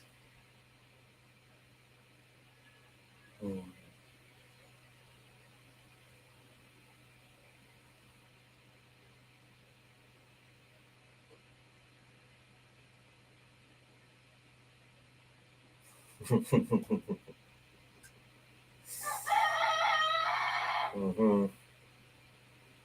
Magnificent indeed.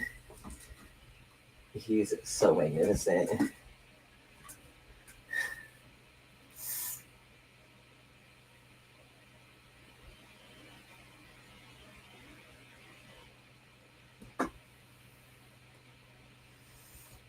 Yeah, he's perfect.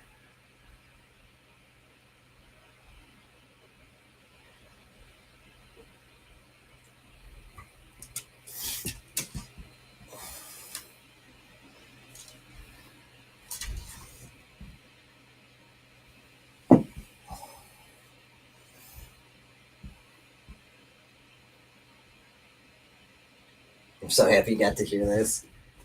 It's craziness. Oh